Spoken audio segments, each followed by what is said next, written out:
Oh, you man, should have done the SNES TNG game. Yeah, I should have done that one. Busted out the. I could have grabbed my PlayStation 2 and grabbed a couple of, like, 2 Star Trek games for that. Like a strategy game and a fighter game. Star Trek fighting game. Well, that's a fighter. That's like a starfighter game. It's like Shattered Universe, something like that. It's where the Excelsior, commanded by Sulu, goes through into the mirror dimension to try and stop the Terran Empire from doing stuff. Yeah, as you know, just I don't know. It's goofy. They never really set up the. Made it seem like no matter what the mirror universe was always mirrored to events that were going on in the main timeline. Yeah. And so people and events would always show up where they needed to be. And I thought it was funny how Jimmy Fontaine was a real Nick. Oh, when he was like a real person. Yeah, he was a real person that got shot to death. Yeah. Hey Jack, how's it going, man? Yeah, I was trying to do Star Trek stuff, but I couldn't get it to work because the games wouldn't. I couldn't get OBS to capture them. Oh yeah, zero answer. 1 second here. There we go. Doing great, man. I probably should have put a thing in the video description. Like, we're gonna spoil the shit out of Picard. Yeah, you probably should, but Philip CDI stream Picard, Star Trek Picard spoilers. Let me put that on the. Let me put that on the screen time really quick here. Look at all this real time. Guys,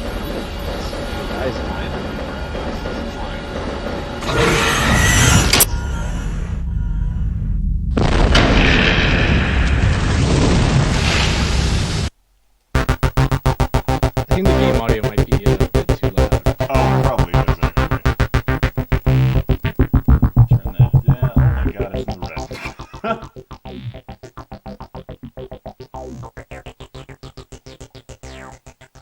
Alright, a fun stream one time where I just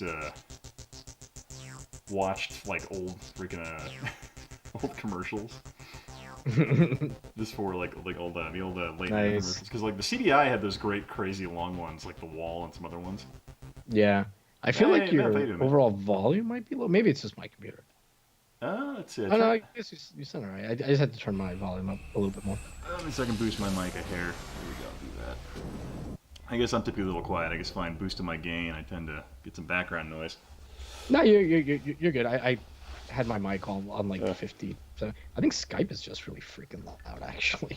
Skype is kind of loud. Like I know, God, Alex is crazy loud on Skype. But man, how you doing, man? Hey, Mephitis. Oh, I didn't realize I was actually playing just now.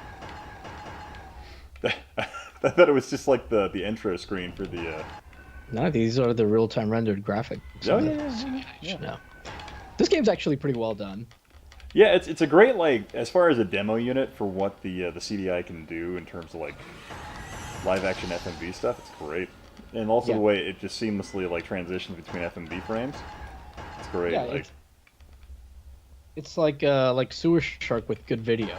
Oh yeah, Sewer Shark with Sewer Shark that isn't actually Sewer Shark is all practical effects for the most part for the chase scenes and they're going through the tunnels. Which is kind of impressive in its own right. Oh yeah, no, it really is. But I just mean that like the video quality is better. I like the aesthetic of Sewer Shark a lot, but you know the video. It's that grainy early Sega CD. I mean, I guess the video was always grainy on the Sega CD, but it's that early like tiny, really grainy Sega CD video. Oh yeah, sorry to hear that, man. That's unfortunate. Oh damn, a fetus. Sorry to hear that, man. Yeah. That was a bummer. Hey, Colin, how you doing, man? And Tex, how you doing?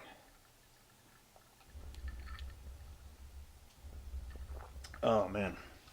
But so my thought about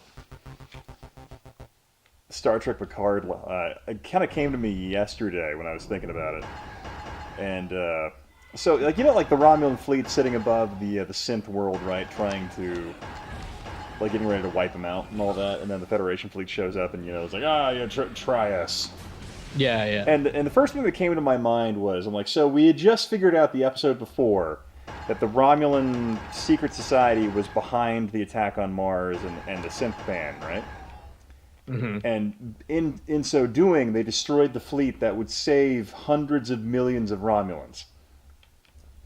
Right. So do I genuinely believe that this fleet of 200-something warships would not attack the surface of that planet because there's a couple of Federation starships in their way? These are people that are such zealots that they let 900 million of their own people die.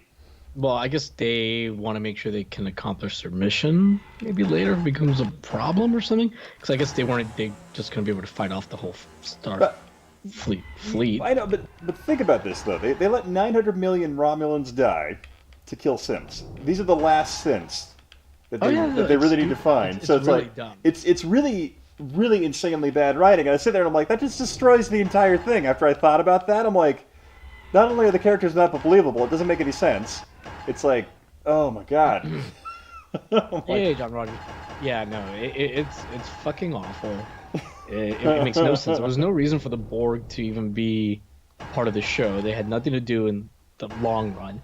And like, it's not like they used the Borg to have Picard get over his issues as being Locutus, because he didn't really have issues afterwards. He was fine being around a bunch of Borg when Hugh showed up a second time. In that episode where like Lore comes back and Lore has a bunch of Borg working with him. He had no problem with the Borg then, like being around a bunch of them. He wasn't like traumatized every time he saw one. So I don't know, man. It didn't make any sense. Mm-hmm. I guess he acted a little kind of traumatized in First Contact, but even then he was more just like, hey, they're on my ship. I'm angry at them. They assembled to the Earth. I'm gonna, kill them. But it's not like he was like scared to be around them, Yeah, it was like not in the same way he was in Picard. I feel like there was an entire Borg storyline that they just removed. Like, I feel like maybe they chickened out with the whole like doing the refugee crisis with the Borg, and there was some fun concept they were doing there with that, and then they just like got cold feet and then backed away from the Borg almost entirely. Because literally, frankly, yeah. Go ahead. It doesn't make any sense as to why the Borg are even in the show at that point. Right. They don't do anything. I mean, they just thought that they would look cool in the trailers, I guess, or something, or people would like be. Sorry, I had to sneeze. No. Or like maybe they just thought people would be, more attracted to the show if they saw that the Borg were in it. Maybe they're like, oh, people know the Borg. That's a thing. Yeah, I don't get it. I mean, the first show of the first episode of the show, I do think is really good, but everything after makes no sense. Oh yeah, because the first episode had the luxury of nostalgia, not having seen the character in over a decade, right? Along with had some interesting ideas they were bringing out that were almost immediately abandoned. Right. And then here's a question I have. So when they go to that Romulan border world that apparently doesn't exist within the Federation or the Romulan Empire, and in the neutral zone for whatever reason, something that perplexed me was, why did all the Romulans that were like in the bar have like fucking pirate swords on their hips? I don't know, man. I'm like, did they not have like? I saw a dude with a freaking rifle, so I'm like, why would you even waste your time with a sword when you have a disruptor pistol? I don't even get this. I don't get it either. I think God, Red Letter Media said it best. They're like, Alex Kurtzman thinks ninjas are cool. Tex Nexus, there aren't far left or right wing people destroying TV shows and movies. Bad writer's a bad writer. It's just bad writing. And Star Trek has always like leaned, progressive anyways. If anything, Star Trek is now the least left it's ever been in. I can't believe that people think it's like SJW when like now like the quote-unquote good moral guys in Starfleet are like beheading people and saying yum yum about killing people. Like, people are, I mean, I'm sorry, Texas, but you're out of your fucking mind. At least in terms of Star Trek. And believe me, there's plenty of bad writers of all spectrums of people. But yeah, like it's just like awful. Like, yeah, all those like, when they remember like in Picard when they like killed Icheb and they made it like that super graphic thing where they rip his eye out while he's still alive and Oh stuff. Like, God. oh, the softcore SJW millennials. It's just bad writers, man. It's just bad writers. Yeah, it's awful. Yeah, because I feel like if it was like if there were leftist writers on the show, I think there's that whole like woke card thing they go for, but it doesn't. I don't even think they're really not, going for it. I don't even know. It's like they're teasing it, they're trying for it, but they're not really going anywhere. Left like man haters. I wonder who produced Birds of Prey. I didn't even watch that movie. Let's see. Produced Birds Beto of Man? Prey. Oh, Batman, gotcha. What the new Batman looks awful. Like, especially the fact they're going with the dude from Twilight. I'm like, oh no. Yeah. Like, I mean, I don't know. Ugh. I don't know. I didn't bother watching the Birds of Prey movie because it just looked like crap. Because I'm like, Suicide Squad was bad enough where I'm just like, no, I'm not even gonna. Yeah. Alright, full cast and crew. Why doesn't this have a...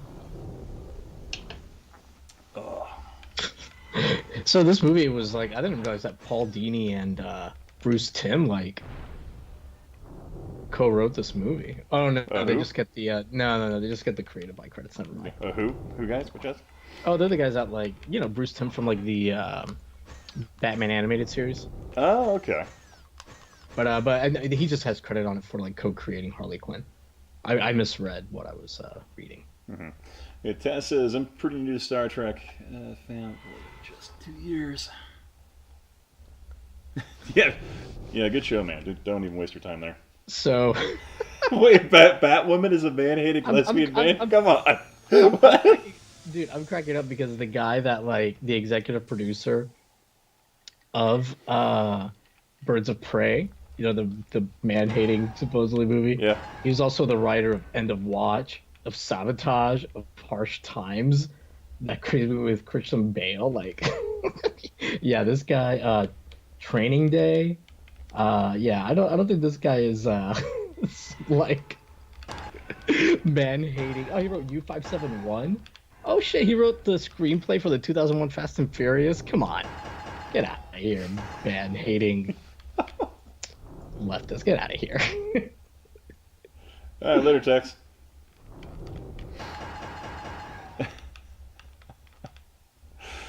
Oh man. This guy's done a lot of stuff. Anyways, but yeah, back to Picard. Yeah, it's just poorly written. The actors, I think, like they're all fine, except for the lady that plays Raffi. I don't think she's that great, but. Yeah, I think she's really irritating.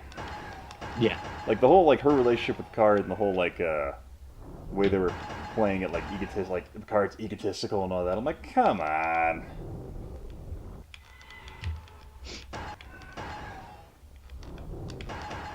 Oh man. Oh, drink some more here. But yeah. So in the first show, remember the first episode of Picard? Remember when he meets Daj, the one that gets killed? Yeah. Whatever synth that gets killed right away. Like, remember when she tells him about her father naming some tulip after him, and it's like a fucking word salad sentence she has to say, and they keep replaying it in the recently on, and she's like, my father, he named me after the genus that he created of a tulip, Acadesia, blah blah blah blah blah. It's just awful writing, and for some reason they keep including it in every episode's recently on, like that he named a tulip after her. Oh god.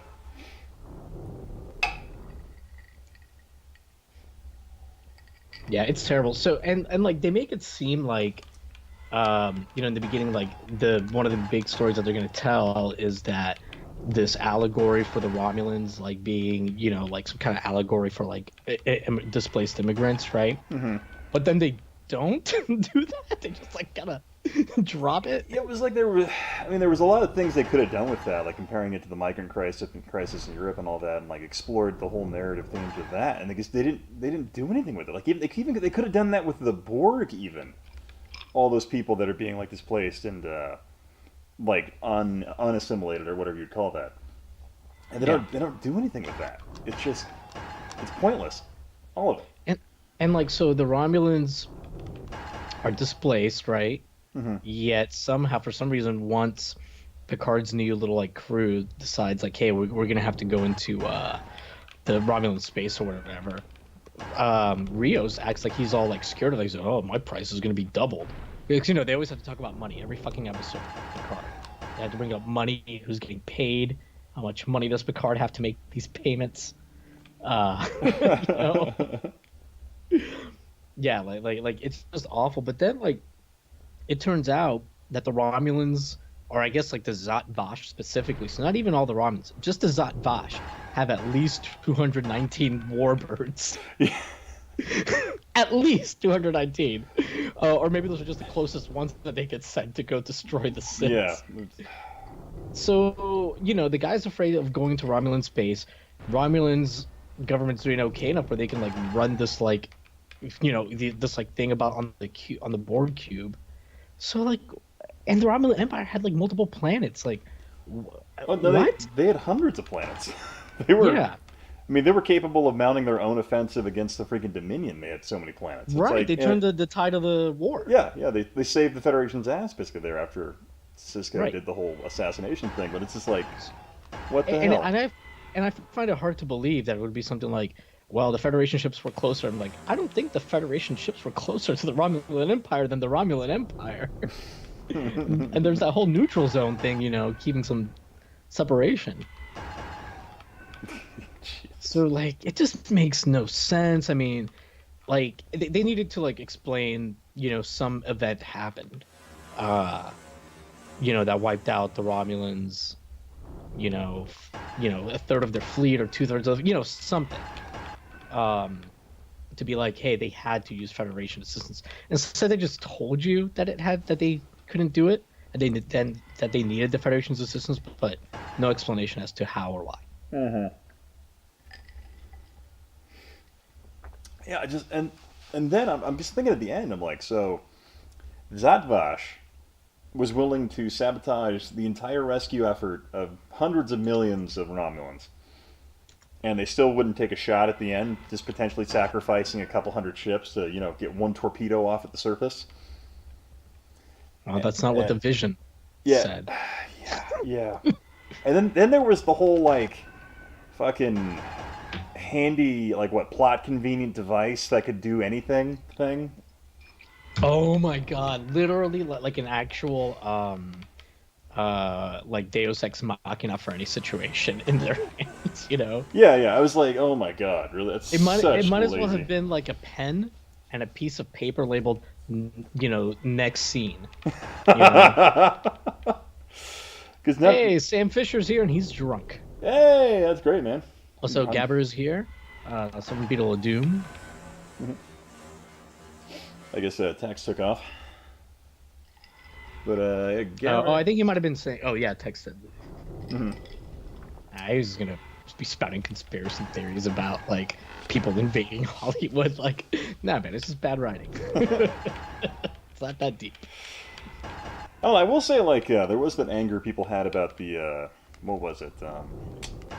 Captain Marvel, that movie. And I went and watched it because I didn't see the narrative the internet really had about it, and I was like, no, it's such a shitty movie. Yeah, That's just, I think it's more bad. like It's just bad writing. It's too powerful of a character, so you can't really do anything with it. But yeah, it's like it's the Superman problem. Yeah, you know, I thought the movie was fine, like as a fun standalone romp, but like you said, the character is so powerful. Once you insert it into like the MCU, it becomes problematic. You know how they had to like basically keep her out of most of the whole Infinity War Endgame thing. You know, because otherwise, what do you do when she gets there? The person talking. No, Sam. Oh, sorry. Go ahead. Okay, it's Yahel Russell Gaming. No, it is I. Hope we can get Jimmy in here. That'd be fun. Seven Beetle of Doom wrote Captain Marvel. You mean the Sam Jackson movie with an alien cat? I was like, it just wasn't a good movie. I hated that. I hated that stupid like cat. I was like, it felt like something like that got like, you know, I don't know, edited. It's on the cutting room floor from like Men in Black 5 or something. It's you got a cat that's actually an alien that eats It's gonna stuff. take your eye. Yeah. Oh, jeez.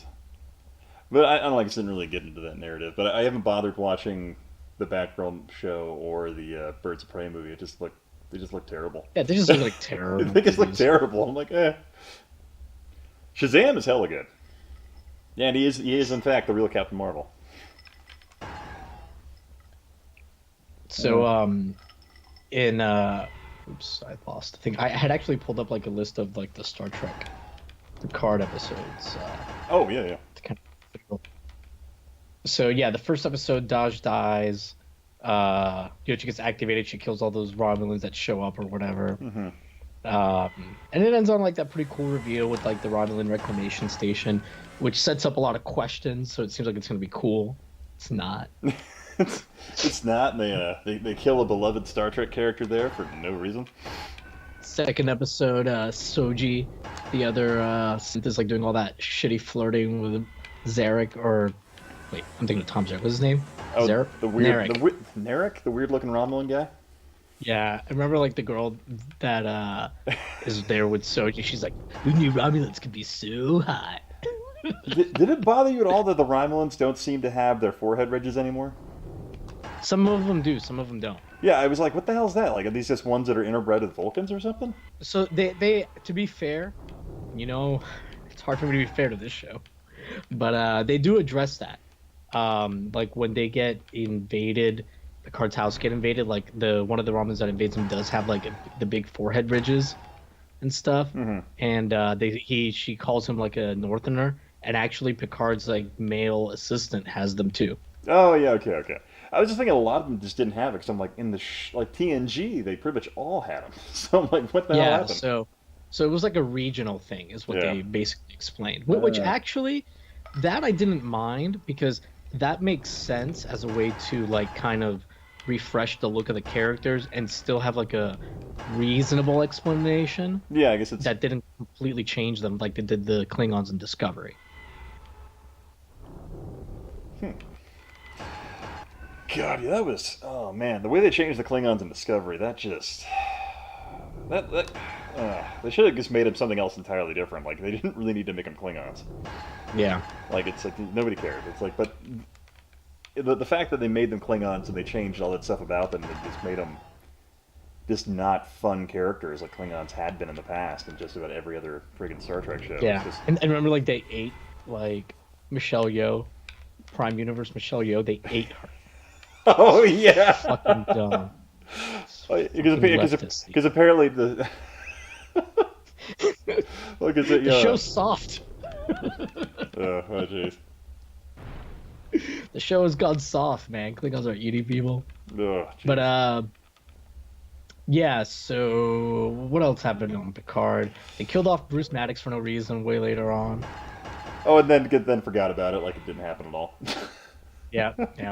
It meant nothing, because not even when they find out that Agnes murdered him, they forgive her like 30 minutes later, the next episode or whatever they find out, episode or two later. They just forget about it, yeah. Yeah. I don't get it. And like Rios programmed all those holograms to look like him, but all have different accents. But somehow they copied his mind, so they know things about him. Yeah. Whatever's convenient for them to know for the plot. Yeah. Oh my god. Raffi implies that she's like poor and has to live in a trailer at the Vasquez Rocks. Yeah, a trailer in California. Yeah, she's like, "Oh, Picard, you get to live in your nice, fine house." And then later on, they constantly talk for like 5 or 6 episodes. They talk on the ship about like money, whether they're paying people to buy Bruce Maddox.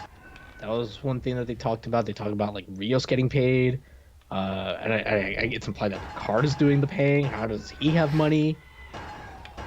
First Contact established they're still not getting paid. And I know that they've always played fast and loose with how money works and doesn't work within the Federation. They always say like, oh yeah, we're humans and Federation, we don't use money, but sometimes they deal with aliens that do. So it's it's kind of whatever the plot requires, but they're always vague about it. And that's what makes it work. But then in this version of Star Trek, all they do is fucking talk about humans that live in the Federation having money, but they never express like why, how. Yeah. Wait, Mev, you hate the Orville? Freaking like that. I freaking love that show. Put him on a timeout. I love the Orville. Yeah. I will say the first episode of Orville is a little. Yeah. It's the worst episode.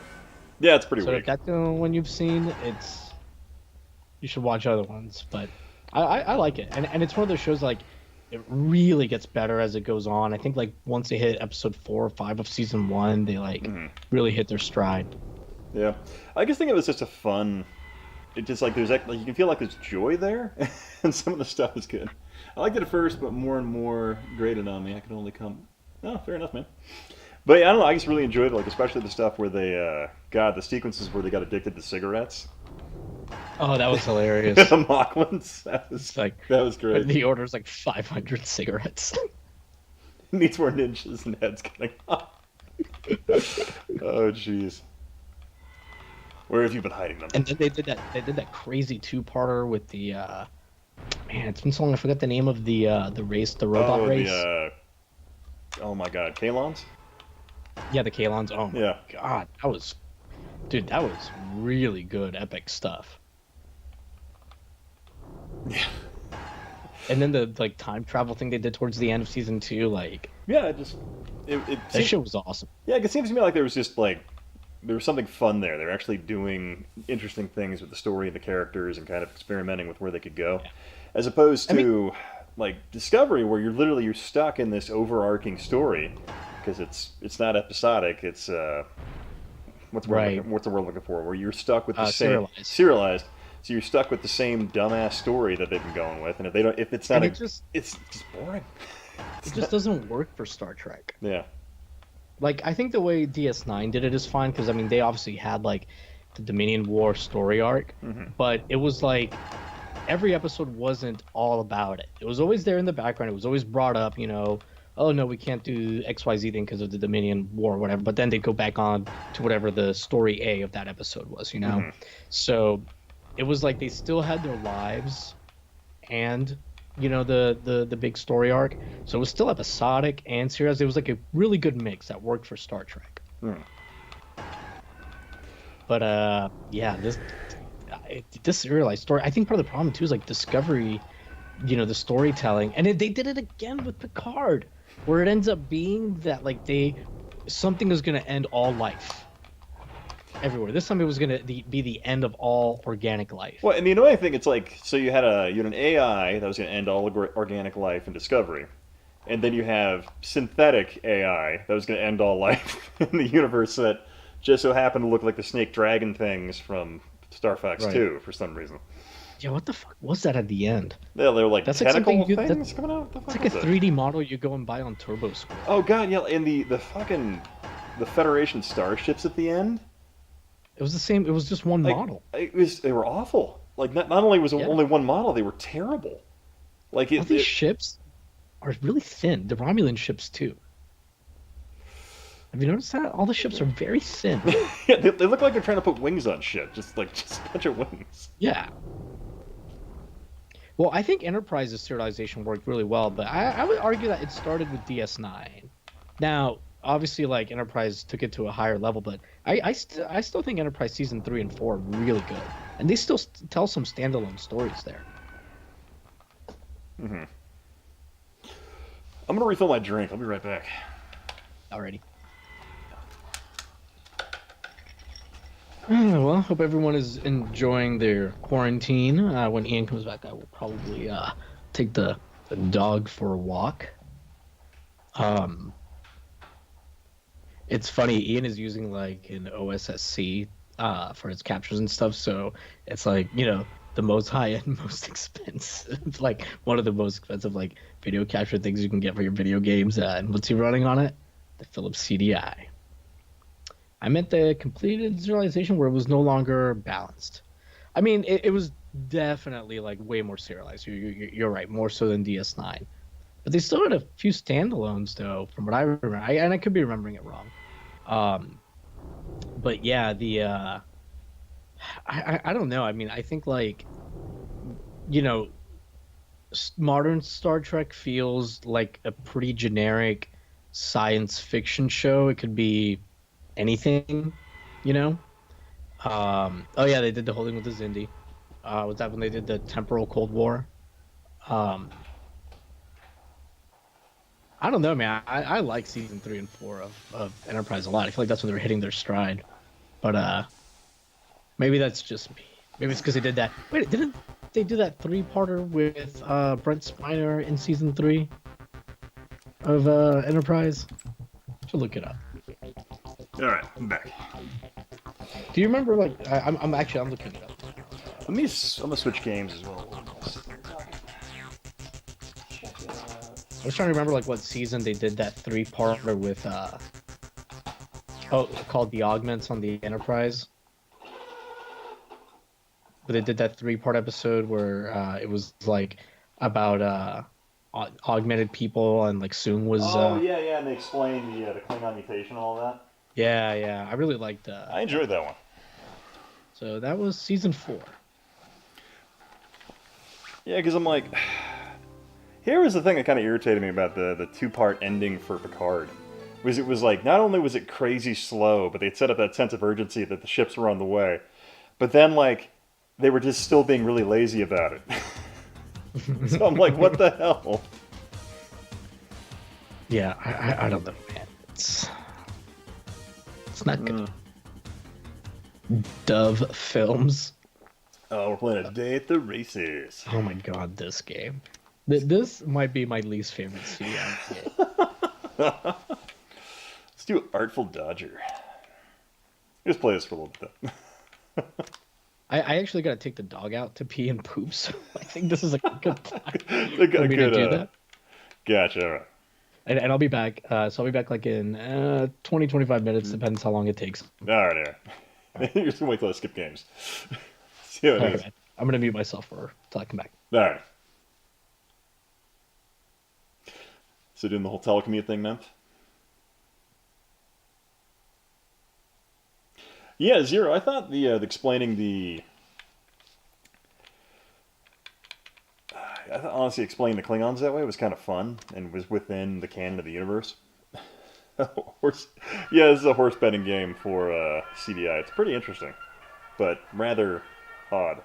I'm Trevor Denman. Welcome to the races. We have a field of 5 runners going in today's first race. They started to load. I think it'd be more fun just to like do a drinking game with this. Yeah. Let's go and see what happens. Whoa! John, I didn't realize that. Where they go.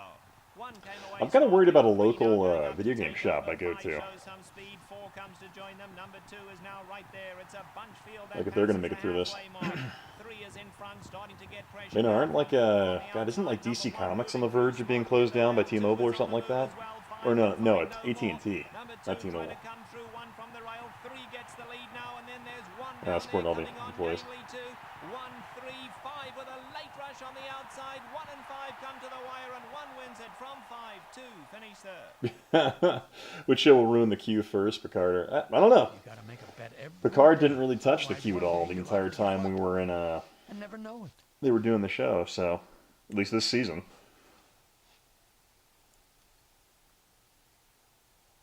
Oh.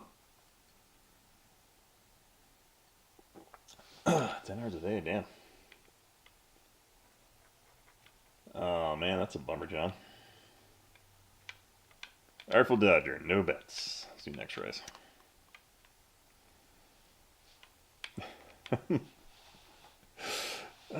Might switch games here actually. All races. Let's do Handicap Phillies. Let's do that. Physical retailer. Yeah. In some ways, yeah. I find, I think Walmart, though, is doing probably gangbusters right now because they're open to selling all kinds of grocery items. Now, I'm going to switch games, actually. I'm not really feeling this game today. Sorry, guys. One sec here. Check out.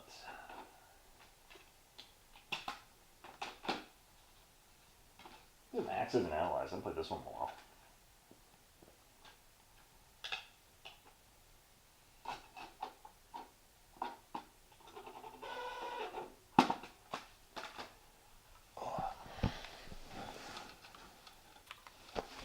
Gun stores in Utah have been going really strong. Fine, I think gun stores in the West tend to do pretty decent.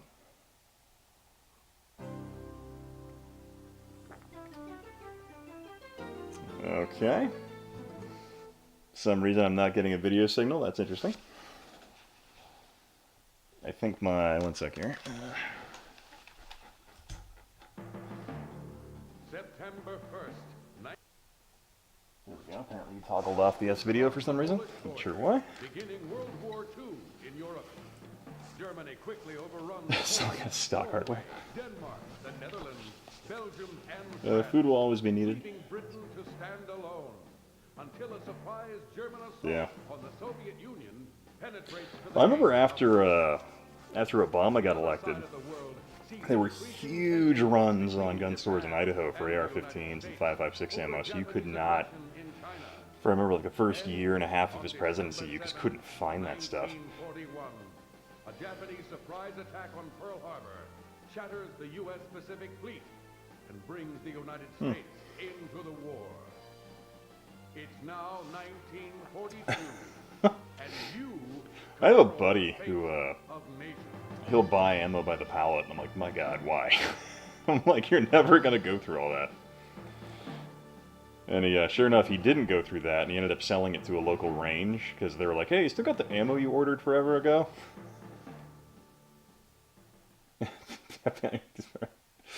Yeah, there was a huge concern, and I thought it was kind of ironic, was Obama ended up expanding gun rights, as opposed to closing those, or lowering them for many people.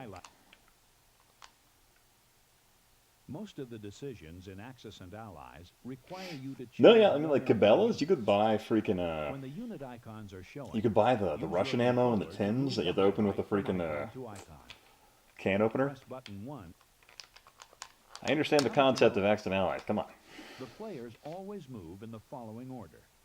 First, the USSR, then Germany, the United Kingdom, Japan, and the United States. It's a shame Italy doesn't get a character in this.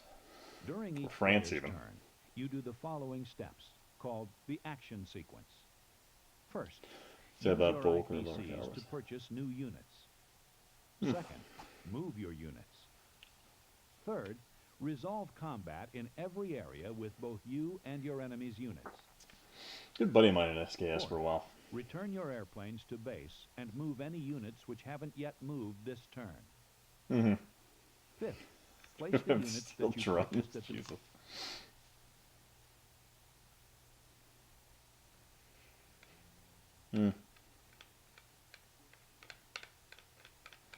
The SKSs are fun.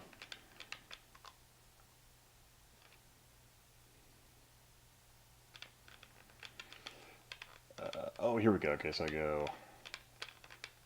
Which guy should we be? I'll let the chat decide.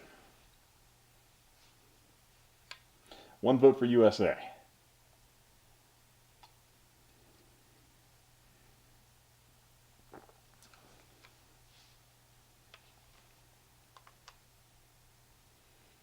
I think it's going to be USA, thanks to Jack there.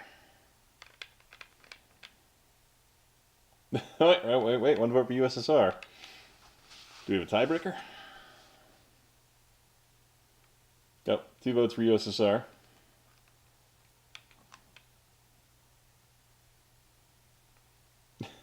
As I was explaining the Cuban Missile Crisis today. Oh, fun. Alrighty. 3 votes for the Soviets. Let's go ahead and play them. Not 1 vote for Japan. I always like playing Japan because I feel like they're like one of the hardest people to play. Especially because like on most board game setups, they have like zero industry on the mainland.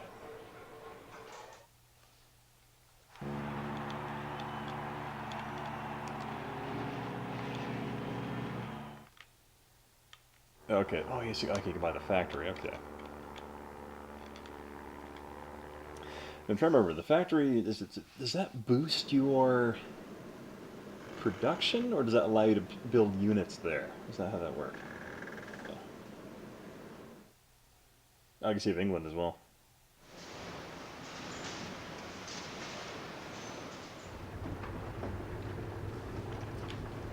Buy a couple tanks.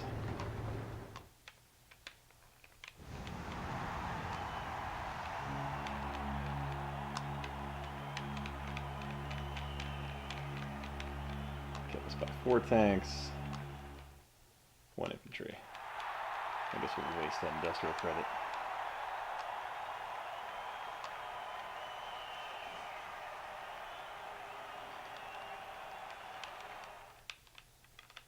Okay, we got 5 infantry there, 3 tank bomber fighter, okay. Ah, interesting, okay.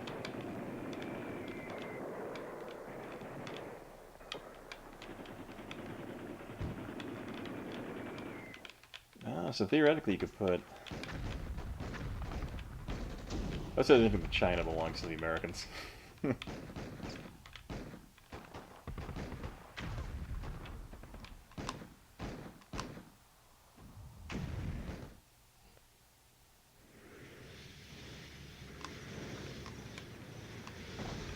Oh, no, nope. Nope.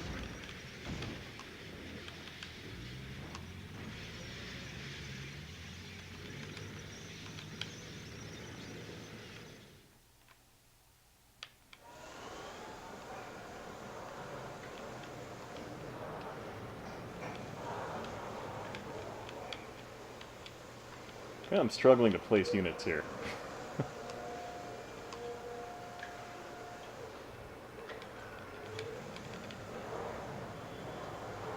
Okay, so select. Done.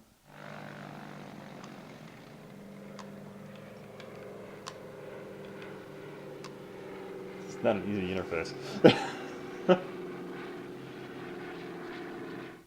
See, in the geopolitical simulator games, I tend to find Banana Republic and Stars Anxiety. Yeah, what was it? There was a game that was based on the CIA fact book back in the day that was just absolutely just a crazy weird game to play, because you could play any country on the planet and then do a bunch of stuff to turn it into like a superpower, but it always took time. You know, and one of my favorites to play with, like, I pick Ethiopia, invade Somalia, start building up a massive army, and you could like customize your army's mechanics and how it's built.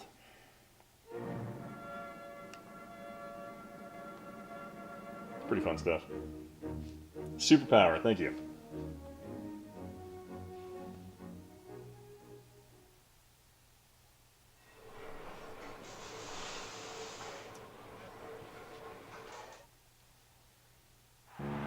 Strategy review. I like the little FMV going on in the corner there. That's pretty great.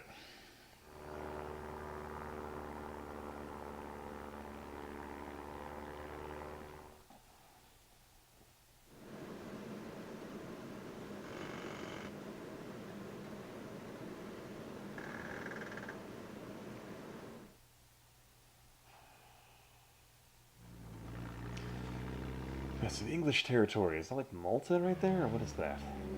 Purple or neutral? Active English forces. Oh, it's Cyprus, Syria, Jerusalem, Egypt over there. Okay.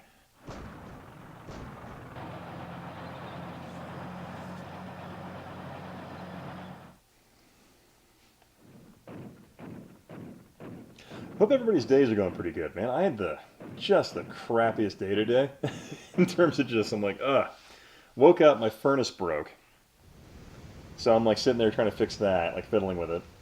And I was pretty sure it was my furnace has like this overflow dish that's up in the attic. And It has this like water floater kill switch.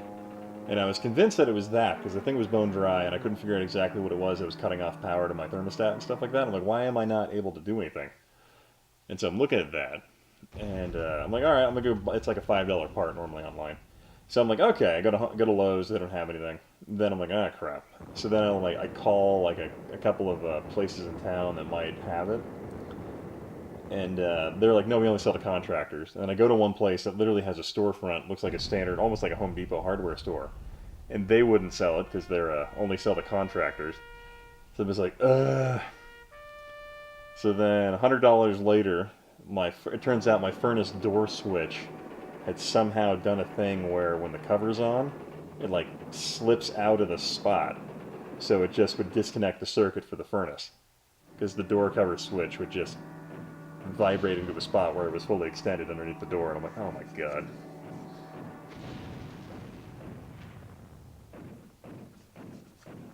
Oh, hell yeah, John, man. That's good to hear. I'm glad you weren't laid off, dude.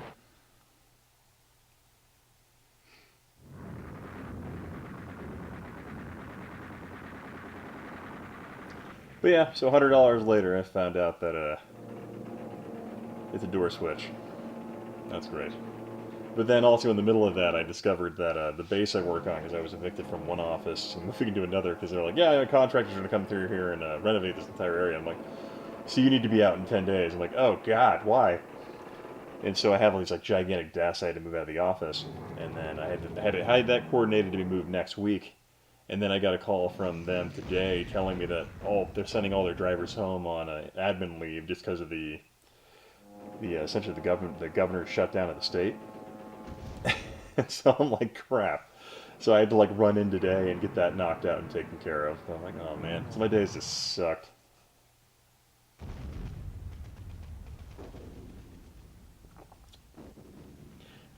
Ian, what's more baffling? Homefront got a reboot after one game, or they rebooted Homefront with a worse backstory to why? Oh god. I don't know why anyone would pick North Korea as an enemy for anything. They're just a joke in so many ways. I mean, like North Korea was like only not a joke, and the cutoff to that was like 1973. Was when they weren't a joke. But pretty much any point after that, they were just, ugh, man.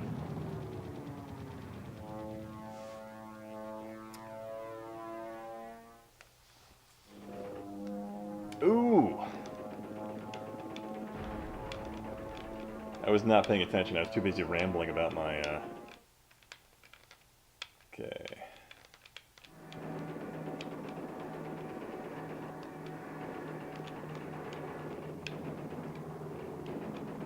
Okay, so they're attacking me right now. They've captured the Ukraine. They left one infantry force there. I have 5 infantry in the Caucasus I could counterattack with, so that's good. But they're hitting me with 6 infantry, 7 tanks.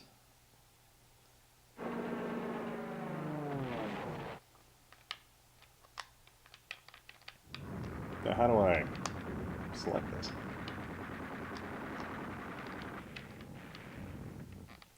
Oh, you have to...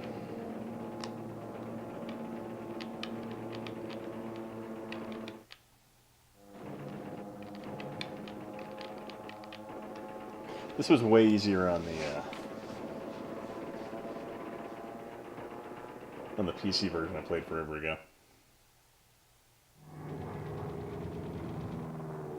What? Would Homefront be better if it was about an alternate history of Iraq? God, the number of things that would have to happen for that to occur would be just astronomical. That would have been more fascinating, though. I could say like the amount of stuff they need to do in that one. Hey, Dead Space fan, how you doing, man? Now, CDI, the biggest game console outside of the Laser Active.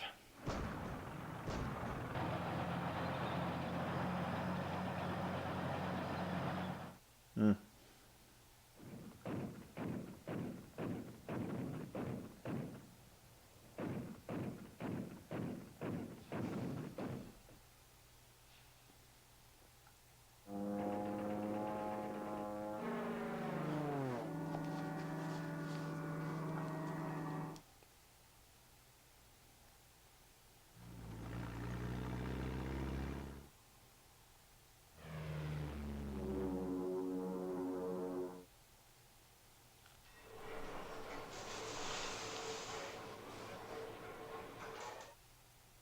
That'd be interesting. What's alternate history hub?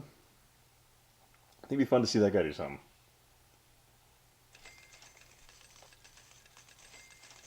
Oh yeah, freaking the was it the baby Babylon? Is that what they were calling that cannon? That's it. CDI play. Oh yeah, CDI had its own type of video CDs. Yeah, and I think the Saturn actually might have played the same thing. Might have been the same format. I'm not sure, but I know they both played video CDs. Project Babylon. Thank you, Jack.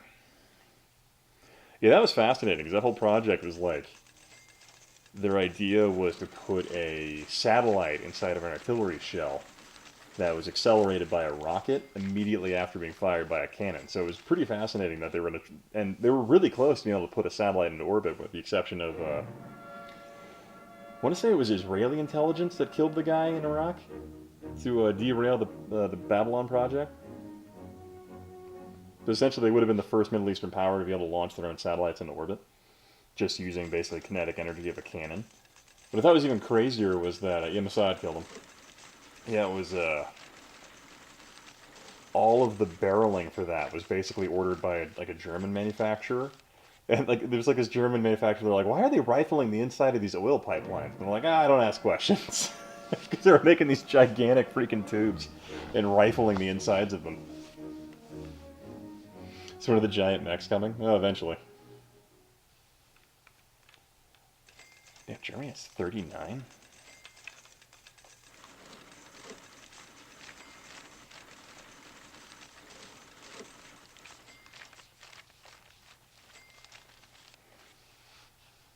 It's annoying I have to tell them when they can and can't do stuff. But yeah, it was just nuts that the Germans were like, ah, whatever, manufacture the stuff for the Saudis.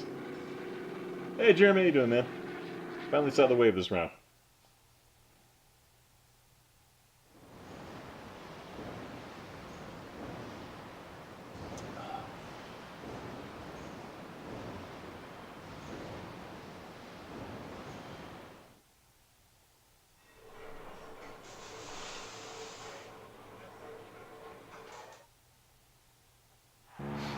So I remember playing the PC version of this years ago.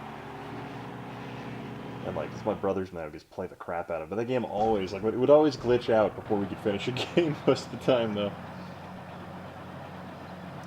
Yeah, he did say he was going to take about 20 minutes, so.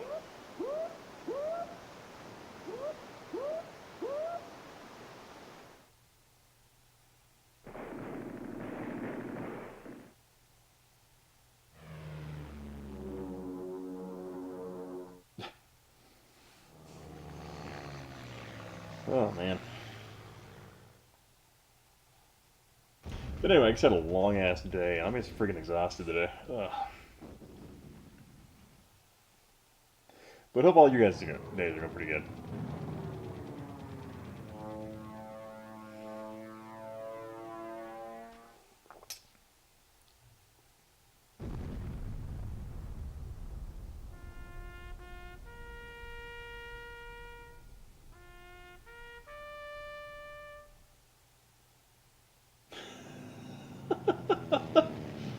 Too many people watching Netflix at the moment. They might have the video games. Oh, man. Yeah, that's the truth. That's why I run a Plex server. Ugh. Yeah, Plex servers are nice. I guess I don't have the physical space in terms of, well, not physical space, but just hard drive space to run one.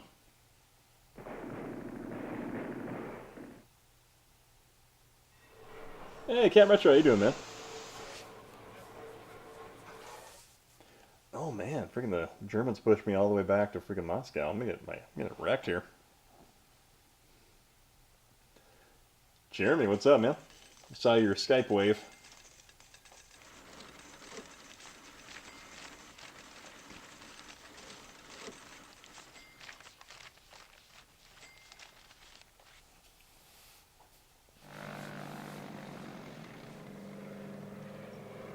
Go. Terabyte for under 500. Damn, that's a good deal.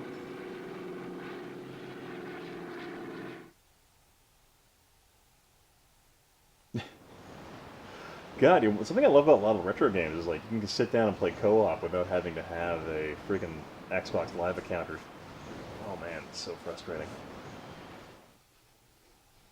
Second-hand circuit hardware. Oh.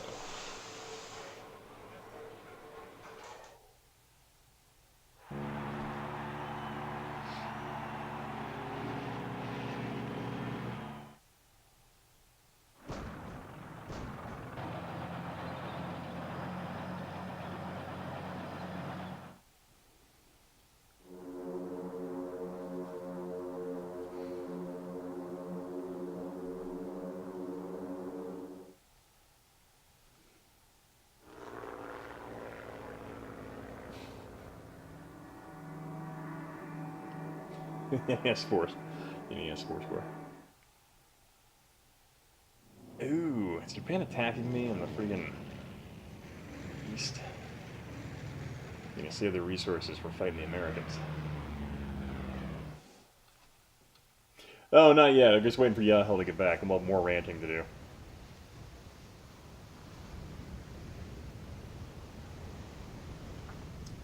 Right now, I'm just playing some Axis and Allies.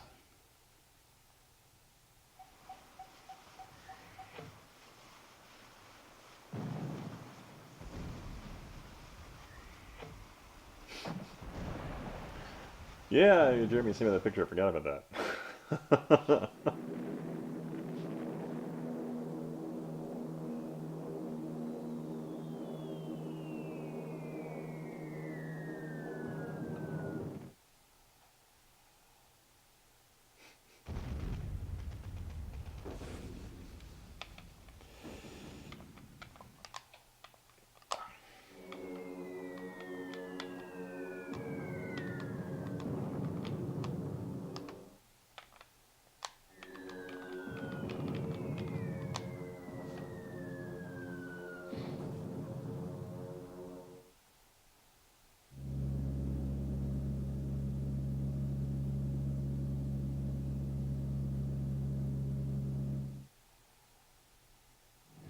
Ooh.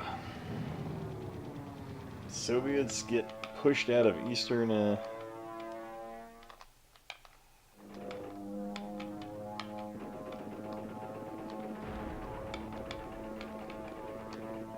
painful.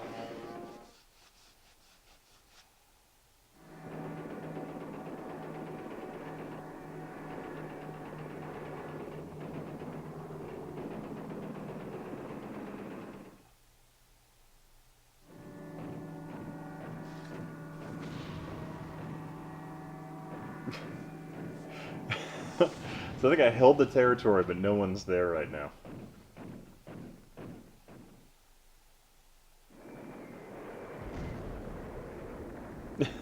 Then an emu faction with Super games.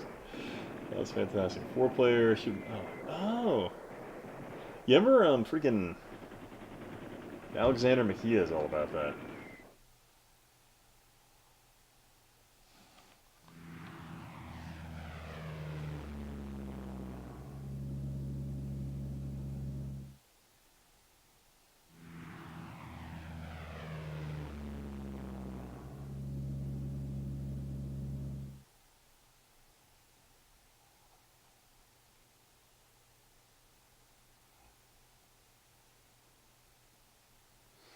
My God, does every other country on the planet have better industrial manufacturing than the Russians? Yeah, because they got 24. Japanese get 20, what was that, 29? No, 25?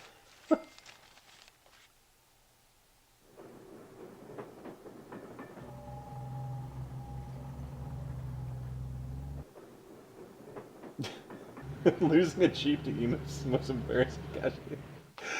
Oh man, that's funny. Yeah, probably. I know there was that interesting story in World War II when the Germans invaded Poland and the Poles did an actual like cavalry charge counter against like a tank battalion and they actually took out a tank. Oh yeah, multi-tap friggin' Bomberman's pretty fun. I know the TurboGrafx version's pretty great when you're putting 5-man player or 5-man Bomberman. That's a pretty good one. Oh man.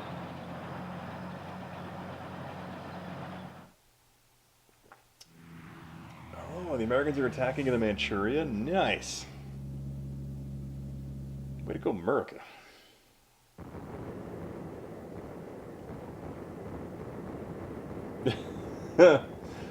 Emus were everywhere. They were coming out of the bushes at us, man.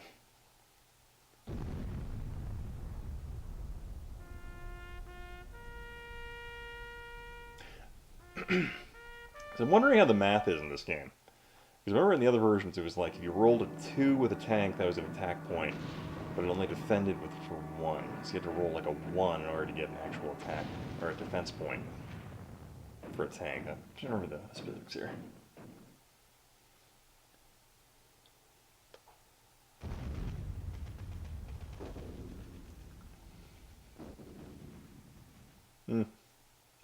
Yeah, I honestly didn't really know much about TurboGrafx until like about 10 years ago when a buddy of mine actually got one. I've never really seen one in person.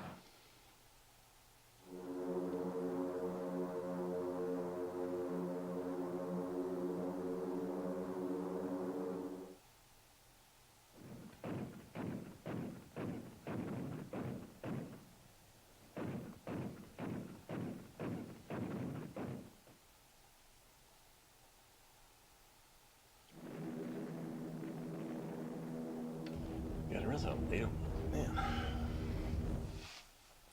Yeah, I was too busy, like, I was fiddling with some Star Trek games, trying to get those to work on stream, and I could not get my system to actually, like, screen cap those. It was really frustrating.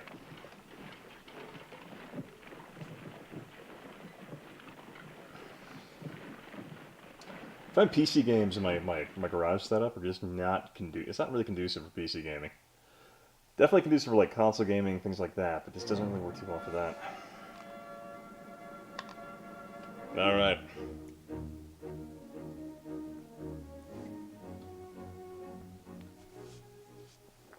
Alright, let's purchase these bad boys. Oh, we're playing Axis and Allies on the CDI right now. So let's buy a crap ton of infantry.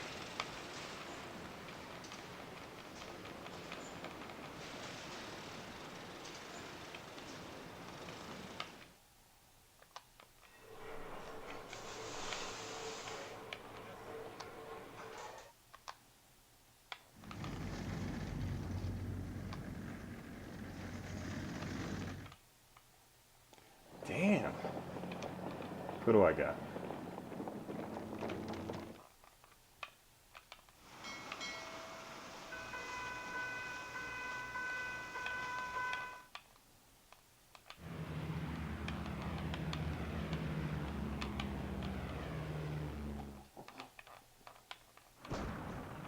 Man, I'm boned. I gotta build up forces to just survive this attack. I got so many damn freaking tanks, and there's 7. Actually, I guess I could counterattack into here with my 5 infantry. Might be suicidal to try and retake it. Let's see. The Russian Caucasus. Oh wait. Okay, you go like this. See what's our movement. Okay, let's go.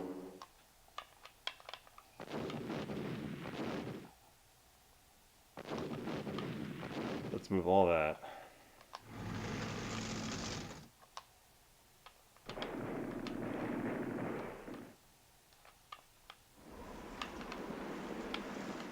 Yeah, I know the Americans took that from the Japanese. It probably won't last very long, but we'll see what happens. Like those 3 there. Alright.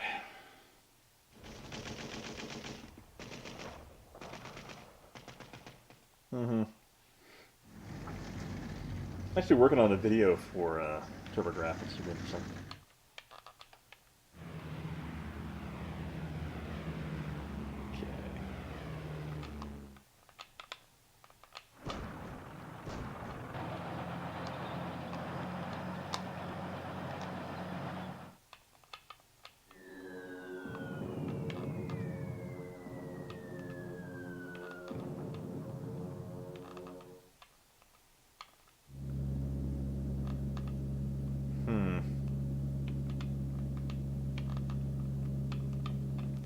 So they have 4 infantry, 7 tanks, I got.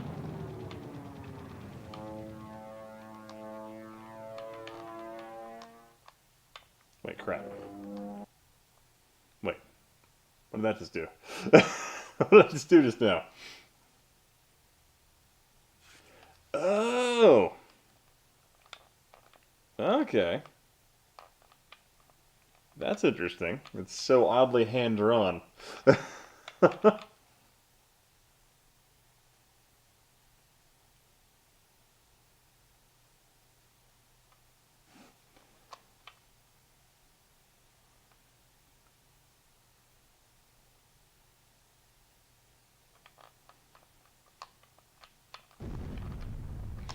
Yeah, this is gonna get done.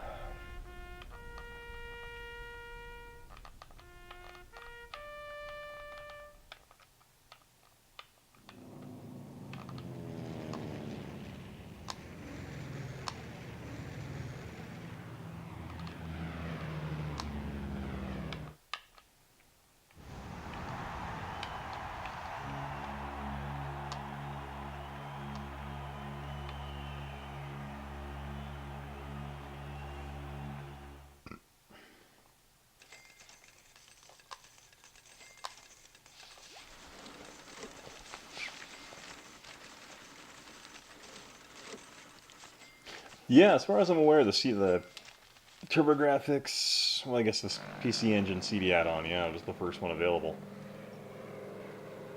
Add-on-wise, anyway.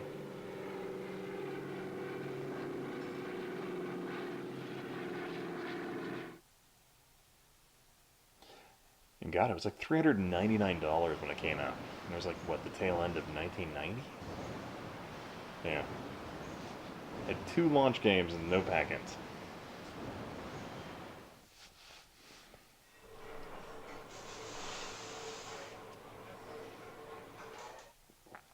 Let's see, if the Germans going to push to Moscow? You going to do it? Oh, they are attacking Moscow. Oh, crap. They're committing everything.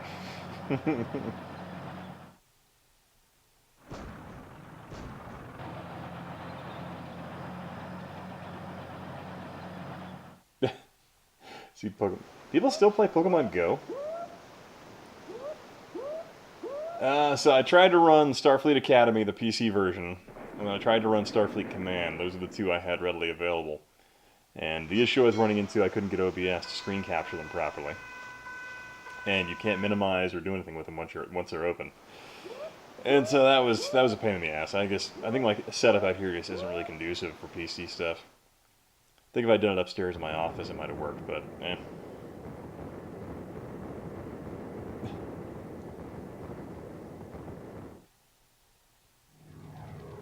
Now, I really need to go track down my copies of Star Trek Borg, Klingon, and then Klingon Academy. God, I love that game. That game's so good. Like, just the hammy acting in that one's so good. Wasn't Tom Clancy's Endgame, wasn't the one that had, like, the voice commands in it on the Xbox 360? Where you could, like, yell at your army and tell it to do stuff? Is that the one I'm thinking of? 5 losses. Ah. Sorry, guys. I might have just won the war, or lost the war for the Soviets.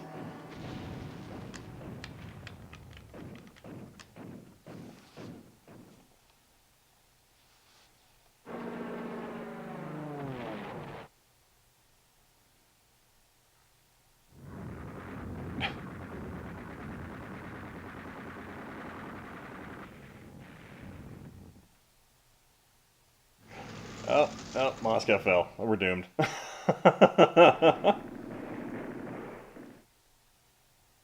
Yeah, there are Star Trek FMV games.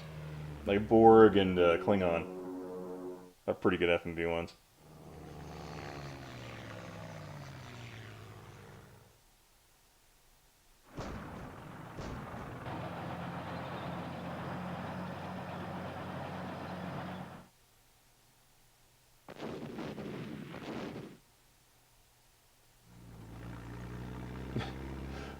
I haven't touched Final Fantasy VII really in, God, I don't know how long.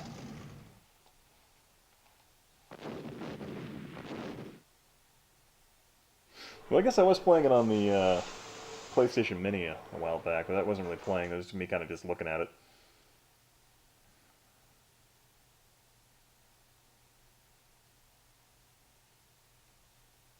Ooh, it's game over for me.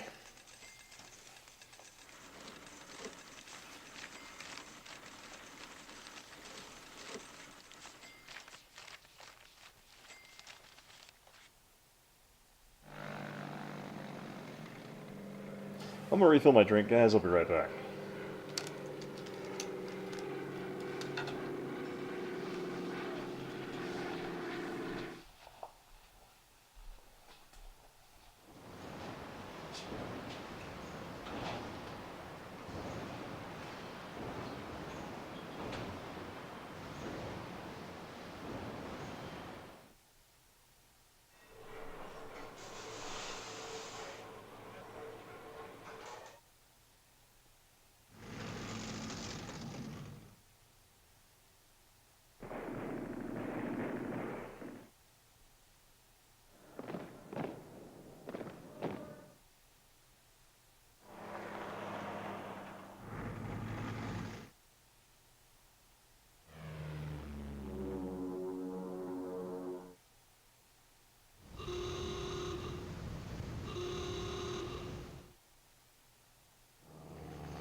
All right.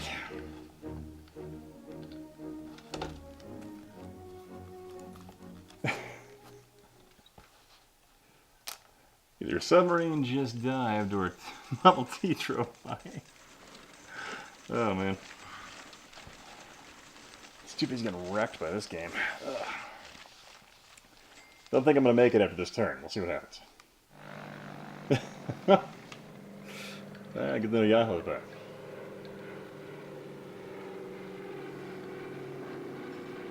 Oh man, I need to find my copy of Elite Force. It's somewhere around.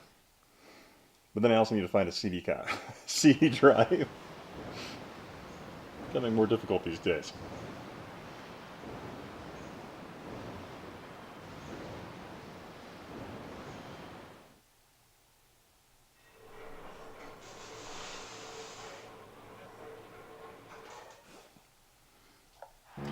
Let's see what I miss here in chat. Oh yeah, Ultima 7.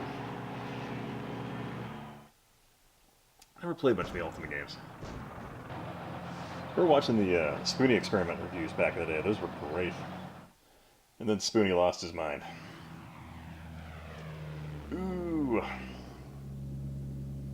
Okay, I think the Soviets are effectively out of the war at this point. Unless the Americans can somehow hold Manchuria and reinforce me, which I don't think it's going to happen. Yeah, it was 3DO was that one. That's the platform that was on. Hello, hello. Hey, welcome back. Yeah, sorry it took so long, man. Oh yeah, dog wouldn't poop? Pretty much. Or listen. Yeah, It's like a, what is it, a poodle or something like that, or? It's a Shih Tzu. Ah, Shih Tzu. Yeah. Anyways, Axis and Allies. Yeah, I guess. America's favorite game to stream. you know this game's popular because how many people have stuck around to play it or to watch it. No, Yeah. Let's see, probably Hotel Mario. That game's pretty fun. Yeah, there you go. Yeah, hang on one sec. I'll put on Hotel Mario. This might as well be a day at the races. No, I'm just kidding. This is much better than that. A zoo without animals, eh? Yeah, something like that. We've got 2 cats and a dog. And the cats sit on command more often than the dog sometimes. He's very sweet, though. He just doesn't listen.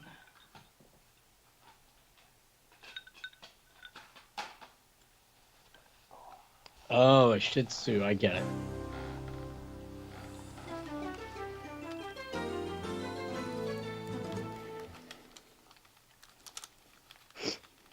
Oh man, I am pretty psyched about getting that adapter though to play with the Super Nintendo controller, the CDI.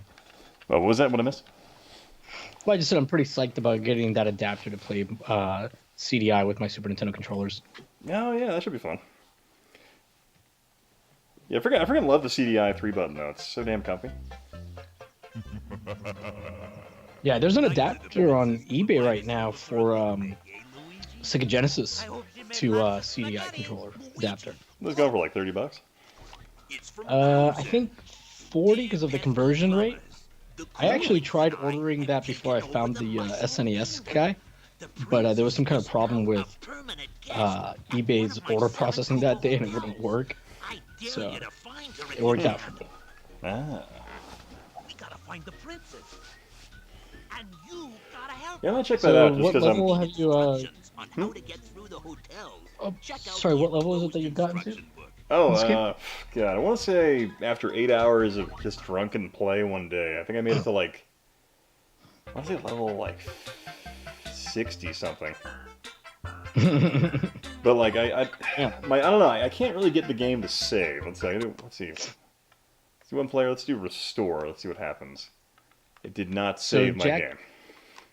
Jack Chalice said, "Too bad you don't have the gun for the CDI, but you do have the gun." Looks kind of peaceful. I do. Looks at the scene. And you can play any game with it. It's just, the gun is more like a Wiimote. So it's not like a really great experience.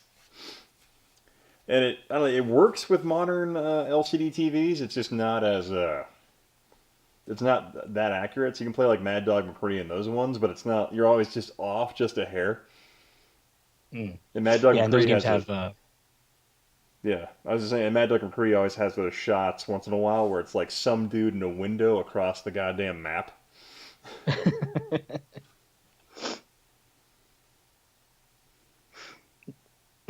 Yeah, I bet the gun's pretty good with Burn Cycle though, because Burn Cycle has a pretty forgiving hitbox from what I remember for the enemies.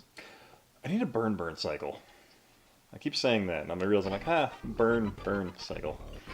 Nah. Yeah, it's clever. It reminds me a bit of the look of it of Mega Race, which I think is also on the CDI actually. It's like another FMV racing game kind of a thing. Yeah, I was thinking, was it Chaos Control's the one where it's that on-rail shooter? Yep, and Solar Crusade, the sequel. Yeah, those are good. You shrink down and fight inside a giant computer. That's just fantastic. Yeah, oh man, so I did a little bit of capturing of that game for a CDI guy, and with the it was like the first time I was using the CDI with the retro tank. Man, way easier. Way easier without like 4 to 5 frames of lag. Yeah, without using. Oh god, yeah, that thing's bad. Yeah. Oh man. Oh, I'm reading some quotes for a Nostalgia Nerd video. That should be interesting. Oh. Who's Nostalgia Nerd? He's he's the English guy, right? Yeah, English guy, glasses, Nice. short hair. It's really good stuff. I like his stuff a lot. That's You know, pretty good. he wrote a book that actually was researched. Didn't review it himself. Didn't review his own book. Didn't copy large passages from Wikipedia word for word.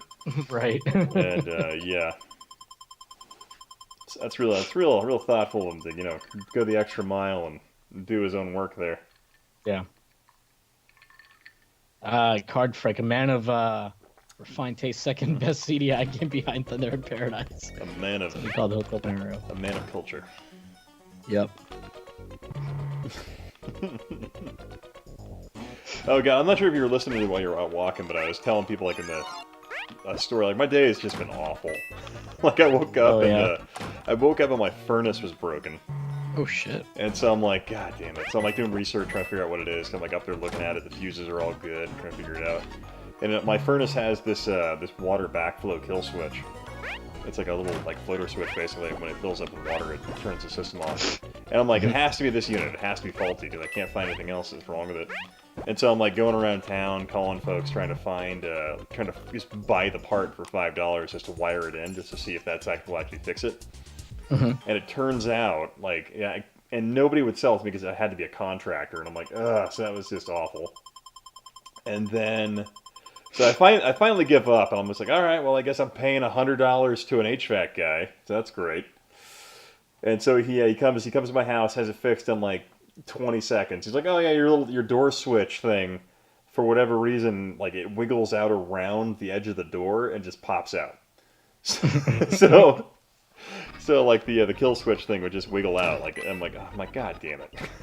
I'm like $100 to tell me that like the freaking like refrigerator light switch this isn't working. And I'm like, oh my god. That sucks. Should have tried rubbing a CDI on. I should have. Just start beating the crap out of my furnace with it. Just CDI. Just CDI it. Your wife is like, what are you doing? Making it better. I'm fixing it! Relax! Maybe I'll fix you next. Oh, no. Oh god. She's like, put the CDI down! I'm like, no! You don't understand, the CDI's holding me up. It's only...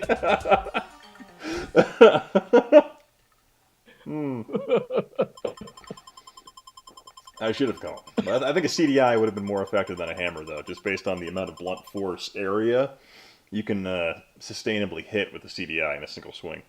Absolutely.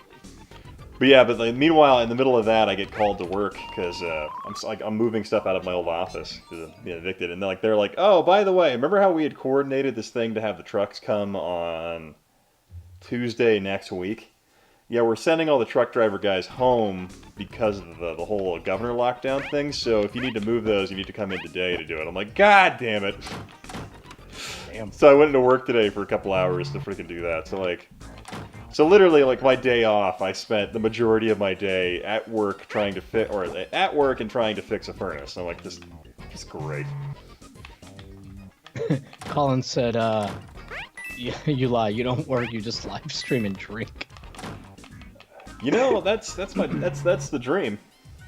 Then Jeremy Dixon said, "This is in the army. Hammers cost $500." Oh damn! 4 enemies? I've never seen 4 in one level on this stage like this early.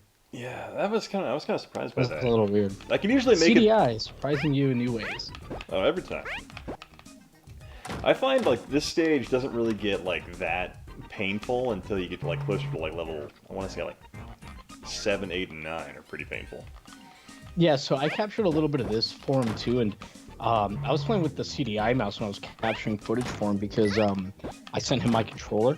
Mm-hmm. Oh. I mean, he's sending it back. Actually, it should be here tomorrow. But he needed like a 3-button controller to like use and stuff and show. So I sent him that. So I was like, well, I have the other one that's like sealed in box, but I'm waiting for like a live stream to unbox it. So I'm like, I guess I'm just capturing this all with the mouse. And I'm usually terrible at this game with the mouse, but with the Retro Tink, it wasn't too bad. I find the mouse is actually a great freaking. I usually prefer it. I guess don't want to drag the mouse out right now just because I have to set up a table for it. But like I find the mouse, it gives you just much better air control, if that makes sense in this game. Yeah. What did Colin say? Oh, he said he asked me if people are just coming to be a CDI expert now. I said yes. Yeah, the funny thing is, I don't know if I told you this, but because I was surprised when 8-Bit guy reached out to me, because I don't know him. And I always delete like my CDI live streams, and he doesn't have a Twitter account, so I'm like, why? How does he even know? Anyways, he told me after I'm talking to him for a couple minutes, he says, "Oh yeah, I reached out to a Modern Vintage Gamer about it, and he's like, mate, I don't even have a CDI. Call Yell about this." That's funny. Yeah, but dude, he like 8-Bit guy. He talked to me for like the first time we talked on the phone, man. It had to be like an hour or more. I thought, who was it? I thought either 8-Bit guy or some other big retro reviewer like that subscribed to you, I thought. And you had, like, you're like, hey, like you sent a message of saying, hey, thank you for the sub or whatever. And he's like, oh god, I'm really glad. I thought you were going to ask me for, like, something.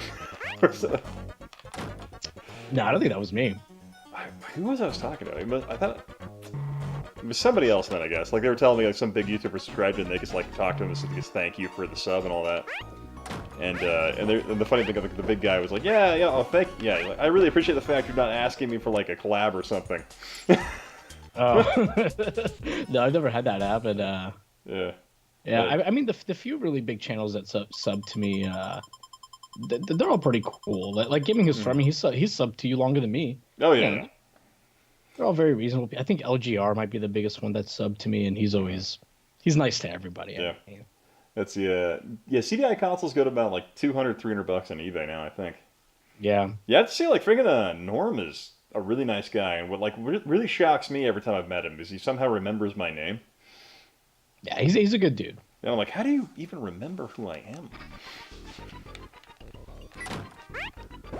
Yeah, I remember like a few years ago you could get a CDI for like $160, like fully working with the digital video cartridge and a controller of some varying degree of quality. But yeah, now, about 200 is about as low as you'll see them. I mean, occasionally I'll see one that's like under 200, but it'll be like one of those Netherlands ones where like the shipping is like $70. Yeah. I always love that, like, you're like, oh, sweet, a controller for $30. You look at shipping, it's 50. You're like, ah, god damn it. You're like, ah, come on.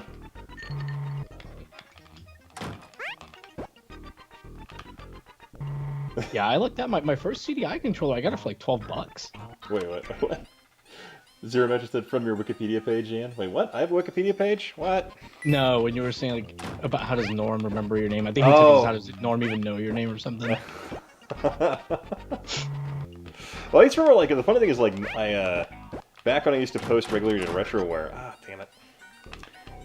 I posted a video, like, a long time ago, back before I decided what my channel's, like, format was. And I was talking about, like, Gundams, or it was some Gundam video I did forever ago. And Norm liked it, and he was like, oh, it's awesome. And whenever I ran into him at Portland Retro Game Expo, he's like, yeah, I'd really love to do something like that, but I don't think my channel would like it. And I'm like, yeah, you should just do it. Bet they'd go with it at this point.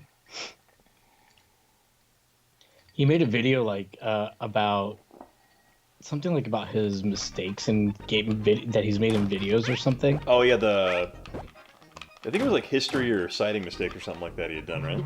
Yeah, it was like about mistakes he's made in videos, and I watched it. It was a pretty interesting video, but like I guess it like it was like not performing as well as some of his other videos, which I was pretty surprised about because I thought people would like at this stage want to know, like stuff like that about him, Because I think people like he's at that stage where people come to his channel not just for the quality of his content, but also because they like him, and they've been watching him for so long. But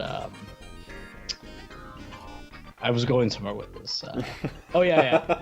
And then when I looked at like how poorly the video was doing, because he was like tweeting about it more than usual, and like I think he had like even promoted it like via a YouTube post, community post, and it was like it had like 100-something thousand views in like 4 days. I'm like, to be underperforming.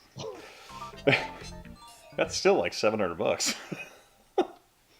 Probably more for him. I Yeah, imagine probably, it's yeah. like pretty good CPM. Mm-hmm.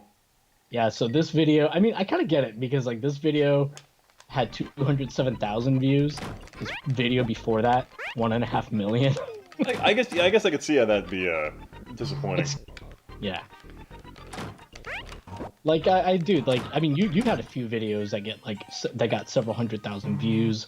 You know, it skews like your sense of. Oh yeah, you get like God, it goes straight to your head. Where you're like, yeah, I'm worth way more than that. Under 10,000 views. I'm like, come on. I'm like, some of my latest stuff like barely breaks 3, and I'm like, Yeah. That's a reality check for you. No, it's just YouTube is a very cruel mistress. That's just how it works out. Cardfreck wrote, I've gotten to the point in my safe, I think he meant safe at home stay, where I'm rewatching old episodes of Game Center CX. Which one was Game Center? I don't know. Oh, God. What the hell? You gotta see this, like, I get totally, like, just screwed out of this jump. Like, somehow I jumped straight on the flower, but because he was turning around, it killed me. Yeah. God, I hate the centipedes. They are just the worst. You must have been, like, 1 pixel into, like, the hit detection for it. Like. Yeah, I find, like, most of the enemies in this game are pretty fair, but, like, the centipedes are not at all in this game. Yeah, they're awful. They're nasty. Yeah, they make, like, the first, God, 10 stages just a nightmare. Especially because you can jump into them from the underlevel, so like this happens where you're cornered between one of the freaking turtles and then the thing above you. 7th Beetle of Doom wrote, calling it now, Apple TV will be the biggest loser in the new streaming service war. I literally had no idea I was getting it for free until today. What? Oh, Jack you can watch such great shows like Blind, or that one where it's the female astronauts, or that one where it's directed by M. Night Shyamalan. Jack Chalice, I'm sure I'm pronouncing it wrong, said he discovered your channel because of top hats. Oh, so maybe from his CDI video. Oh yeah, that was a fun one. I thought it was really like my channel. Oh. I still got like actually like about at least I'm guessing 120 subs or so from it.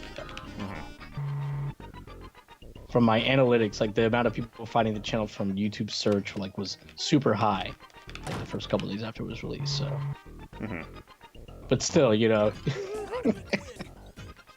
link the channel, man. Link me, please. Did all that work for you? I sent you a controller. Come on. Nah, I mean, in all fairness, like he and I never discussed it, and maybe that was my mistake. I just assumed YouTube collab credit etiquette. But then, like, I looked through his channel. I don't think he's ever like done anything with anybody else from another channel. Yeah, I guess a lot of the stuff I've seen him do, I've never actually seen him work with anybody. Right. So I don't think he even knows, and he's not on Twitter. You know, he's not like in the scene or whatever, like you and I are. Are we? I guess we're more like. No, I'm kidding. I'm like, God, I feel like I'm on like one of those crazy peripheral people that's just been around forever. Yeah. Yeah, Jack, the CDI and 3DO really don't get mentioned that much. I feel like the CDI gets mentioned more than 3DO these days. Yeah. I need to pick up more freaking 3DO games. The system's really fun. I've been meaning to stream it too, man. I've got a lot of games I've never played on it, and a couple that I've just never finished. Like I've never finished Super Wing Commander on it. Oh yeah, that was great. I think I've got Wing Commander 3 around here somewhere for it.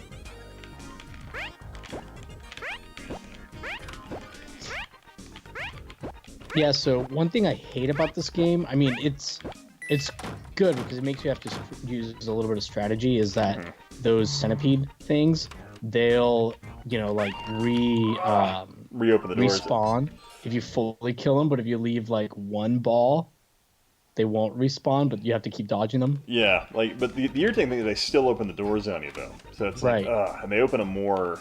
They're more aggressive. More frequently. Yeah. Yeah. And the issue is they're the only ones that are auto-targeting. Like the second you come on their floor, they come right at you.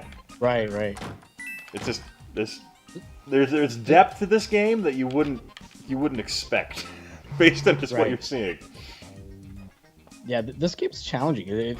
It's fun. You know, I think the worst part about this game isn't the cutscenes, because there's really not that many of them. It's the music. It's repetitive. It's just the same song, right, the whole time. Let's see. Jeremy says, no one mentions the 3DO, but the CDI is rapidly becoming the big hipster console. It's been... I mean, we've been at the forefront of the battle at the front. We're the forefront revisionists for the CDI. I actually told when the 8-bit guy called me or whatever, when we talked on the phone, like to discuss what we wanted or whatever. He kept saying like, if you don't mind, he was very nice. If you don't mind doing this, or if you don't mind filming some on camera stuff, and I may have some questions, use you to fact check. Do you mind? Do you mind? Do you mind? Do you mind? And I was like, his name's Dave, and I was like, David, I've been waiting for this day. I didn't know it would be you, but I knew one day. One day, a big YouTuber would come asking for the truth about the CDI. My work would cause somebody bigger than I to carry on the good word. Oh, man. Oh, good stuff. So, any plans for the weekend? I am going to hopefully finish the Neo Geo script. Oh, nice. Very, very close. I'm on the Hyper Neo Geo part of it, so that's like practically the end. Yeah, although I'm gonna go back and like touch it up because I feel like I wrote like a good portion of it was in a bad mood, so I need to go back and like touch it up, make it a little more fun. But, so angry about the Neo Geo. Ugh. Yeah. Besides that, I got some new lighting, so just some like LED lights to put behind my shelves and stuff for when I shoot. And that's it. Just gonna hang out with the girlfriend. We took Monday off. We're not going anywhere, obviously. How about we go to the other side of the apartment, the one we don't hang out in that often? Oh shit! There's somebody walking that way. Damn it. Oh, the cats are crying. I missed the flower. Yeah, God, I hate the centipede things, man. Like, you gotta be like 100% accurate in that hitbox. Oh damn, yeah. They're so happy too. I do wish that this had more variety in it of enemies. Although, well, later they do. Mm-hmm. I forget, like. But yeah, the first 10 levels. I've never gotten. Yeah, the first 10 levels are pretty much exactly the same. With these, like, you have the centipede and the turtle and all that, and then you get to the hotel and then it expands with like black ones. But then you get to like I think in the level 30s, you get to like the ice level, which is. If you thought this game was like difficult in like the first 20 levels, like the ice level adds like there's less friction in your moving, so you slide a little bit. So it's so freaking hard. And I'm like sitting there, I'm like, I think I actually have the 8-hour play downloaded somewhere, and it's just me crazy drunk talking to Jimmy Hoppa for like the entire time. Yeah.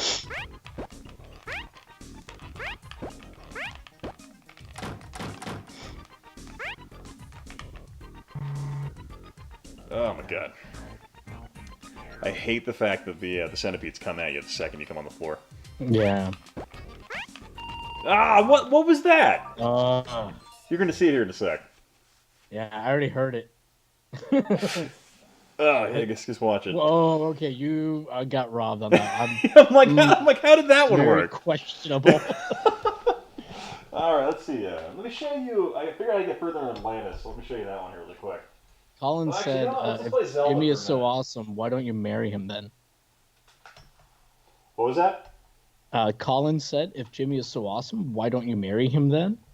And I would. Ian is already married? I would, Colin, if I wasn't married already.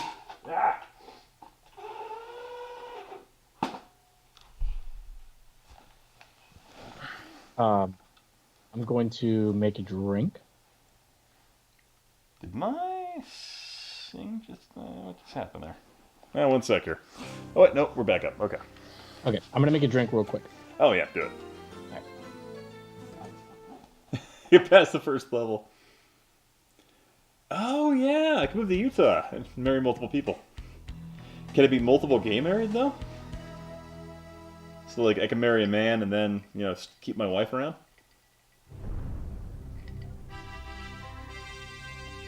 Jimmy Stewart refereeing. Hmm.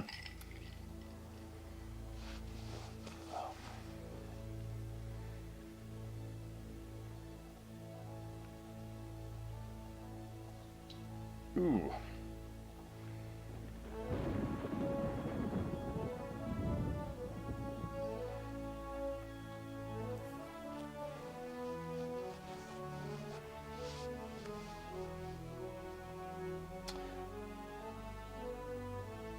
They won't prosecute it, so...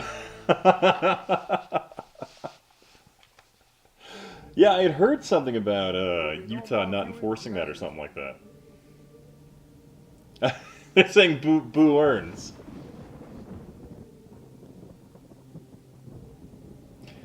Really? That's crazy.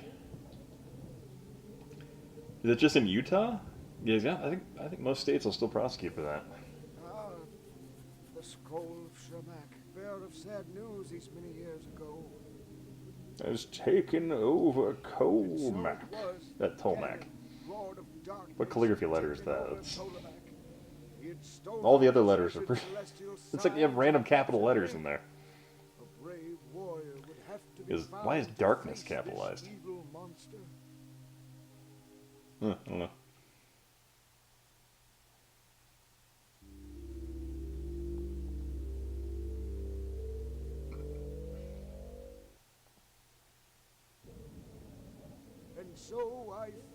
I really want to know how they filmed this, and then I want to make a motion picture using this particular film style.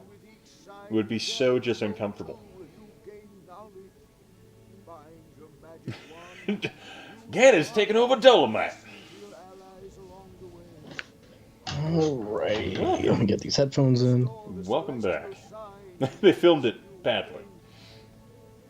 You what? Oh, I was just thinking how much I would love... This is not Atlantis. I changed my mind. I put in this one instead. I was thinking how fun it would be for the FMV sequence of this game to just make a whole movie like that, and how creepy that would be. I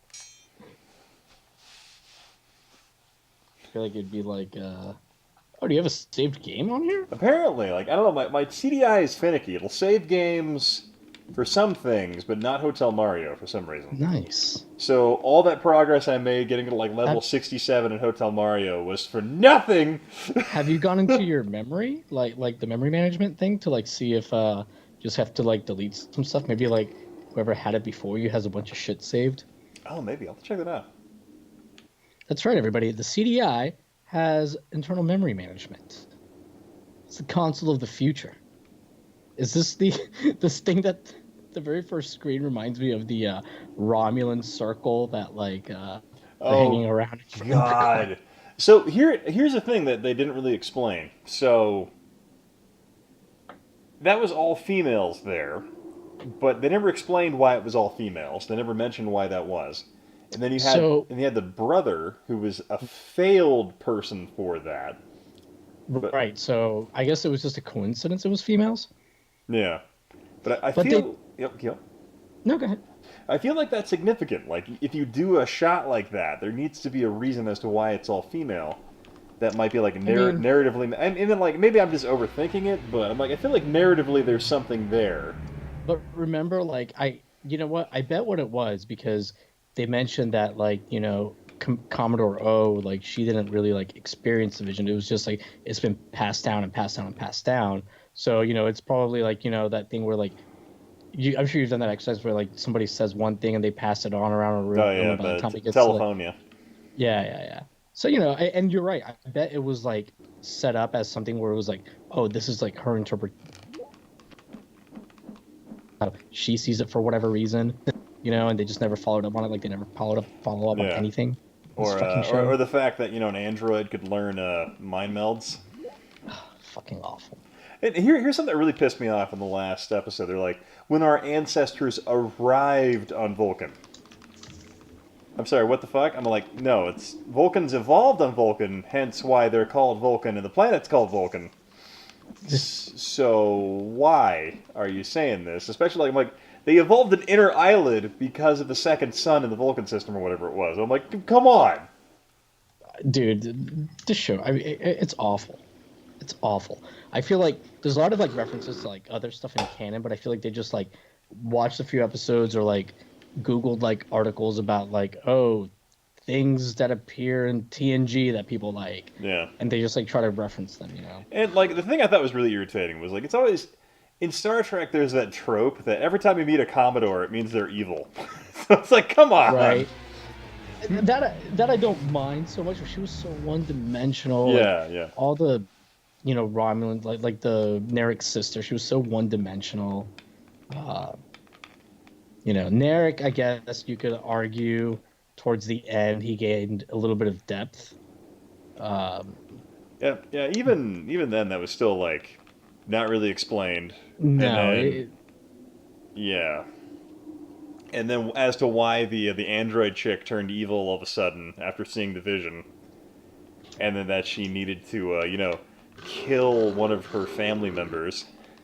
Right. And just like, oh my god. And then the fact that like they were having that like karate fight thing with the androids, and they're like beating their asses for a minute. I'm like, these are things based off of Data. So I'm like, I don't remember Data ever even being phased by hitting it, or being phased by being hit in the face.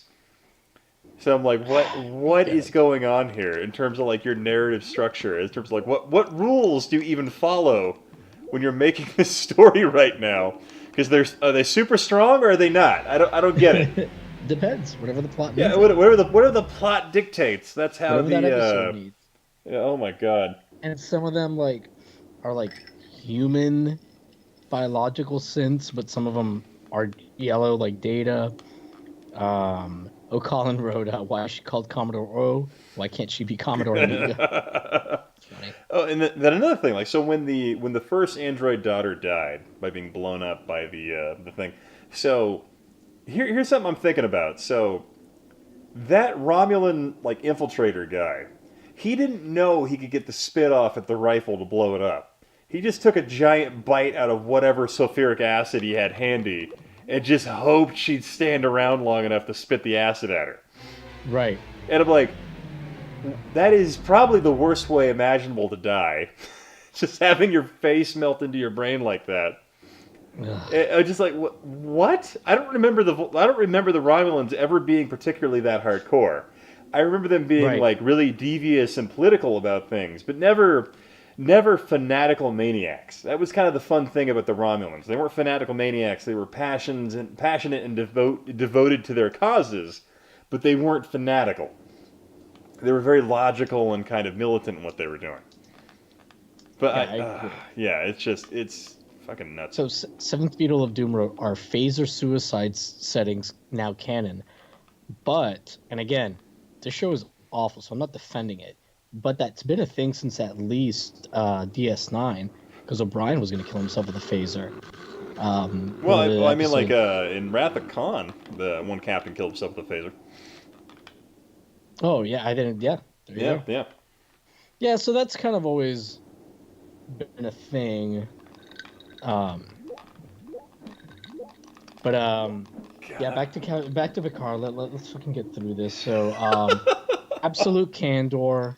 That's the well, hold on. The end is the beginning. Okay, episode 3. That's one where like Picard goes to Raffi and like asks for help, and like they drink the wine and she starts like vaping, and she's like, "Oh, you got a nice chateau, and I'm poor. Heirloom furniture." Mm-hmm. Sure, I could replicate something just like it, but I'm poor. It's like... That's why I live by the Vasquez Rocks. Yeah, I live in a trailer by the Vasquez Rocks. I'm poor, and, material scarcity is no longer a thing, but still... I'm poor somehow. I spent all my money on these, what do they call it, snake root? I don't even know what they're calling it. It was snake something. God, it's so lame. Snake shit?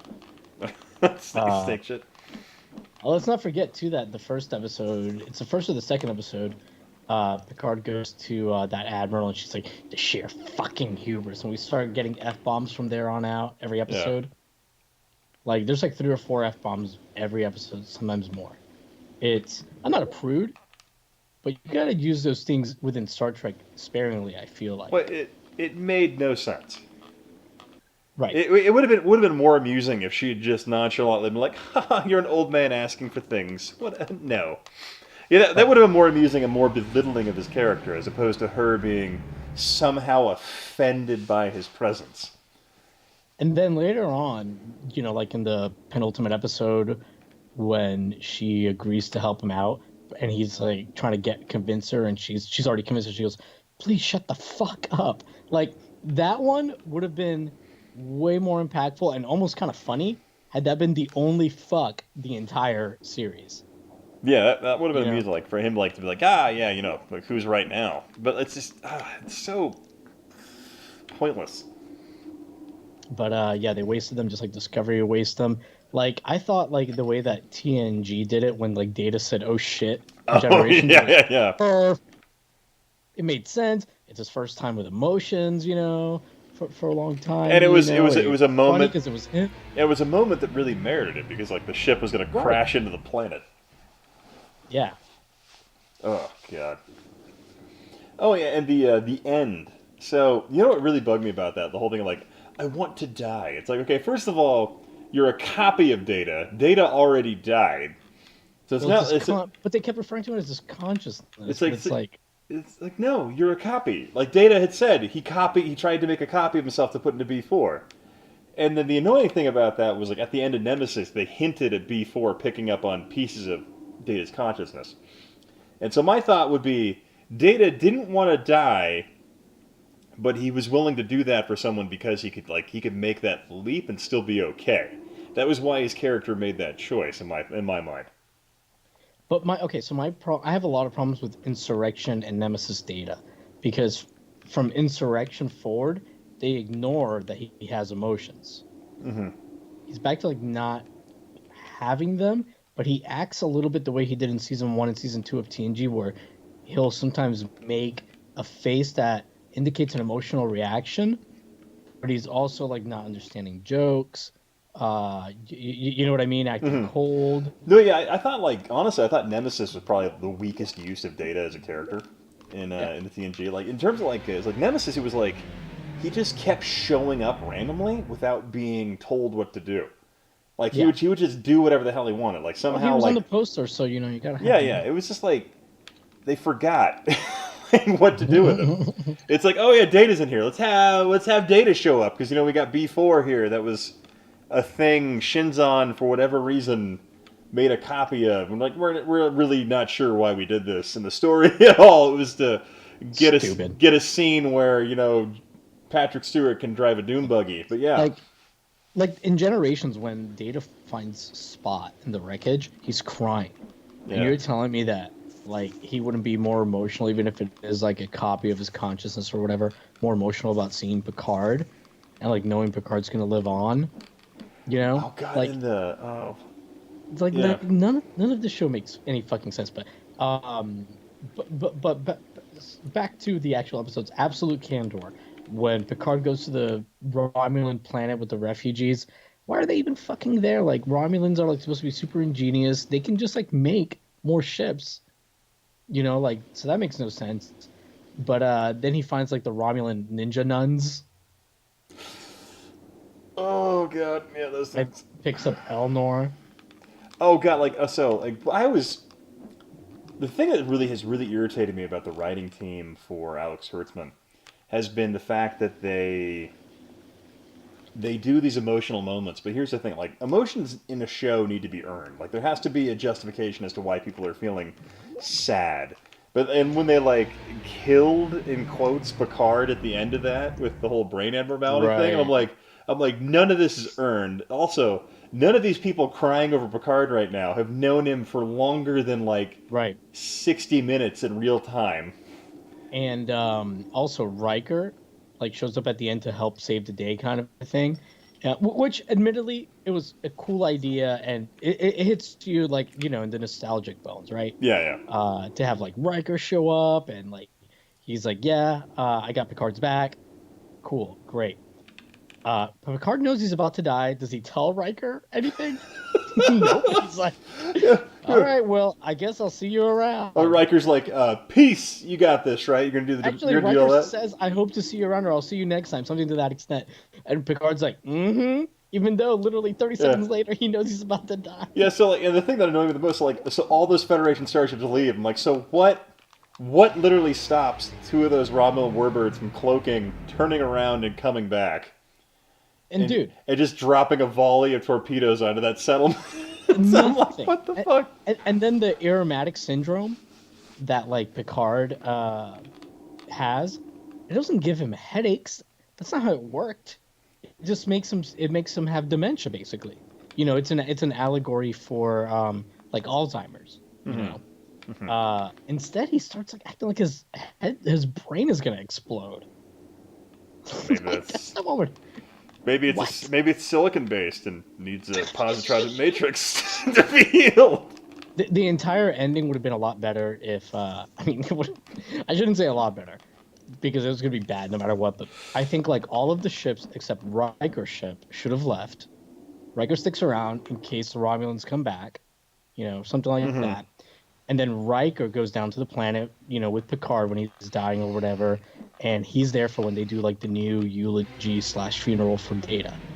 Yeah. At least it would have added something, a little bit more to it, or like when they think Picard has died, Riker can be talking to Raffi and Rios. Oh yeah, so Memphis is asking, so you're telling me Q wasn't there for the death of Picard? Yeah, right? It's ridiculous. Like, there was that scene where I thought Q was actually going to be there, but it was just in a simulation. Yeah. So, oh my god. So, and what even irritates me about that is I'm like, so really the physical body of Picard is dead. So Picard is actually dead. It's just a robot copy of Picard now. But it's like they transferred his consciousness. But that's really not how it works. It's like, that's how it works here, buddy. Yeah, apparently in their narrative. But I'm like, ugh. I can let that go because to be fair, it's a show about where you have to accept a being like Q exists. You have to accept that there's telepathic people and that kind of stuff. And actually, Q's not even like the only omnipotent race in Star Trek. So I don't mind so much them doing the stupid brain transfer thing. I just, like you were saying earlier about like things like having emotional moments and you have to earn them. You have to earn everything, right? And they didn't earn like the audience to like be able to say, okay, the story was so good, you made me love Picard so much, I'll like let anything slide so that he can continue. Yeah. Let's see. Gorilla Jones, how you doing, man? Sorry I didn't respond to your message earlier. But yeah, it's so lazy. I don't know what it is. It's like one of those things where like, people are like, I was reading like Facebook posts about it, like, because it's just like lowest common denominator stuff. They're like, I cried when Picard died. I'm like, really? You cried? You cried over that? Fucking idiots. I'm not bitching Picard. And then like Red Letter Media was so right. Like when Picard shows up at Riker's house or whatever, and Riker immediately goes, "Oh, you're in trouble. You need someplace to hide," and puts up the shields or whatever. Like, why would he think Picard did something wrong? Picard of all people, and the Picard is hiding it in trouble. You know what I mean? Like that's not Picard. Yeah, it's like that's the Picard we all know that we've seen and encountered before. So there's a great article on The Guardian's website about Picard. It's called the title of it is Star Trek Picard is the dark reboot that boldly goes where nobody wanted it to. Anyways, and then it goes on and on and on about how bad it is and like does a big review of it. But it has a line towards the end. Let me see if I can find it. Hold on. Yeah, honestly, the whole the idea of the Red Letter Media's terrible idea of Picard using giant power gloves and spaceships going together to form giant fists to fight stuff would have been more amusing than what they came up with. But oh my god, like here's another thing, like the fucking orchid thing.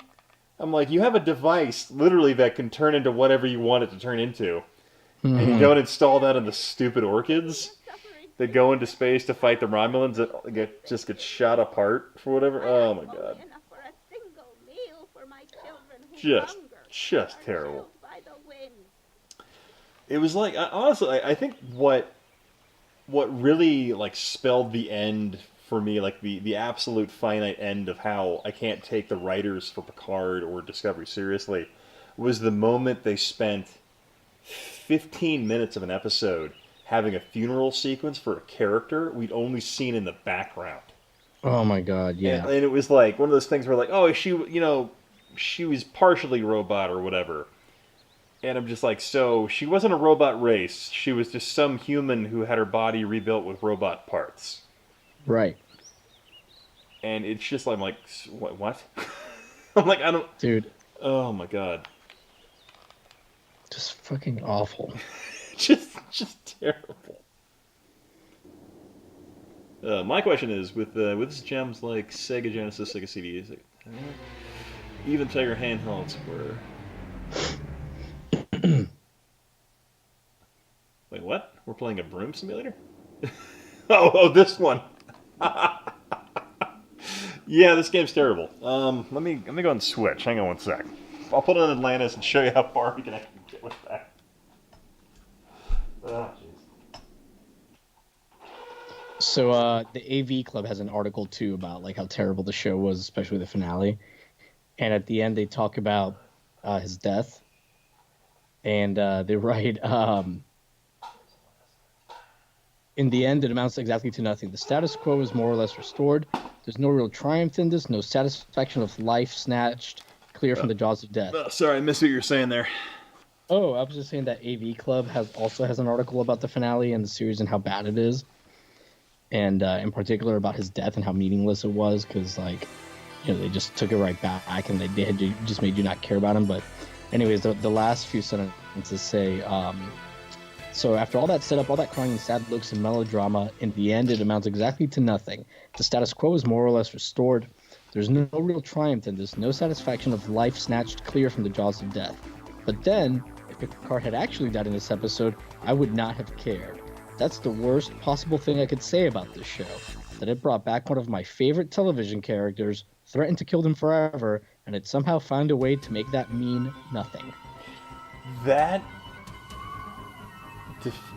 perfectly encapsulates my feelings for that scene. Like, when I saw the characters, like, all sit there and, like, start forcing those cries and all that, I'm like, first of all, like, the one blonde chick, I'm like, you killed a guy for no reason. And you're sitting there crying over this guy that you literally met 4 days before. Oh, my God. And he's wrathy. Oh, my God. I hated that character so much. She was just... I'm just going to call you HN from now on. Just call me HN. Like, be HN. Yeah, or, like, I'll call you IN, short for Ian, even though it's a certain amount of syllables. IN. Oh, Jesus. 7 People of Doom wrote, don't give Alex Kurtzman a copy of Doom Eternal. He'll make a whole season based on Voyager episode about Klingon hell. that episode is not good. God, that was... Lady, I told you, Lady and I, though, we've been, like, watching, like, pretty much TNG. She's, like, pretty much gotten into it. Even like, I've put on even a couple of season 1, season 2 episodes, and she liked them. Hey, I'm going to refill my drink real quick. I'll be right back. Yeah, you motherfucker.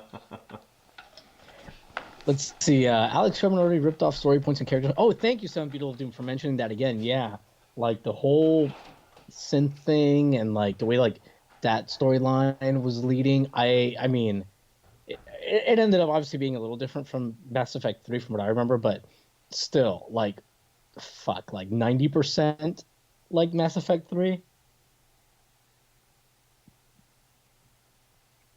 Yeah, I mean, it's just a bad show.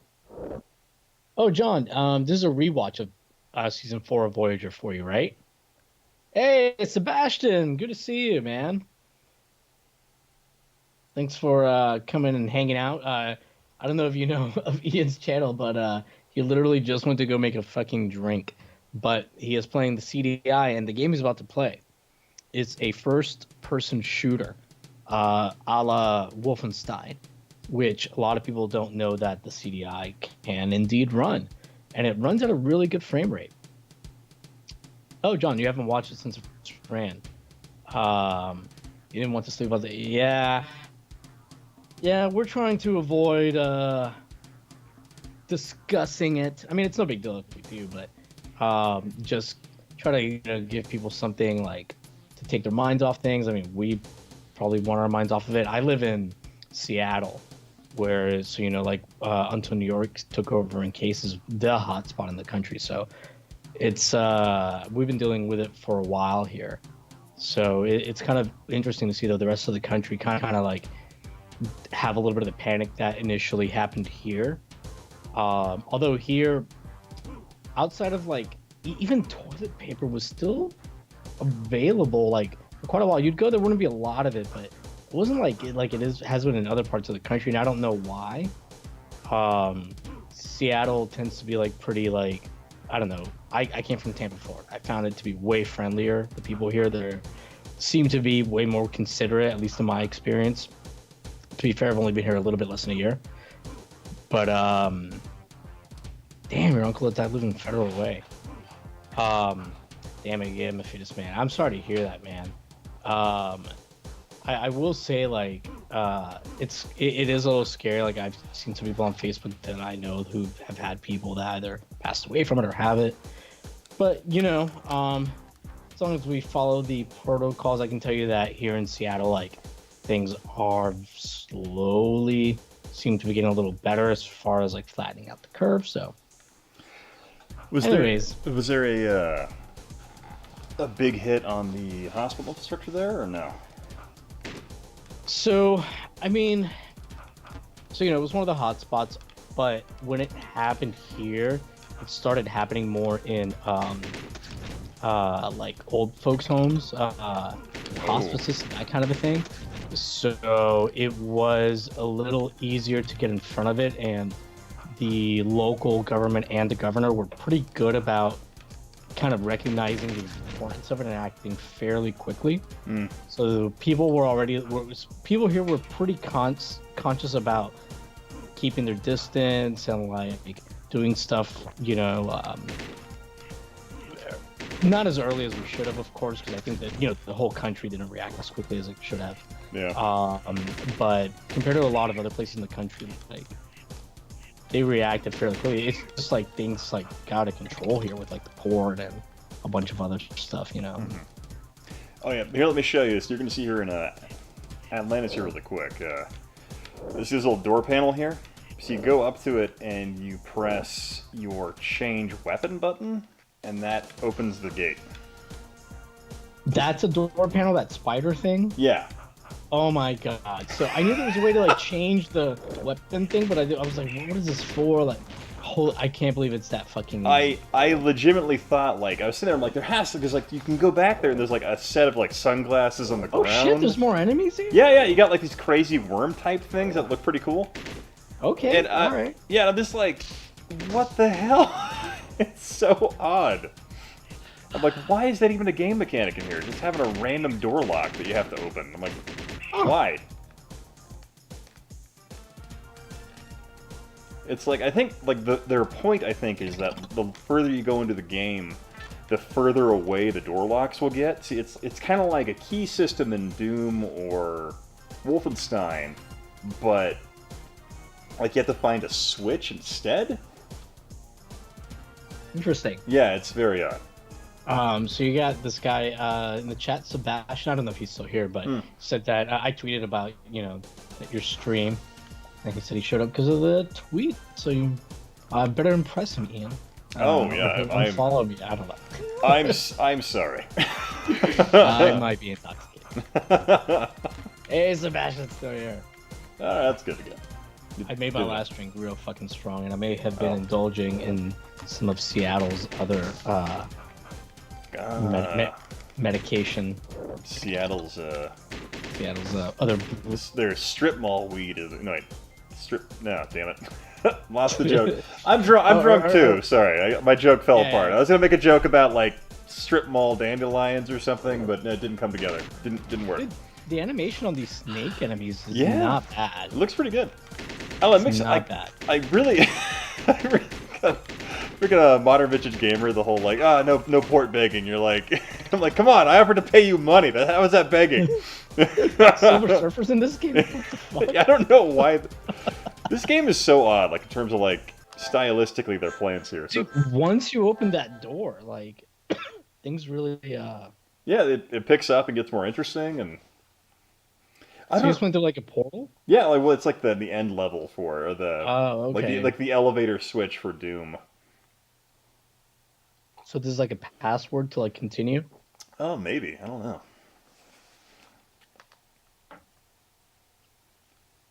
Bija Rawama. I don't know.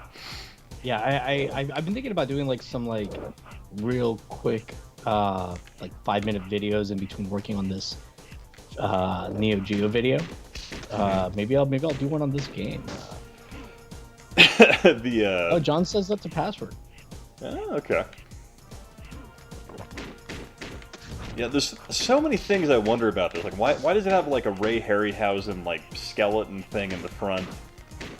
And then, because like clearly there's a plot they were going for. So I do have like some like sources like from the developers of this game, and like all because they had to like do like a bunch of tricks to get it to run. It's a pretty interesting.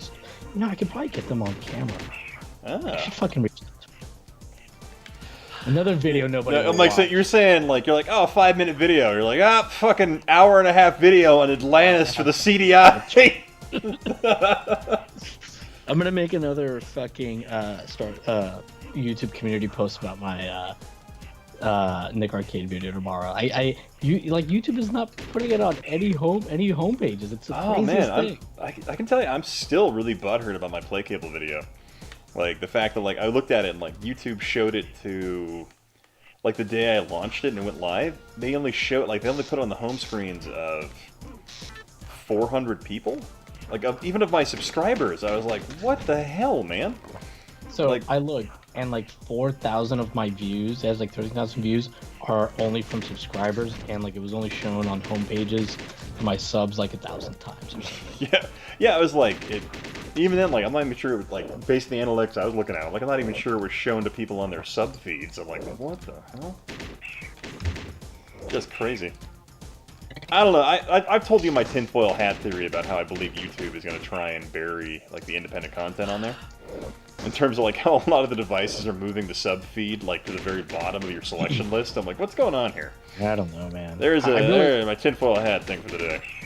I'm telling you, man, if my Neo Geo video does bad, once this whole virus thing is over, I may just because I can imagine like now it takes forever to get. You know, it's going to be a big backlog of getting, like, channels monetized. I'm going to just start all over. Put out all my old videos once a week, and I bet I'll have 100,000 subs, like, in 6 months. Because YouTube will just start showing it to everyone. Oh, this guy's putting out videos every week. I'd be curious, what would happen if you didn't delete your current channel, but started a new one, and just uploaded the same thing? But you can't, because YouTube will flag it as like a video that's already been uploaded. Repeat. I'd have to change something. Which honestly, I would go back and like redo, like, you know, just make things like look a little nicer, a little more. I would George Lucas my videos basically. There'd be wampas everywhere. But anyway, somebody wants to hear about this shit. No. Yeah. How's everybody's doing? Are you quarantined where you're at? Are you enjoying it? Are you having to spend more time with your family? That's a real tragedy here. I really shouldn't make light of it. But yeah, I told you like somebody in our building tested positive, right? In our building where I work at. Yeah, so we had to like, we ended up like, you know, quarantining our whole building, like everybody that worked, like quarantined, right? And we had thankfully like already been working from home for a week, my girlfriend and I, for like a week. And so when we found out, it was like during like the beginning of the second week of it. So, but then shortly after that, it was like obvious that like, we should probably just try to stay home as much as possible. And most people that could and a good conscience like started doing that anyways. So by the time like the stay-at-home order came down, like last Wednesday I think it was, like people were already like kind of practicing it already. Did you incinerate all their belongings? Yes, we not only did we incinerate it, we actually got a dozen CDIs as required and made a circle out of the CDIs. And the CDIs, once we turned them all on, they incinerated his belongings in the center of the circle. A lot of people don't know that D in CDI stands for disinfectant.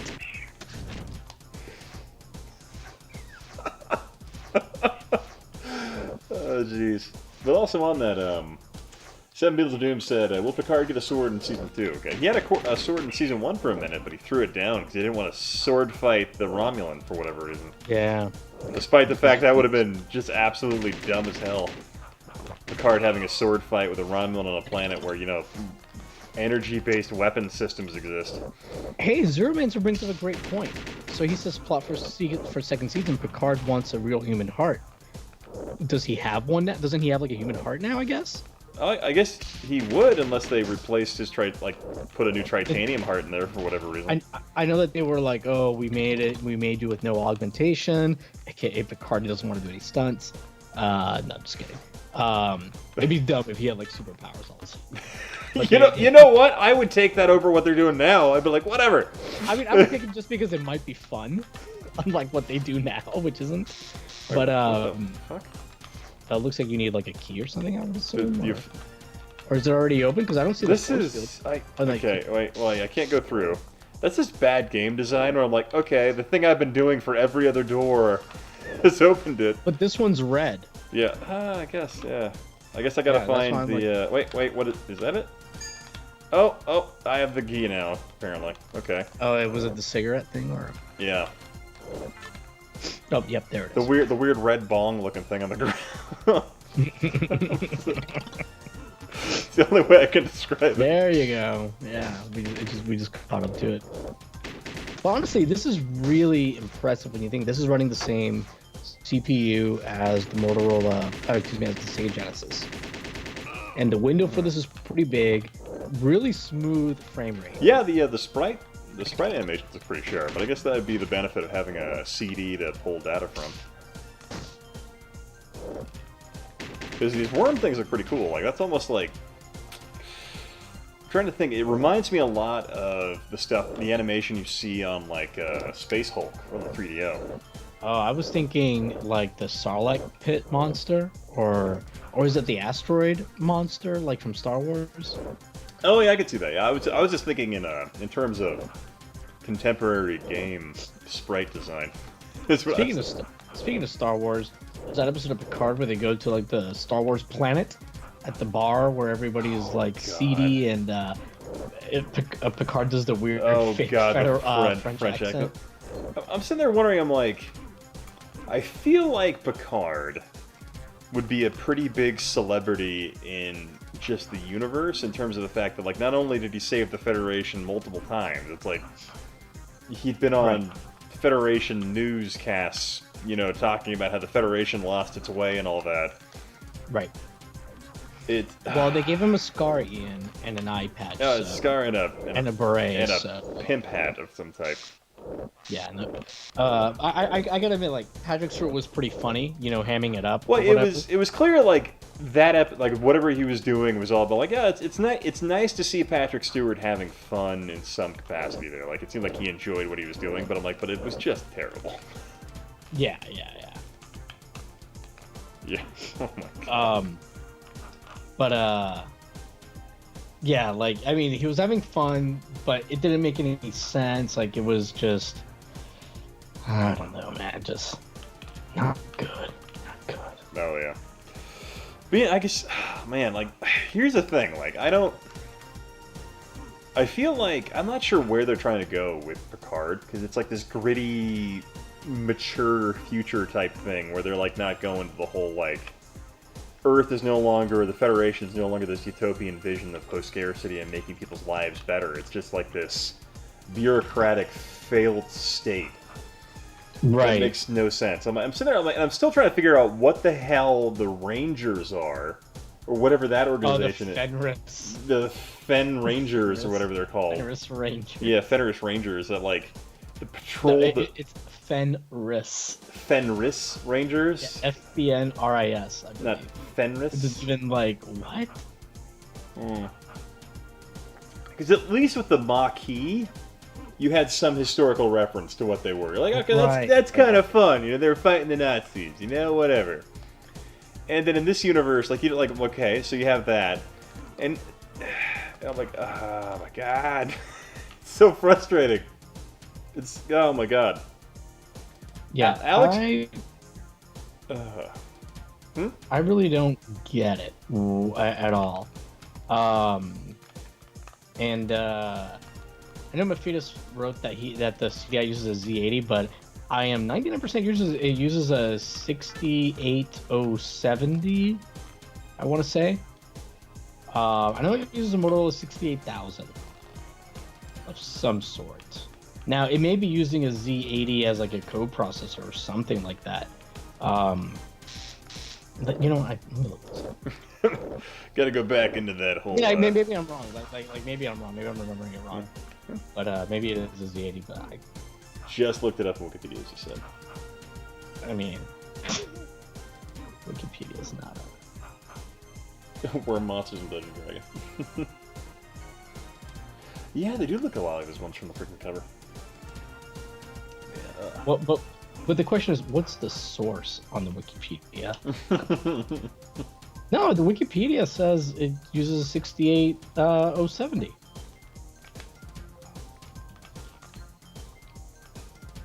It says it, yeah. The 200 series uses Philips SCC 68070. Okay, so I hit the switch here. I go back here. I don't see Z80 on the page, but maybe there's some I haven't expanded, but... Apparently I missed a switch somewhere.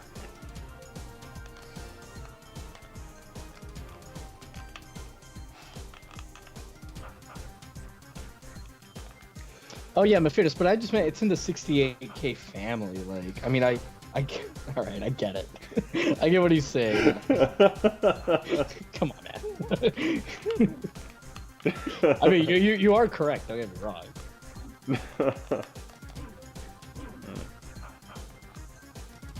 Yeah, my favorite thing about the doing the Top Hat videos when he posted that tweet from that guy that like freaked out about me talking about how a lot of people learned about the CDI through the Angry Video Game Nerd.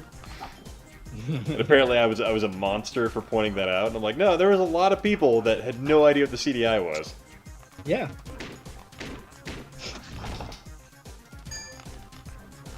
There we go. Got the key.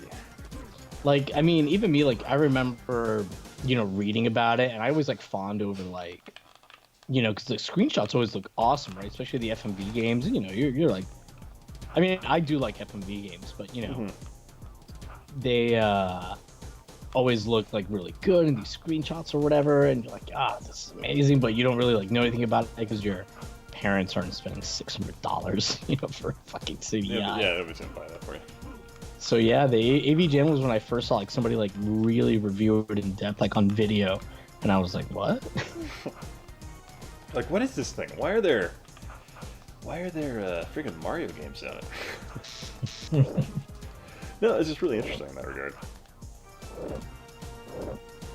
Oh, Kevin Ball is here. He said, look, man, the Hey. CDI encompasses multiple CPUs. It does, because technically, if you have the digital video disc, what was it? The digital video decoder or whatever it's called. You know what I'm talking about, the cartridge. Digital video. Mm-hmm. Yeah. Hey, Barca, come here. What are you doing? My dog's just standing at the garage door going, let me in. Yeah, I found this is a really odd game mechanic where it's like, okay, you gotta find the key, then unlock the door, but they're like, we're not gonna actually like physically put a door there, we're gonna put a force field color. Oh, man. Yeah, so Kevin Ball wrote about how he read like a glowing review of Burn Cycle in Game Pro or something. But Burn Cycle like got, you know, PC ports and stuff, and like it is a good story. It's a good game. It's unlike a lot of FMV titles of the time. It's fairly well acted.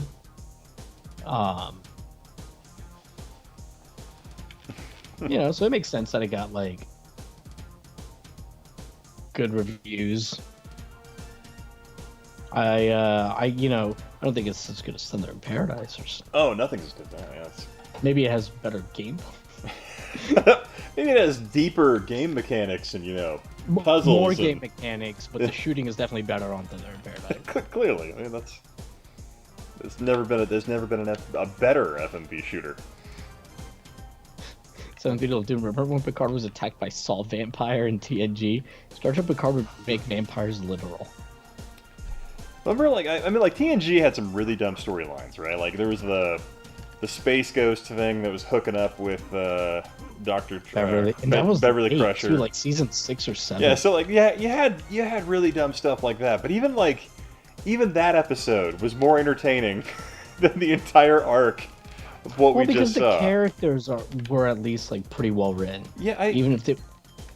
Yeah, what's ridiculous to me is like you have these characters, and they have all this extra time to develop them, and they're still terrible at doing it. Yeah. And you can tell like they have some good actors on Picard, but the writing is just so fucking atrocious. I still feel like Raffi is the most annoying character ever put to TV. She's obnoxious. Yeah, she's. She's obnoxious. I feel like she might be the weakest of the new actors. Yeah. That Rios, the guy that plays Rios, is great. And Rios is a great Star Wars character. Great replacement for Han Solo. Great Han Solo character there, yeah. Right? But, God, I still don't get it. The whole like, I'm gonna get my money, Picard. It's like, what is Picard paying you? Is he paying you in grapes, bottles of wine? Well, Picard apparently is rich. Yeah, but apparently, I'm like, on an admiral salary in a society where money's meaningless, and usually you get more stuff by, your clout and all that. But it's like, oh my god. Like, and it's so weird that they went with the whole like, oh, Rios is expensive thing. Like, they need money for this, they need money for that. Anytime that they were in a situation where money was needed, it should have just been like Picard going like, somebody going, hey, Picard saved my planet. You saved my family from destruction on this whatever mission. I got him. It should have just been like Picard calling in favors or people saying like, hey, Picard, I owe you one. Yeah. You know what I mean? Mm-hmm. It helps to let new people coming to Picard know about the things he did. You could have brought in some additional previous guest stars. Dude, how cool would it? Well, I guess this is not maybe a cheap guest star, but remember that episode where that Kelsey Grammer is in? Oh yeah, he's the commander of that Reliant class ship. Yeah, he's stuck in the time loop or whatever. Yeah. What if he had come in? What if Kern had come in and helped it out? Oh wait, they wiped his memory. Kern wiped his memory because he couldn't live with the fact that Worf had screwed their family over. Right. And what annoyed me there, I'm like, Kern, you've been through this before. Your family's already been dishonored before. I'm like, come on, Kern. Moriarty shows up. And he's got the hollow emitter that from the doctor. God, that'd be great. Just bring Moriarty. You somehow got out of the cube. You figured out. You gave me life. Now I'll give you life, Picard. Oh god, that would have been great. There's so much more interesting stuff they could have done there. Because as far as I'm aware, in terms of Star Trek, the only person I know that genuinely didn't like Picard was Sisko. That was the only person in the entire Star Trek universe. But even by the end of that pilot episode, he doesn't like Picard, but he kind of understands that. Yeah, he kind of forgives him. He understands it wasn't him doing it. Right. And he understands a lot of his pain is him just refusing to let go of it. Cause and effect. It was Soyuz? No, I'm pretty sure that was a Reliant class. Yeah, Reliant's the some shit they reused. I know that. Hang on, I gotta look this up. Cause and Effect is the name of the episode, Oh, dude, how great would it have been if the race... I can't remember what the race was. Yeah, that was oh, Miranda. Crap, Miranda class. But the race from the Darmok Miranda. and Jalad episode? Oh, God, yeah, the, Polarians? Yeah. Sure. Probably. Like, if they had come in at the end and helped out Picard or whatever. Wait, Soyuz class? Hang on here. Hang on, I gotta look this up. Sorry, I'm losing my mind here. Ian, you're playing the greatest FPS shooter to ever grace the console of the 90s. But yeah, if like the race from Darmok would have been like showing up to help or whatever, like I don't know, man. Like it was just like disappointing. Like it's cool that Riker was there, but what if Riker could only get like a couple Federation ships, you know, in the sector? Wait, did the Bozeman have random turrets stapled to the outside of it? In Alex Kurtzman's fantasies, they do. No, well, apparently the Soyuz is a modified Miranda class with like turrets and shit stapled to it. Wow. Okay. All right. I stand corrected. All right. My bad. Yeah, you better kick him out here. Oh my God! I'm gonna go. Before he has I'm gonna go commit Star Trek seppuku. Silver guy has another. Oh jeez. Who else would have been cool to come in and like help out? Oh man, that would have been great. But yeah, just like you know, one of the random alien races that he had helped out. There's the episode where this might have been too obscure, where like him and you know they're like trying to figure out like where the humanoids came from in general. Mm-hmm. Oh yeah, the progenitors or whatever they're called. Yeah, and at the end, him and like the Cardassian woman are like the only two that are kind of like neat, you know, like seeing eye to eye. Like it would be cool, like to bring her back. You know, just to bring back any Cardassian in general would be great to bring back, especially like exploring. Well, yeah, Dukat and Damar are dead. You could bring back Garrick. I mean, I always had this fantasy that Garrick would become the future leader of the Cardassian Union. Man, Damar. Oh, that one hit me hard. I like Damar. Even though Damar killed what's her face, I'm like, you know, I can get behind Damar. But you know, he ends up having such a great redeeming arc. Yeah. He is in some ways what I feel they wanted to do with Baltar in BSG, but I think they did it a little better with Damar. Yeah, I can definitely feel that. Yeah. Like Damar definitely is way more sympathetic. Baltar becomes pretty sympathetic too, but I'm gonna pee and make a drink. I'll be right back. Do your thing.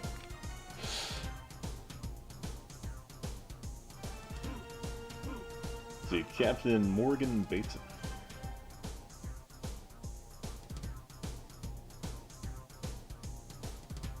Miranda class modification, Swedish class. yeah, because the Reliant was the name of the Miranda class ship in Wrath of Khan, right?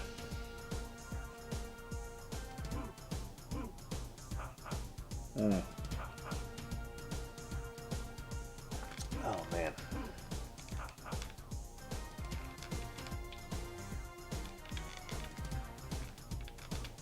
Now I feel like I'm just looking for a damn key or a damn switch for the door. Yeah.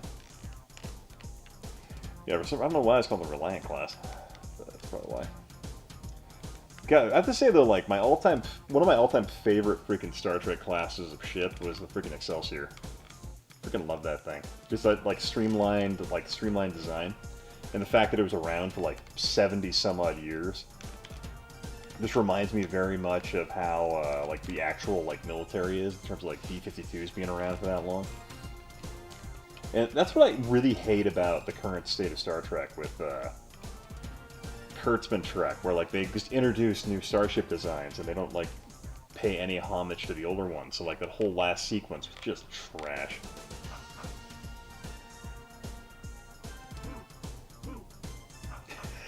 I remember when QS. Oh god, Voyager was great. That whole Q Who thing where it was like the Q Civil War, where like the Voyager crew was somehow in the Q Continuum picking up like muzzle-loading rifles. So dumb. Oh god, the Prometheus, that was fun because it had Andy Dick as their emergency EMH. That was crazy.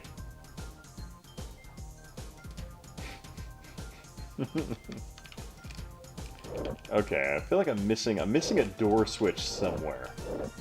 Okay, so we gotta look for that apparently. No door switch there.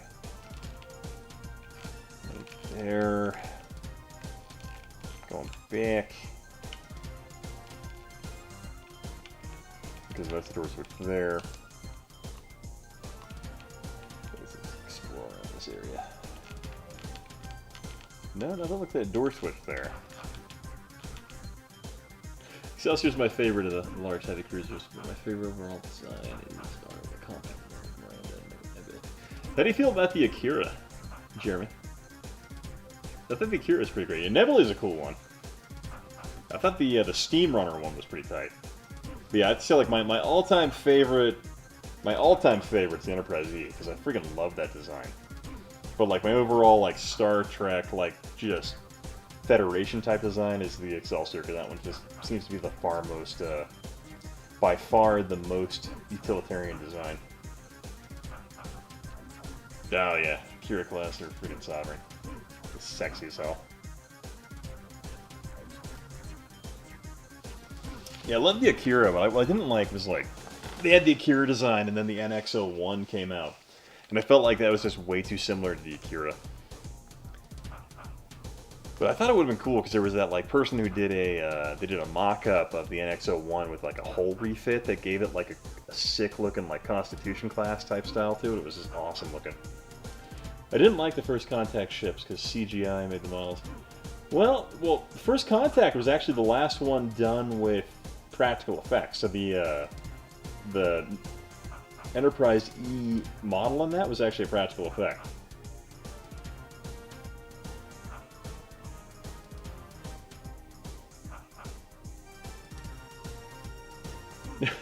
Giving birth to... Oh god, the one where they went to Warp 10. Oh, it was a good one. You didn't like the Enterprise J, the giant-ass ship from... Well, I think the Enterprise J was the future one, where it had, like, the dimensional vortex technology or whatever it was that allowed it to be bigger on the inside than the outside. But I thought the Enterprise J design just sucked. But I always liked... Junkball Media had a great video on that. Threshold. Oh man. Oh, okay. Yeah, because I think pretty much after First Contact, the TV shows pretty much all went to CGI. Like I think a lot of Voyager was CGI for the most part.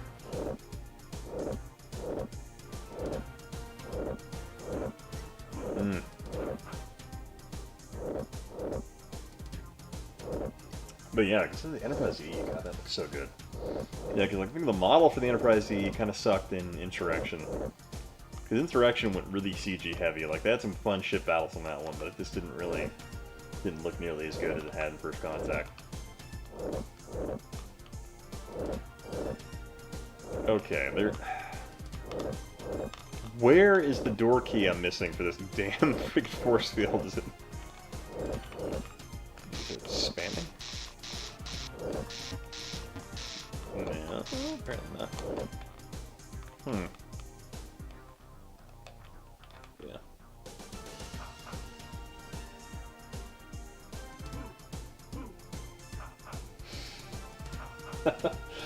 God, man, freaking the Dominion War, like, in terms of just, like, overall ship battles and the way they handled that, like, that was the perfect time for them to introduce CGI, just because of the way they were, like, handling it. But, like, watching those, like, Cardassian planetary defense turrets just rip through Galaxy-class starships was just crazy.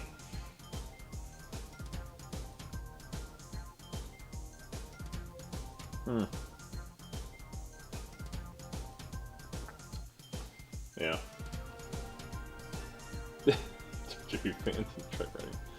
Yeah, I was never really a fan of the whole, like, where the Federation starship designs were going by the quote-unquote 29th, 30th century. And that's what really irritates me about about Discovery and the fact that they're going to that timeline, and we know that there are literally Federation time cops that go around and do stuff. And so I'm like, so why is Discovery allowed to go into the future when we know there are Federation time cops? But they're doing this whole weird narrative thing where the Federation has collapsed or whatever in Discovery. Fucking and dumb. It's gonna be so dumb. I mean, here's the thing that really irritated me. The sequence shots for the trailer I've seen, like, it shows those guys with those weird ring phasers on their arms, and I'm like, this looks like a fucking episode of Doctor Who, and I hate it. Yeah, I'm sure it's not gonna be good. Oh, it's gonna be awful, like every other episode of Discovery. What can you do? I know. I really think I was telling Lainey this, that I'm going to cancel my subscription, and I'm not gonna bother, like, you know, I gave Discovery 2 seasons. You know, and a lot of Star Trek shows have the first couple of seasons are not great, right? Mm-hmm.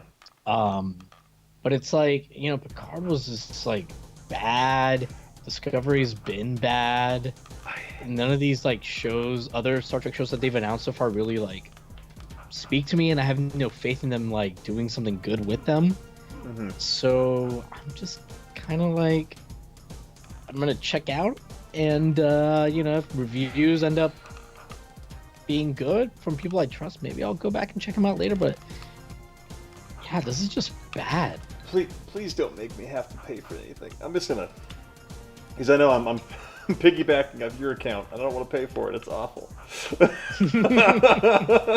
I mean, we could just like wait till they're like, you know. I guess we could always wait until all the episodes. All the episodes are out. And it's then, just like if we go to the Star Trek subreddit, there'll be spoilers. I passed it. Wait. Can you spoil a turd? Oh god, yeah. Wait, so yeah. Memphis saying I passed it. You saw it. Okay, where did I go? Where did I come from? Because there's this one here. Where's the other one? This side. Damn, your health is pretty low, man. Oh yeah. I'm a little worried with your resource management. This is not the kind of game to fuck with, Ian. Philips CDI FPS. You better be on GameFAQs looking for tips. It just like got to the part on the stream where you look at your phone. So. GameFAQs, Atlantis, The Last Resort walkthrough.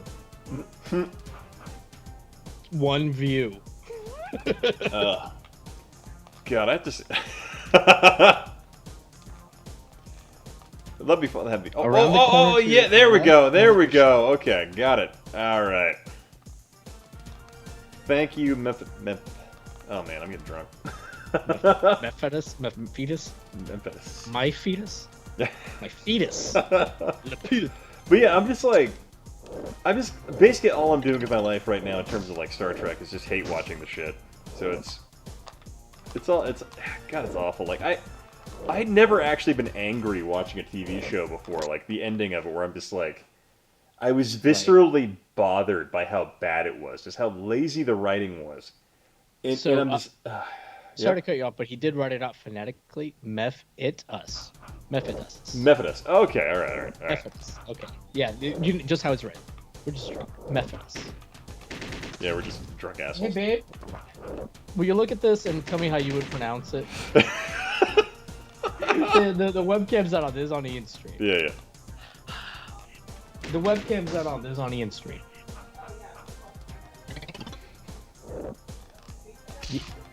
I'm just saying, you don't have to wear the shirt with my face printed on it. Like I command on. Please tell me you have that. Wrestling with gaming. Oh, you did it right off the bat. Oh.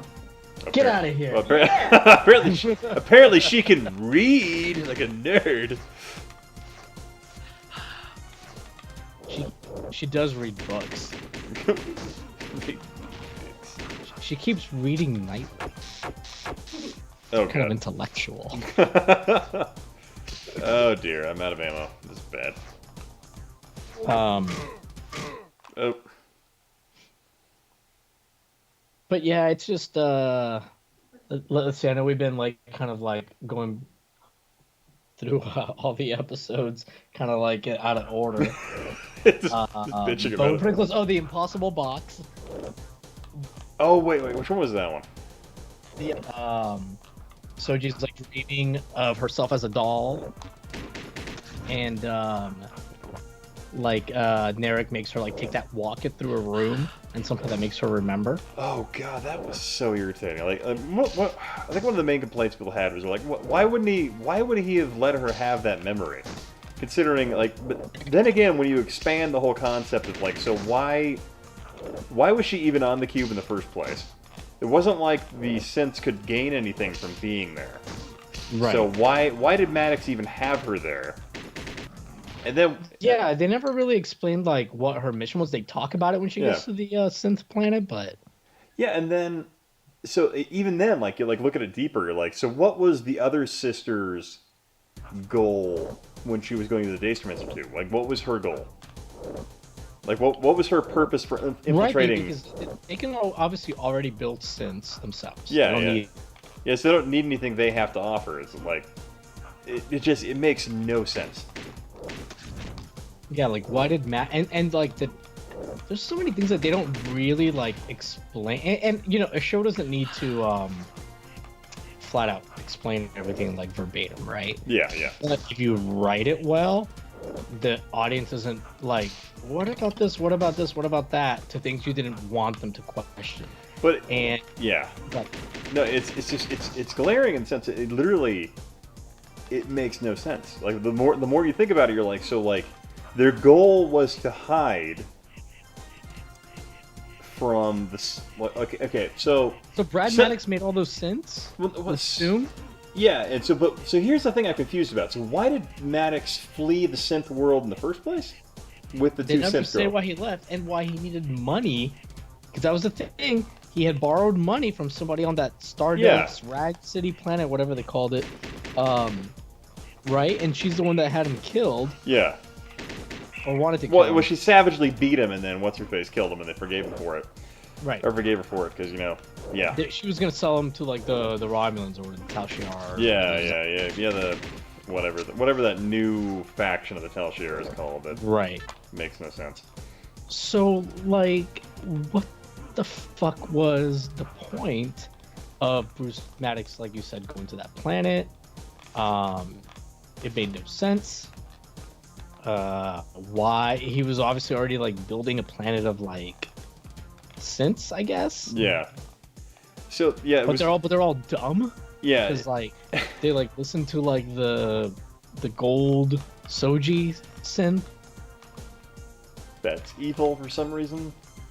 But, like, Soong built a kill switch.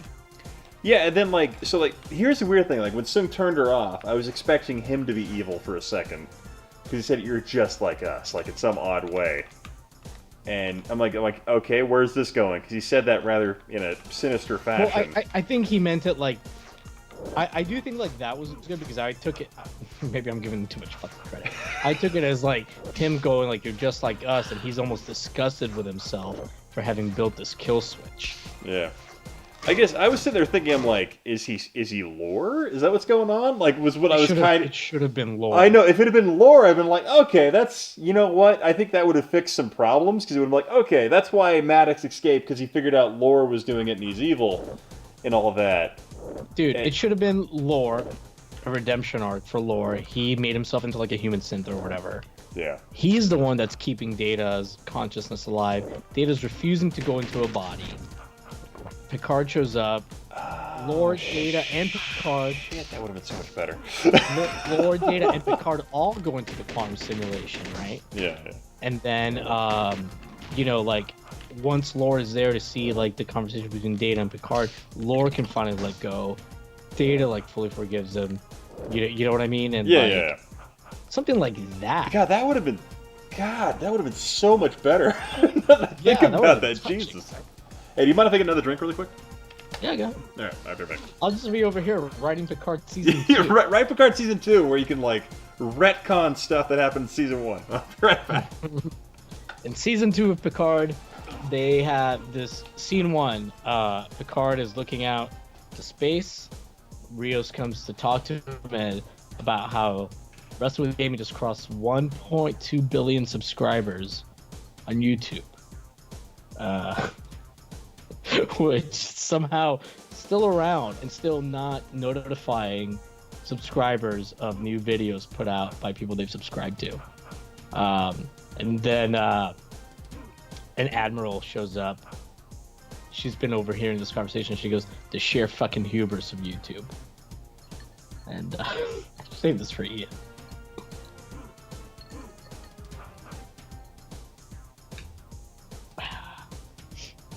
So Jeremy, are you still in Florida, right?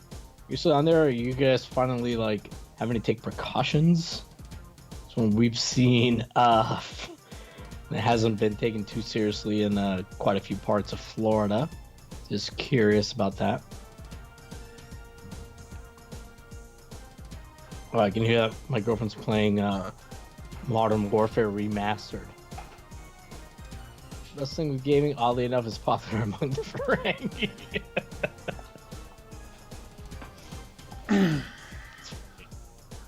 I was, I'll wait till you have your headphones on. So yeah, Wrestling with Gaming, oddly popular in Ferengi. Among the Ferengi. So, I was telling the chat about how like season 2 of Picard opens with Picard looking out into the window, space, and Rio shows up to tell Picard that Wrestling with Gaming just crossed 1.2 billion subscribers on YouTube, which still isn't notifying subscribers of their notifications in the 24th century. And then an admiral who's been overhearing the conversation walks up and says the sheer fucking hubris of YouTube. Cut the opening scene. This is season 2. Oh my god. God, that Right, whole... Seven Beetle of Doom has a pretty good season 2 idea. Picard season 2. Data regularly talks to Picard like a Force ghost.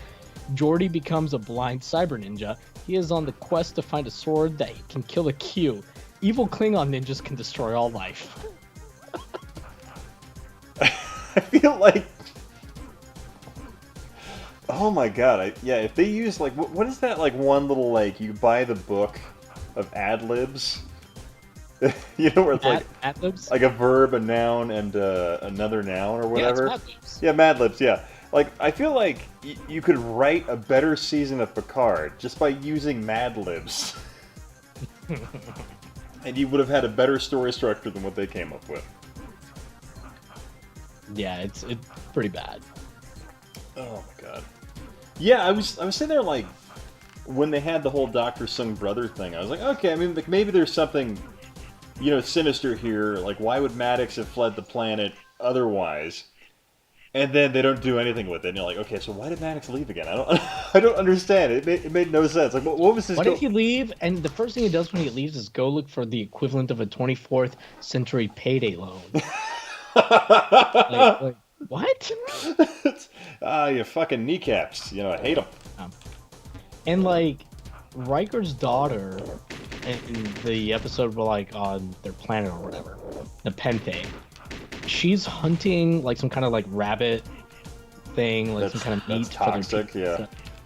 And, but it's, like, early on in TNG, one of the first things we see is, like, Riker talking to somebody about... I think it's an episode where they pick up like some like time travelers, I don't know, somebody, and he talks about how like that humans don't eat meat anymore, and he says like, you know, if we're gonna eat, they don't eat animals. If they're gonna eat meat, it's replicated. And he talks about how it's just as tasty and whatever, you know, it's just like it, and like he like talks about it as more like, hey, we're too civilized to eat another living creature, living mammal. Yeah. But like now he's like, yeah, go ahead and hunt my daughter, hunt. Yeah, kill them bunnies to get over the death of your brother on this planet. And obviously they probably have a replicator there. They could have one. You know, he's a Starfleet guy. He's got fucking defense shields on a goddamn cabin. Right. Yeah, sorry. Mem brought up something where he talks about bring back the clone of Riker. So Thomas Riker, as far as I'm aware, was arrested by the Cardassians and spent the remainder of his days in a Cardassian military labor prison. Yep. And they never explored that again. Yep. So That's what I understand as well. yeah, so I'm like, Thanks, DS9. ooh, where did he go after that? But my favorite thing about that episode, when Thomas Riker commandeered the Defiant, was he pulled off the outsides of his beard to reveal just a mustache. Whatever. It was awesome. That was the best. That was the best of that freaking episode. It's such a good scene, and I remember I was mad as fuck because when they aired that, I was not watching DS9 because I was like, "This isn't my next gen." But you know, they said Riker's gonna be there. But then, like, in the one of like the commercials for it, they revealed him taking off the beard, and I was like, "God damn it!" Was it like Although I didn't like think about his brother or his well, not really his transporter accident clone. Yeah, dude, I can't wait till like Lainey gets to that episode with the transporter thing. That's and then, a good like, one, yeah. And then later on DS9, it's cool though because like some of the, you know, I even though I've watched every episode of TNG a few times, there's definitely like a set of them that I've watched like 10 times more than the others. And now that I'm like, I go through some of these, I'm like, oh, I don't remember this happening to that. I'm trying to remember, like last time I was watching through TNG, there were a couple episodes I forgot just straight up existed. Like the ones where they dealt with the crystalline entity, I was like, fuck, I forgot this was entirely a thing. Yeah. Yeah, I forgot that was even a thing. Yeah, that's one of the ones I showed to her. The early seasons. We watched the first Moriarty one. Yeah.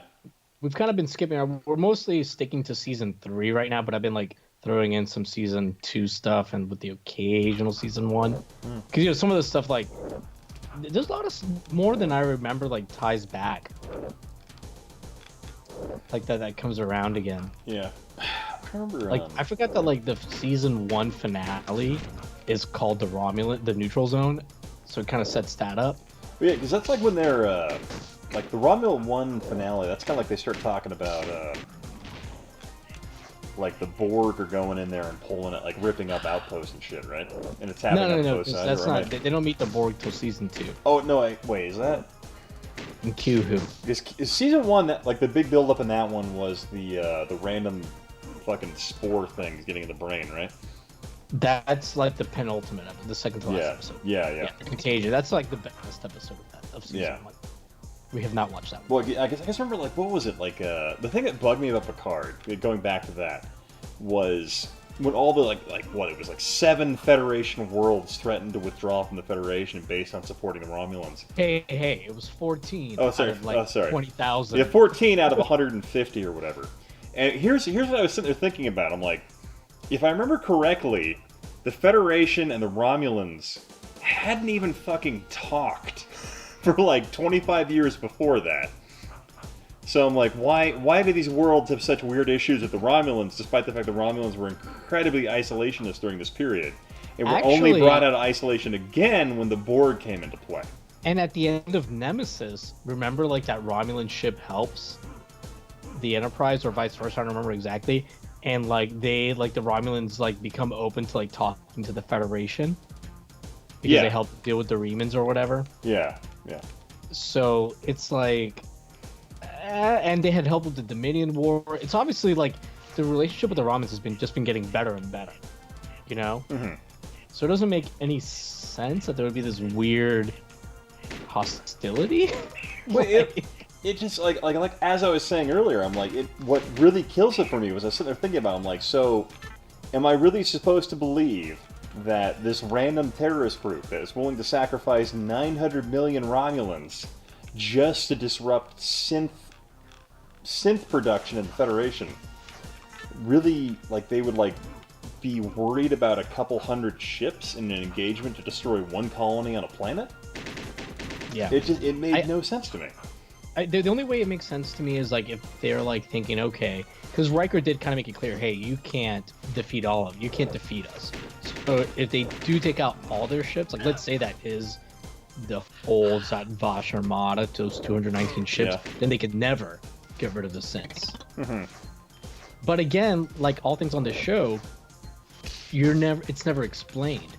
Like, hey, this is our last chance to do this, or these are all the ships we got. Like they never have like what should be like a 10-second scene, Yeah. explaining little things like that. Mm-hmm. Like the money situation, a 10-second scene. It never comes together. They never explain the overall strength of the the remnant of the Romulan Empire. They never explained like why the Romulans weren't able to like evacuate themselves. This is stuff that can be explained really with a few lines of dialogue. Or they never explain why it is that the Romulan Zat Vash were willing to sacrifice so many Romulans to kill just to end the synths. Like it wasn't like because as far as I understand, before Mars went up, the synths on that planet didn't even exist. Like they only existed because Maddox and what's-his-face had to go into isolation to continue their research and creating these things. Right. Yeah, so it's like, it makes no goddamn sense. And why, again, was the big AI intelligence, the higher intelligence, like some serpent dragon? Some serpent dragon thing that is poked out of a dimensional portal like it's some fucking Lovecraftian... Line, it was like slithering all back around, like circling on itself. It was actually like on... Yeah. It was and what's even weirder is like, it was like Lovecraftian and how it was like coming out of the thing. I'm like... And then they're like, the Romulan guy talking about it, like, oh, these aren't myths, these are histories. It's like, okay, so I mean, like, you being a Romulan who, I mean, I believe historically in TNG episodes when we meet Romulans, they're all about, facts, would be so into some random myth when people grab a portal that does that. And what bugs me even more, so you have this ancient civilization that created these synths, I guess is what you'd call them, and they drug the 8 stars into that random pattern. I'm like, okay, so if you had the ability to move literal stars, what could conceivably even stand in your way if you could move the fabric of the universe like that? And you could get far away enough from everybody. Bring the stars you need with you. You could literally rearrange the universe how you see fit. And it's just like, oh my god. This is why I hate J.J. Abrams and I hate anyone associated who comes out of his writing closet. Because they don't understand how fucking big space is. And they don't understand...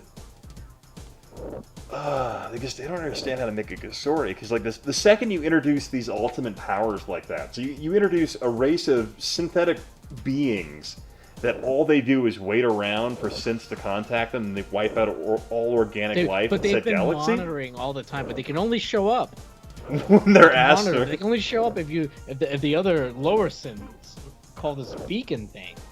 Because that makes sense. But you gotta have it. This is like when never mind. Keep going. No, I don't want to upset anybody who's religious. Oh, gotcha. Okay. Oh, you gotta go. Oh my god. It's just implausible. I'll leave. Nothing makes sense. It literally, like, the second you start breaking down any of the pieces there, you're like, fuck, this is terrible. It's just like, I could come help you. I'm monitoring. I'm watching you. But until you ask me to come and help you. So you ask me to come and help your football team on Sunday. I'm not gonna fucking do it. Let's see here. It's Easy. How you doing, man? References. Oh, hey, Easy Tapeworm. Oh, those things at the end. Yeah. So season 2 Picard, big bad guy is going to be... Yeah, so what the hell is, like, what are they going to do after season 2? Because it's like, clearly, it's like, you'd think the Federation, they found out about a multi-galaxy synthetic empire that wipes out life. I'm like, okay, so you have a bigger threat than the Borg now. Maybe. Yeah, maybe, I guess. I don't know, God, freaking Red Letter Media had better ideas in their, like, 2-second just bullshitting scheme. Oh, when they did the before Picard aired, when they did the they were Galaxy, I think they called it or something. So that was a good one, but like then did you watch the last one they did? That was just like I'm about 2/3 of the way through it. Oh, they have a great little segment where they sit there and just bullshit about what they think might happen, and like their bullshitting, their terrible ideas are better than what actually happened. It's just like Picard. he wasn't acting like Picard. Like Picard wouldn't have like stopped communicating with Raffi. I feel like he wasn't even like movie Picard. It made no goddamn sense. He was whatever Patrick Stewart felt like him being right now or something. Like, I get Picard changing and being like more open to like children and that kind of stuff. You know, like that actually made a lot of sense to me and showed growth. But like, okay, so he grew in that sense, but like then he stopped talking to Raffi because they couldn't get this one thing done. Like, you know what I mean? Like, and like, there's just like a lot of things where like he just wasn't acting like Picard, and I guess some of it was like they wanted him to, as the story progressed, to become more Picard-like, right? And they almost succeeded, but not quite. And one of the things that Patrick Stewart does, which I do like, is, and even Lainey noticed this, in the beginning of the series, he and she didn't watch all the episodes, but like she, you know, I'd have him on in the background or whatever, and she was like, "Oh, his voice is really weak," and I'm like, "Well, it's not like that in interviews that he does about the show, so I think he's doing it to represent the character, because the character's like 25 years older than Patrick Stewart actually is, or something like that, because he's supposed to be 94." And as the series went on, his voice got stronger. I thought that was actually like pretty cool. Everything else sucked. Yeah. I don't know, the funny thing, like, I thought it was interesting about that. Like, I had noticed that as well, that like Picard's voice got better and better as the show went on.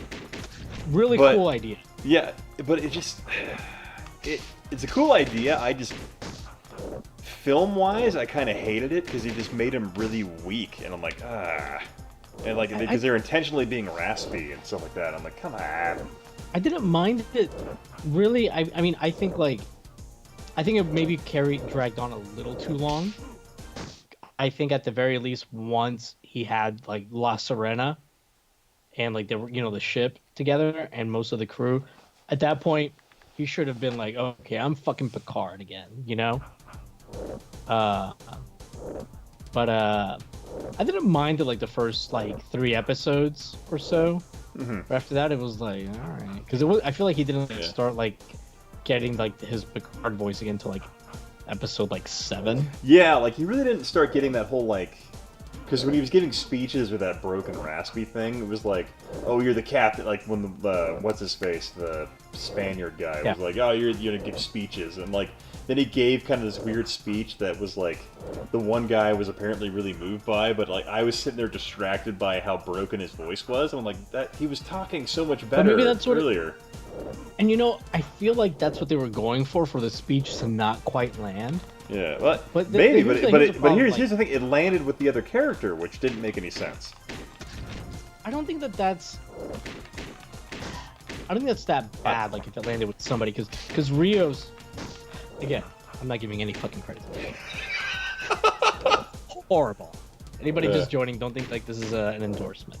But I think like the way it was supposed to be was like, hey, Rios, because of what happened with his captain, isn't gonna believe anything that this guy's saying, especially if he's got like this weak voice or whatever. Whereas other people are like, oh, this is Picard, this is whatever, you know, like they're gonna be a little more apt to, you know, buy in. And I think like at the end we're supposed to see like not only did Picard like become himself again, but like he showed Rios like, hey, you can trust in somebody again. You can trust in a captain again. You know, you can trust in somebody has this like ridiculous like moral virtuous like, you know, ideology. But the problem is those are good ideas. The problem is everything in between with the writing to get there was not good. Yeah, it was pretty bad. And they didn't earn those moments. Yeah, like we were talking earlier, none of it was earned. So one second here. Jeremy said the Borg stopped being a threat after Best of Both Worlds, though. You can't have a bad guy that always tries the same thing over and over again, failing and actually have them be a threat. The Borg were just overused species, and that will suit it for a few appearances. Yeah, I can feel that. I don't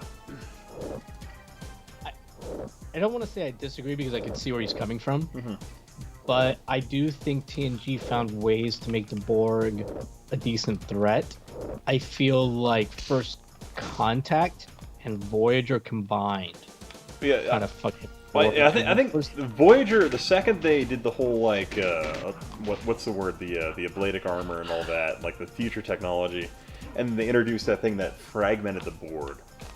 It kind of made the Borg less of a threat. I think my thought process. TNG kind of fragmented the Borg with Hugh, though. Yeah, well, but not. But it wasn't completely. like it was like a cube, I think, right? It wasn't like. Yeah, it was like a cube and some other stuff where like then like lore came in and manipulated it. But like But it was really like Voyager that really fragmented the Borg when they introduced like the future Janeway that had the virus that broke up the collective. And my thought process would have been like the cool thing to do with that would have been you'd have multiple collectives after that. Like you wouldn't just have a singular collective. So you'd have different Borg states fighting each other. So you'd have like a Borg Civil War type. And I think that would be a fascinating thing in itself. I remember when I was watching Voyager, I thought like they had come up with a way to save, because I already thought like after they had done like a few Borg episodes, like, oh man, they've really fucked up the Borg. But when they introduced species 2472 or whatever, the species that 8470, the one that they can't assimilate, I thought, wow, this is gonna be great, because now you can have an excuse why the Borg won't ever assimilate Earth, because like maybe they deem like, hey, Earth, at least for the time being, humans are so creative, or they like get other races to get together to like be so innovative that they're the only ones that can help us. With this threat. Yeah, you ever go to our Daystrom Institute? A couple times, not as often as I should. Yeah, it's they have this great like whole constructed theory called the farming concept, where the Borg would throw a cube at Sol Sector just to like farm the technology associated with it, because the humans would come up with so many interesting ideas to counter the Borg that the Borg. They're using that. Yeah. That they'll learn more from that than actually assimilating. Yeah, they learn more from just throwing stuff at Earth and watching us counter it. Okay, yeah, that's kind of what I'm saying. Yeah, exactly. It's fun stuff right there. That would actually be a great. That's actually like a really good like ace. What's the ace in the back pocket? Whatever that fucking saying. Ace. Because like that's actually a great way to save the Borg, right? Like. They could have been the AI watching the whole time, or something. Although it still doesn't make any sense for them to be called. Well, it was like Red Letter Media's concept of like what if the Borg were the counter to the Synth Empire? Like they could, because they're like an amalgamation of biological and mechanical parts. They were meant like, so that was Red Letter Media's theory, and I thought that was freaking great. Ace up your sleeve, thank you, John Ross. Yeah, you're nice and drunk. That's good. Yeah. John, once this is all over, I was telling Lainey when I was making a drink about I missed John's birthday thing because I was too hungover. But once this whole like pandemic is over, we all gotta go to barcade. Oh yeah. Well, I figured, God, once the pandemic is over, I need to do the drive out there and work on that replay idea. Bug you for a weekend. Well, I mean, I don't know if we should. What? And I don't say that because, like, I mean, obviously, if one of us was sick, we wouldn't like. Oh no, I mean after the pandemic's over. After. Oh, after, yeah. After, we'd have to stop for gas at least once in between. And, oh yeah. So we were actually gonna go. So her sister just had a baby. Oh. We were supposed to fly to New Mexico April 9th. We had to cancel our trip. Yeah. Because obviously we don't want to like. Good night, Meth. Hey, have a good night, Meth. Thanks for hanging out, man. Really appreciate it. Yeah, so you cancel the trip, Seb? Yeah, because I mean we were gonna go April 9th to like the 13th or 14th, something like that. And it's like, you know, it's less than 2 weeks away. Can't be doing that. You know, she just had a baby. Yeah, I mean you could stand outside a window and wave. But I mean, what is it, like $80 to fly to Atlanta right now or something like that? Let's do it. Dude, I mean, it's not the time to fly. God, yeah. Dude, I mean, I'm sure people don't want to hear about the virus. Oh, yeah. You know, they hear about it enough. So, yeah, when you went to the bathroom, one of the last times you went to the bathroom, I was like, we started talking about the virus. I was like, I think I didn't talk about it, but I'm sure we both want to like not talk about it too much. Have somebody take our mind off things, take people's mind off things. Oh, you can have up to 3 keys. Yeah, apparently, like a noticed... red, a yellow, and a blue of some type. Interesting. This game, yeah, John, absolutely. Yeah, this game is ahead of its. Okay, it's not ahead of its time. It's in line with its time. Let me put on a different game. We've been playing this one for a while. Let's put Mutant Body Slam. Look at that. Yeah. All right, I'm gonna pee real quick and take one more drink. I'll do the same thing after here. Actually, in a sec. Once you get back.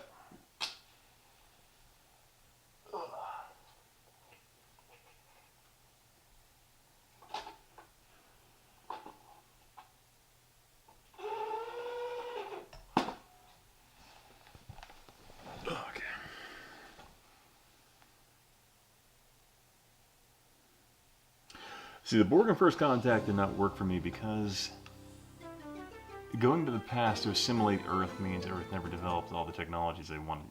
That's a really good point. I don't know, I'd say First Contact is one of my favorite just because of the story structure is really fun, the introduction of Zephyr Cochrane and all that. Well, not introduction, but like reintroduction of him.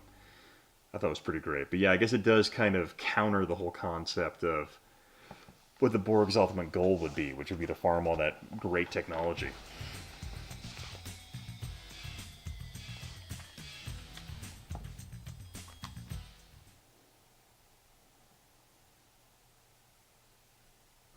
You know what? I'll let you guys enjoy this really quick. I'll be right back. Year is 2068.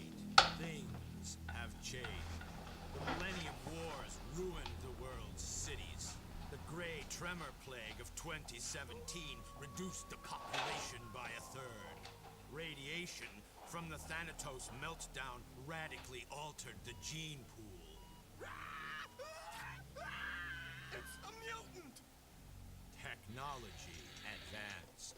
Bioengineers have created animal-human hybrids. Athletes are commonly enhanced with bionics. The Cybernet, a fiber-optic communication network, links everything. The rage of the Cybernet is Body Slam.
Alrighty, sorry about that, gents.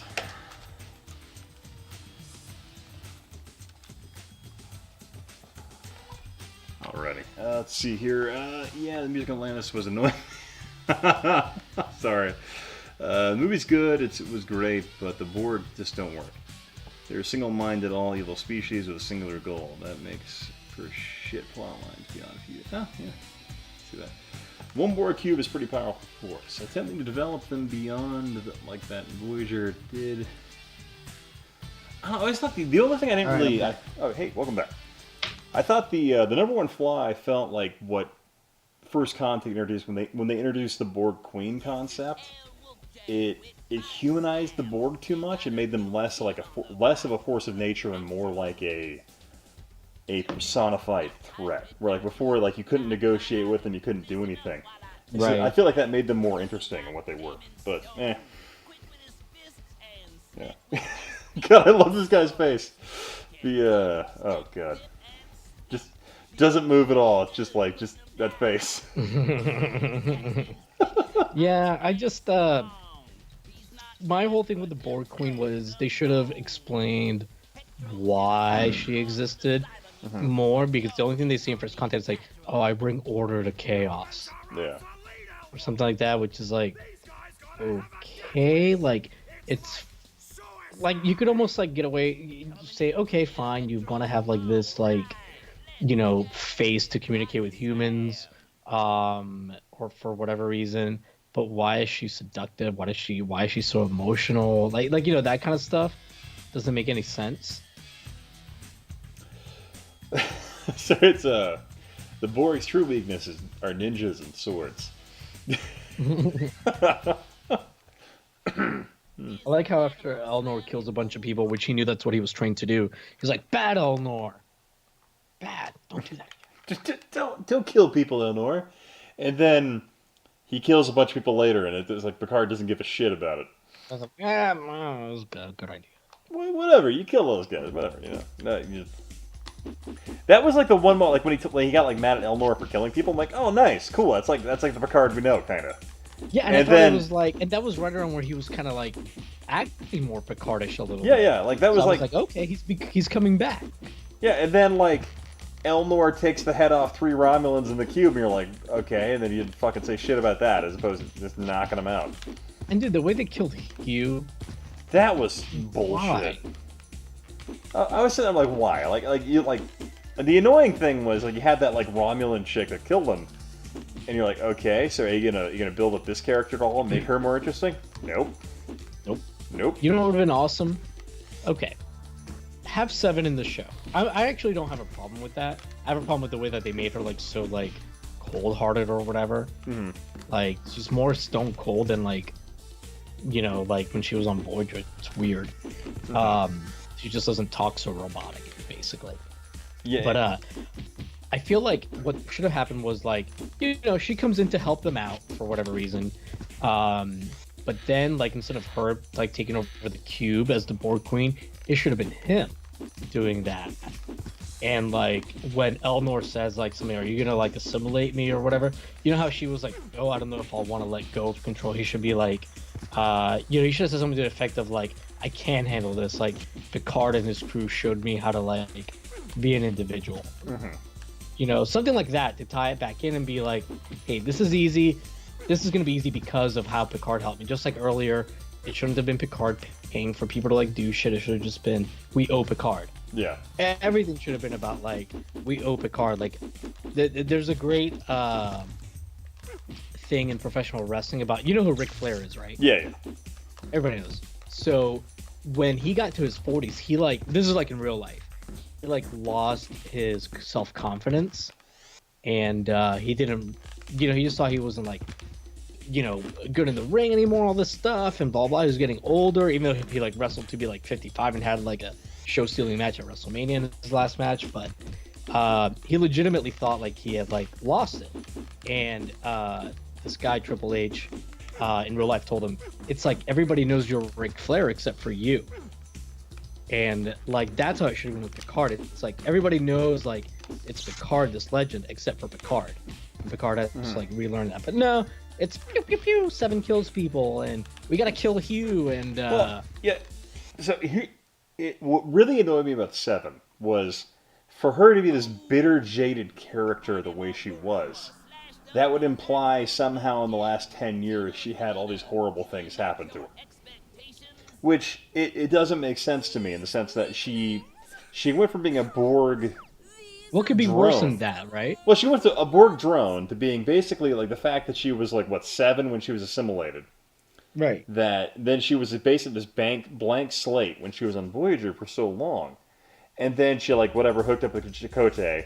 And then they... I mean, that is pretty traumatic. a fake Native American culture. But yeah, I mean, that's pretty terrible. But so from going from that, hooking up with him, and then going back to the Alpha Quadrant and all that, I'm like, so what happened in the course of 15 years-ish to where you're this bitter, jaded, alcoholic character that feels the need to murder people. I mean, have you hung out with Chakotay for 11 years, though? I mean, if you tried to stay married to Chakotay for more than 10 months, I think you might try to kill yourself. Did you know that's not even a tattoo on his face? He draws it on every day with a very thin crayon. It's a mascara crayon. He heats up with a lighter. So, Seventh Beetle of Doom wrote, Picard's big lesson will be the Federation should have been using swords years ago. Jeremy Dixon wrote, after someone realized that made no logic, the show became villain of the week, so they needed someone to be the real threat, so they got the Borg. Yeah, the Borg did kind of become pretty close to villain of the week for Voyager at one point, it felt like. Yeah. I don't know, like, it's just like, I feel like it's fine if you're gonna dismantle, the idea behind the Borg or whatever on Voyager, but if you're gonna do that, you need to have something replace it, and I don't mean big baddie per se, but some other high concept thing. Gorilla Jones is holy shit, I fell asleep and you guys are still talking about Star Trek. But yeah, that kind of like that goes back. We're also still playing CDI. Yeah. But that kind of goes back to my idea where I'm like, why the fuck didn't they do it like a? Because like even within the Borg, before there was that fragmentation in the collective from the future Janeway, there were like the what was the new collective was that one planet where they built their own collective on that one planet when they were isolated. Oh yeah, where they built a collective with Chakotay to heal him or something. Yeah, something like that. So they had that. I'm like, so there was already this guy's boring as fuck. Get out of here. So they had already established the fact that there was the potential for more than just one collective. Right. And so I'm like, why wouldn't they have taken that and expanded, been like, oh, you have like this Borg collective, so you have these like unique Borg cultures emerging from the one hegemonic one that used to exist. And so that would have been. What if that ended up being like the whole final like mission of the Borg? I don't know, but obviously, like I feel like the show Picard, because it got renewed for 2 more seasons, it has to end with him becoming a Q-like being, right? Well, I mean, he's a fucking robot cyborg now, so. Well, that's what Q implies, right? Like at the end of All Good Things, right? That's the implication, kind of. I always took it that way. Where he's like talking about like, humanity is because, like the exploration that awaits you is like inside, what's inside of your brains, not like the stars. And Picard says, Q, what are you saying? And he almost tells him, but then he just smiles and says, you'll see. Oh, that'd be a super robot guy. Oh yeah, I forgot about the Unimatrix shit. That was just awful. I forgot about that. Remember that one? Yeah. Oh god. What about? Wait. This is the episode where like. Is that the episode where like Tuvok, Janeway, and B'Elanna become Borg? No, it was like they discover there's this weird VR paradise within the collective. That's right. That where they have dreams. Yeah, and like where the drones go and. Then the Borg figure it out, and they start like invading their own Borg fucking dreams. It was terrible. Yeah. I mean, like, Human Rampage Body Slam has better world building. Yeah, like this game in 30 seconds has better world building than the entire first season arc of fucking Star Trek Picard. Borg going up. Borg go up. Oh man, it's so. Oh god, I don't know. How much did you ever pay attention to like 8472? I mean, I watched the episodes. Yeah, because you had the whole thing like where like in Voyager you had that spy trove that the 8472 was building. And then what really irritated me was because like Star Trek Online used Species 8472 as like this main bad guy in the Alpha Quadrant. And I'm like, no, like fucking you had that agreement where 8472 was like, you know what, you guys aren't so bad, we're not going to worry about the Federation anymore. So we're just going to go back to fluidic space and like, not worry about it. Fluidic space. Yeah. It was real dumb, but yeah. I mean, I will give credit. Like Voyager, like has I like Voyager a lot actually, and I feel like Voyager, unlike TNG and DS9, where they take a few seasons to get going, they have great episodes right off the bat, but they're always mixed in with bad ones from the first season to the last. Pretty much anything with the K-Zone was awful. Yeah, it's like I feel like the second they like separated themselves from the K-Zone, that show got way better. It got way better. Yeah, got way better. Because the K-Zone were nomadic, just dumb people that somehow found more advanced technology, and you're like, okay, that makes no sense. I think like at least there's still like good characters in Voyager. Like they act from episode to episode the way you expect them to, you know? Yeah. Like you have character development. They encounter situations and they expand as individuals, which you really didn't have that in Discovery or. You know what I think Picard. Discovery? I mean, Discovery's missing a lot of things, but they're missing their Spock character, and I don't mean literal Spock. I mean every episode of every Star Trek show like has like that character that's like representing somebody that's like trying to find their humanity, whether it's Spock, Data, Odo, the Doctor. Well, I mean, Discovery had the robot chick in the background for 5 episodes. That I feel like they tried to do it with Saru, but it didn't work. God, I hate fucking Saru. Yeah, I hate him too. I learned 16 Federation languages, despite the fact my people, didn't, even develop the wheel. We lived in little fishing villages on a coast. Easy says Voyager got good after Kess left. Oh yeah, Kess was terrible. Yeah. And the funny thing is, like, the actress's fault, but well, here's the thing. Apparently, the actress is actually a monster in real life. Like, she became a meth addict and like was destroying people's lives. I'm like, oh god, terrifying. 7 Beetle of Doom, Alex Cartman writing 101. Swords and ninjas are cool. Science, fuck yeah. Remember when they say that, like, in, This is the power of math, people! Oh, yeah, that's another problem. God damn it. They say, well, but somebody says science is fucking cool, like, during an episode. Yeah, was it the blonde guy? No, I think maybe it is the blonde. Oh, Stamets. I think it might be an engineer. Oh, yeah, God. John Rogers says, I like Kess.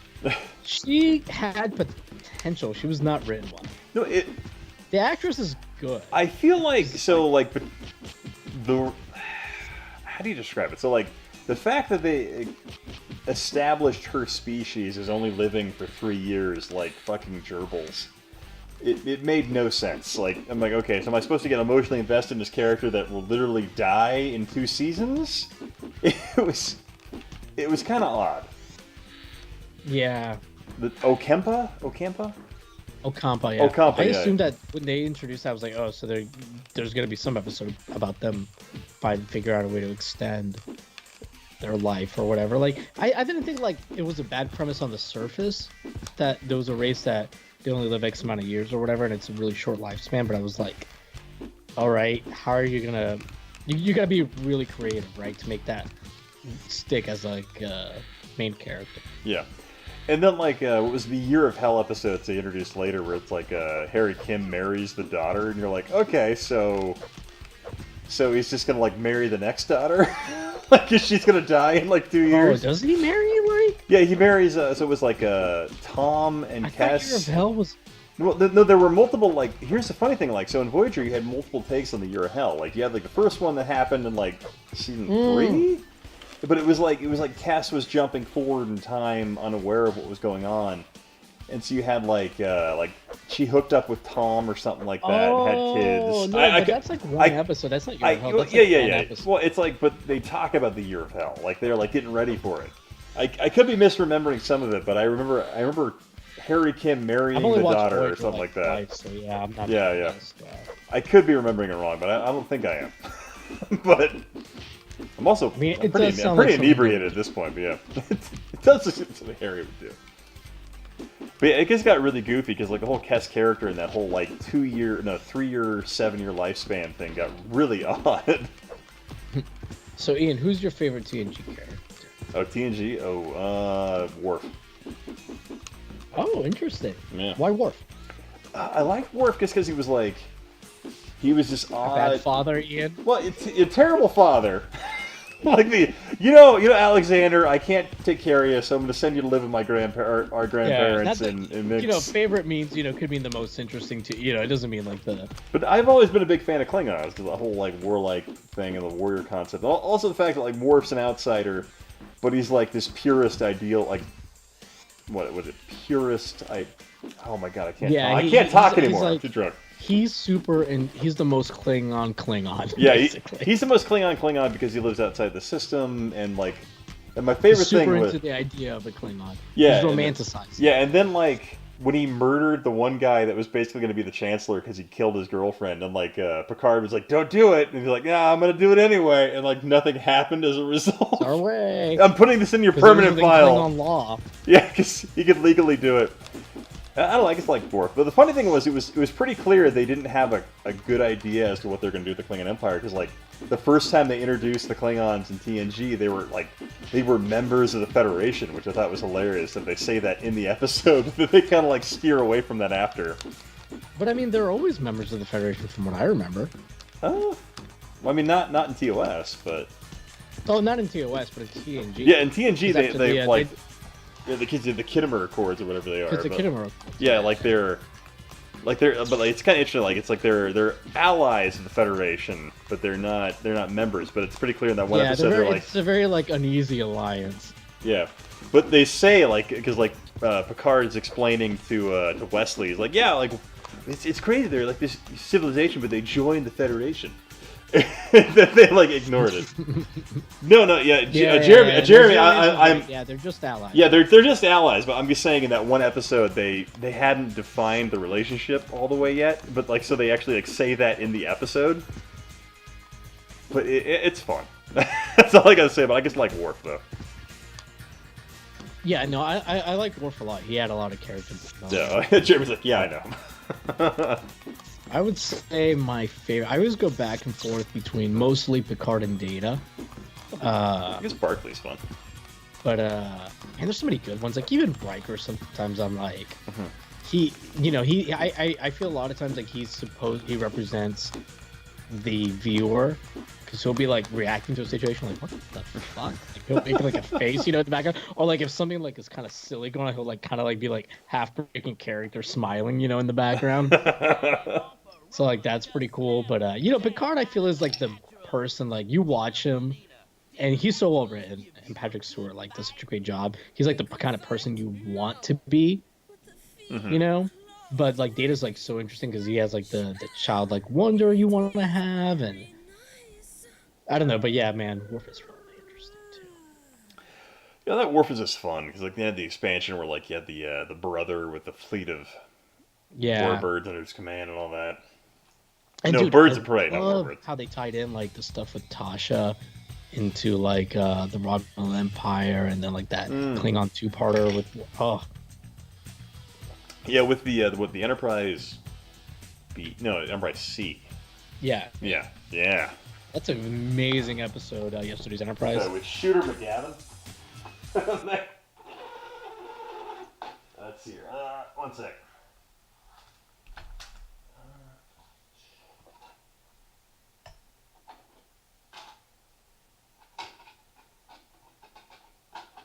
Jeremy, are we talking season 2? I'm sorry, we've been going back and forth between shows. Season 2 of Voyager, TNG. I mean, I agree, both have like a decent amount of. Maybe season 2 of TNG doesn't have a decent amount of good episodes. Definitely got a few. Sorry, Gorilla Jones says, Hitler or Stalin or El Duce? Actually, no, they haven't referenced it because Jimmy hasn't been here to bring that up. Yeah. It's kind of shocking. It's Friday night and no Jimmy's appeared. I should go stare in a mirror and say that a couple times. Yeah, I don't know where Jimmy is. I'm surprised too, but maybe he's just taking it easy. There's a lot of people getting stressed out. Recent. Oh, Thunder in Paradise. We must be close to the end. Yeah, I think we got to end it. It's almost 3 a.m. my time. Yeah, it's 1:30 a.m. here, so yeah, that's fine. Thunder in Paradise, like 20 minutes. Yeah, let's. I don't know. I'm using the controller though. It's a giant pain in the ass. Next time I stream Thunder in Paradise, I'm gonna have Lainey watch. I can appreciate it. Teacher, right? There we go. Thunder in Paradise, yes. Okay, so I was playing. I was playing on slow last night, and it was doing shit where it was like putting people like a mile away, and then like Really? and I'm like, what is going on? I never actually had like. You remember that in the theme park when you cross that one bridge? Had you ever had it turn around before? No. Like, it literally went back to it? Yeah, I was in the middle of the bridge, and then it actually turned around to look back at the other bridge, and it was crazy far. And I'm like, I've never seen that happen before. So when I talked to 8-Bit Guy about the CDI, I was like, I gotta not talk about Thunder in Paradise. I gotta not talk about it. But you know, then once I got to it, and like, I guess like MVG like told him, oh yeah, he's really into Thunder in Paradise or something. It's really good. I couldn't shut up about it. I was just like, I understand it's not just like a shooter like the American laser games. Like the enemies like change, the locations change. You'll have multiple at one time, blah blah. And then when I went to play it to capture it, it was the easiest fucking run through, the simplest. Like one enemy at a time every time. I couldn't fucking believe it. Well, what's weird is like, so I'll do the if you do like the mouse on fast. I feel like it's easier sometimes than you do like controller on slow. It's so fucking weird. Like the controller on like the slow setting will it'll give you random shit where it has like 2 people a mile apart. You're like, what the fuck? Auto defenses are down, and you'll be completely open. You mean you consulted for 8-Bit in the CDI video? Yeah, I did consult for him actually. Yeah, it was actually like he sent me like the final script of it just to like fact check it or whatever, and you know he's really good with his research. So like there was like nothing wrong with it whatsoever. But yeah, he you know, I was happy to see somebody like of his stature like take a fair look at it, and he actually like I didn't know about like the graph. I don't know if you saw the video, but like. I didn't know about those like graphic CD things. No. But, like there's like regular CDs that have like these graphics built into it that will play on Philips CDI players. No, I didn't know that. Yeah. That's cool. You gotta look through some of the files in Rossiter Island once you get to like the Thunder database, because there might be like some stuff I feel like there's some of these scenes we haven't seen. I guess maybe when we get to that, I'll have to do that. Yeah. So apparently I'm down like 6 subscribers at the set, like for a stream tonight. That's funny. Wah, wah. Yeah, that's not gonna be the last couple times too. Yeah, that's not gonna be the last time we lose subs because of the high art that is the Philips CDI. You know, we had a Kirk vs. Picard 8-Bit Guy versus WWE debate on Discord this week. Oh boy. Gorilla Jones, I'm so confused. Why was the guy Super Bowl? Well, that's where you keep your androids till they're ready. That's where I store them, you know, so they're ready to tan. With the penile plug-in support.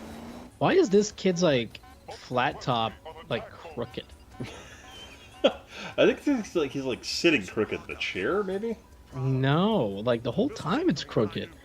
I mean, his head is tilted in his chair, but his hair, yeah, like the hair's just crooked. Were you there for like Retro Bob RGB was talking about this guy?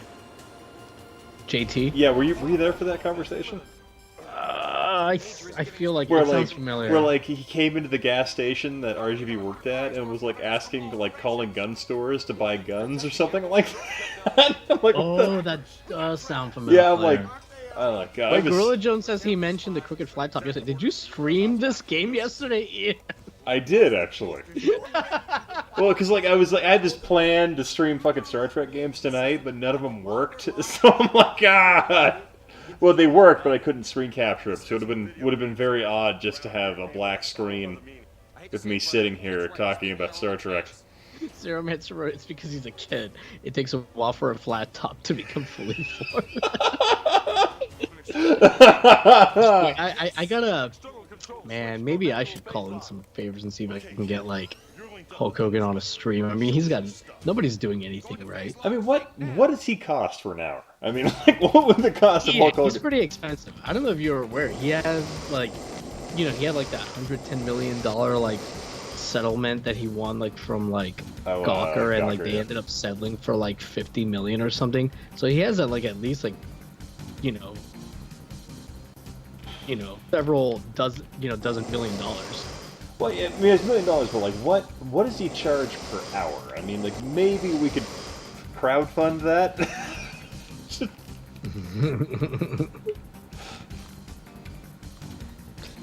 I don't know. Like, I know like people who are like personal friends with that Xavier Woods guy that's like in WWE, like trying to like host Nick Arcade, and dude, I was very tempted to call a few of them and be like, hey, will you tell him to retweet this Nick Arcade video? Because I know he saw it and I know he liked it, but he didn't retweet it. I was like, but I don't want to be that guy.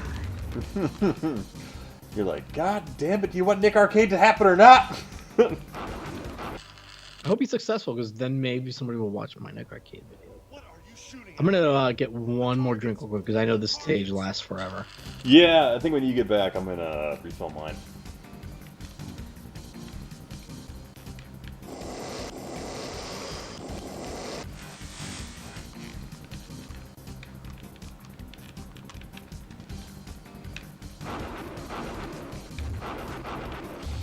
God, the controller makes this so hard. Yeah, let's see.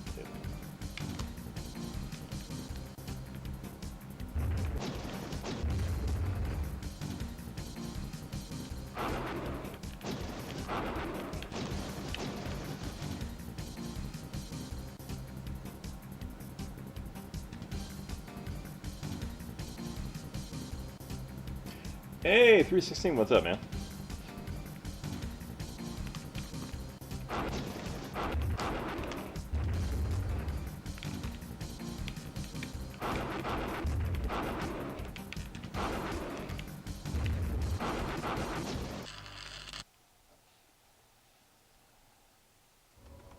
Oh, now that's good use of weapons. Keep it up. We'll be at Ross's Island in no time.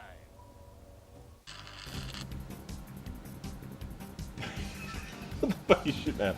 Oh, that'd be great.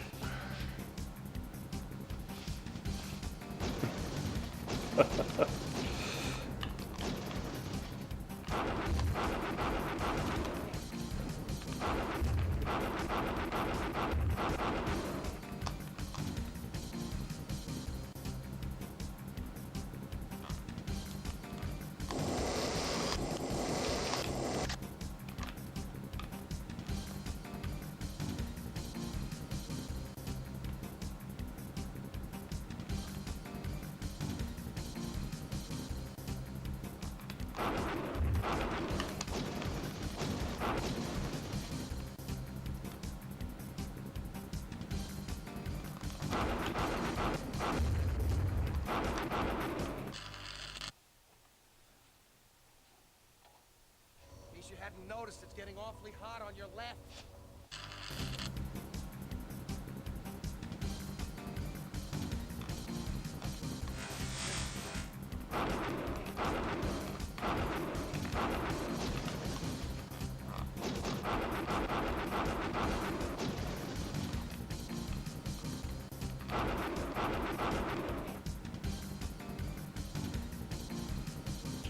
Oh God, I forgot about the Navy SEALs freaking movie with Charlie Sheen.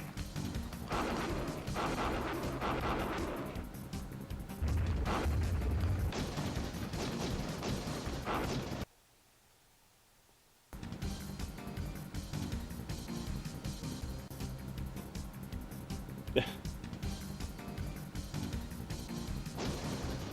see, so I haven't shaved. Oh no. Man, yes, I'm still working full time. I'm shaving every day, so I'm like, I was kind of hoping for like 2 weeks to happen to you, but that's not happening. All right, I'm back. All right, now that you're back, I'm gonna let the boat drive itself, and I'm gonna go. Yeah, I'm gonna go refill. I'm gonna die. I'm gonna let it take a beating because no matter what, this part's just unless you like it doesn't affect the end. But, As long as you do well. I find it's funny like the boat is like if you like ace it. There's a board cube. Yeah, because like if you ace the thing, it's like this level part's over crazy fast. But if you like suck, it makes you just stay here forever, like purgatory. I feel like it's the opposite. I feel like I mean, we can talk about it when you come back. Yeah, I'll be right back. Pretty close. Also, Ian, you may need the mouse if you plan on beating this tonight. Oh, is he playing with the controller? Huh, that is not a good idea. Let me scroll back through the chat. 316, what's up? Hey, good to see you. Thunder in Paradise is greater than Charlie Sheen Navy SEALs. You gotta fix it, man. No. She's coming back to life. Hulk Hogan character at least took his job as a Navy SEAL seriously. Oh shit. When Ian realizes that they're back already. Yeah, this did end pretty quickly. Maybe he's right. Sheen's Navy SEALs, one of those movies that drives people in the Navy crazy. Charlie Sheen wouldn't get past the butt. Sure he wouldn't. Zero Man, sir. I have had a beard for months because I got tired of shaving. I can hack into the main memory of Dr. Yeah, Franklin's central processor, maybe sporting get some the hair on my neck because I'm very lazy. Seven Beetle of Doom, the Battleship movie made my dad swear don't stop. Now, are you talking about like the movie called Battleship or the movie made by the Asylum that aired on Sci-Fi called like the Battle of Ships or something like that? You know, it's the people that make the Sharknado movies. I should be quiet so we can watch this. Darius Rampike.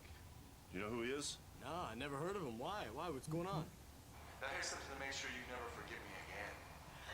Oh my God, it's Dr. Franklin. We gotta do something. This Rampike's bad company. I'll bet that face appliance must be hell on metal detectors. Now what do you want to do? So is it just me or is the volume of the game too low?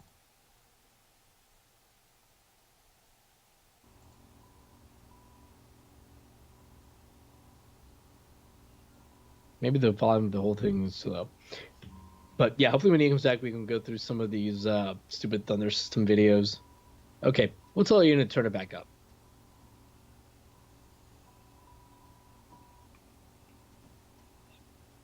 Is Charlie Sheen even a good actor? You know, I would say he's an okay comedic actor in the right part. I was never a fan of, what's that show he was on, 2.5 Men? But to be fair, like, I don't know, a lot of sitcoms aren't that funny. Oh, it sounds like Ian's coming in. I hear him slamming all his closet doors. Okay. I hear...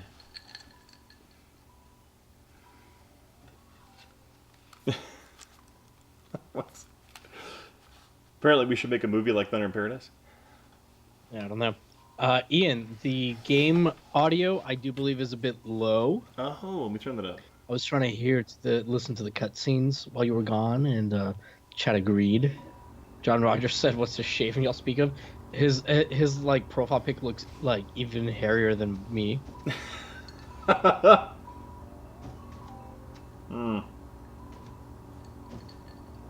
Okay, we're talking about checking out the see if there was Rosteter No, Island not download. just the we know what that is, but there's other stuff like the lab database. So I think they have like security footage. Threat Maximum, the MKA Miru multiple warhead dispenser vehicle. Now, again, I hate how this game gives you information about the enemies you just faced after you faced them. Yeah, after you fought them. Yeah. But it's pretty clear, like, somebody somewhere spent a lot of time designing these wireframe models. So I assume, like, these are the MK2 wireframes that they tracer use missile, for the sophisticated sprites. homing, And, like, small action because I think the sprites light are, armor, multi-missile waves, you know, highly like, probable. captured, like, the same way they did Donkey Kong Country. Oh, yeah. They're definitely, like, what? What do you call that? It's, I normally know, but I'm really sober. Yeah, I'm very It's not drunk. rotoscope. It's that CGI, whatever. Everybody knows what we're talking about. Yeah, it's where you... If you don't know, Oh my I have God. a 3-part series that I made 3 years ago about Rare. It's on the third I think it's part. pre-render is what part of what you call it. But Pre-render. Thank you, Jeremy. Yeah. Okay, I'm sleeping, yet still in the stream, falling asleep to the soothing sounds of Hulk Hogan in Crisis. Man, have you ever seen Thunder in Paradise? I mean, fuck, No Holds Barred. God, I fucking loved it. Like, I loved the show back in the day. Wait, have you ever watched the movie No Holds Barred with Hulk Hogan? Wait, that's the one where it's like a parody. No, it's not a parody. It's like he's like a wrestler trying to... Yeah, he's a wrestler. Yeah. Have you seen it? It's okay if you haven't. I hope you see it. I don't think I have actually seen that one. I've seen a lot of Hulk Hogan stuff, but I don't think I've seen that one. That's Because like, gonna be the first movie we review. Yeah, because okay, so there's No Holds Barred, but you've also never seen Suburban Commando, right? Right, I've been saving it for special occasions. As I often say. God, when people say, what's the special occasion? I don't know. I don't know. After the whole virus thing is over, we need to like plan a thing where we do that. Like my whole weird fantasy, the replay thing. Talk about video game movies or do like fucking Hulk Hogan shit. Just fucking go sit down and talk about it. John, I would argue. I mean, you're not wrong that it's so bad it's good, but I would also argue it's so good it's good. It's so good it's just great. Looks like your Dr. Holden is the back at volume's Sunnybrook perfect Farm right after now. all. There's a lot more info on this database. I feel like... You want to look at it? I can't imagine, like, what's his name? John Lemon? Jack Lemon? No, not Jack Lemon. What's his name? I always forget his name. Jack Lemon's his dad. I think Yeah. Chet Lemon? Chet Lemon. Chet Lemon. Spence's... Oh, go to Spence's Neural Tapes, and we're going to be quiet when you do Okay. So we go to Data Lab. Yeah, let's go to Spence's Neural Tapes. Nobody talk. Shh. This is where you have like the fucking like village explode in fire, right? Sorry. This is just good on. I feel like we should... Chris Lemon, thank you. Chet Lemon. God, I love the joke scene where like the face morphs into his own. It's like we're only fighting ourselves.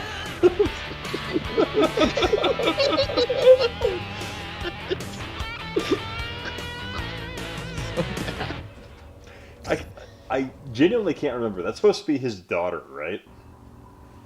No, it's not his daughter. I'll explain. I've watched the movies. It's been a long time since I've watched Thunder in Paradise. I'm with you, kid. It's time to go get Jessica. Well, maybe we should exit the database. Yeah. Keep the game moving. We can actually. So, from what I remember, when they first aired the Thunder in Paradise movies, which later got picked up somehow for a TV series. Basically, like, she was somebody else's daughter. She dies, and like Hulk Hogan adopts her. Okay, that's what it is. What is it? It's the Major. I'm picking up a flash. He's really close to Jessica, and Rampike's men are all over the place. Like, maybe Lady shouldn't watch this. We'll go She'll that be like, way. why do You you go like this way. this? Find the Major. She's like, I'm leaving you. I'm going for it. I can't have her leave me. She's the best thing in my life, even better than the CDI. Damn. I mean, not much better, obviously. Than the Not much better. You know, the CDI literally weighs down the corner of my desk, so it doesn't fall over.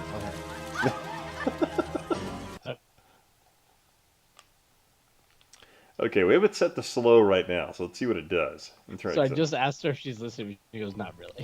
not really. I told her she's better. So yeah, she went. She went. That's a compliment for sure.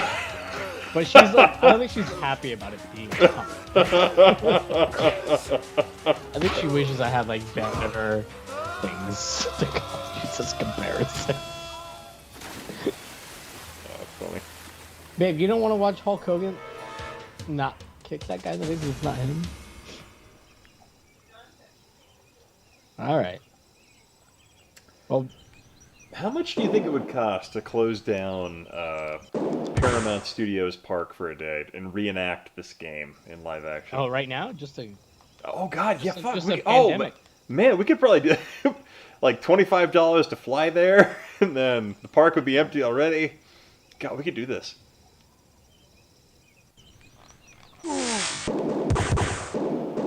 Oh my God!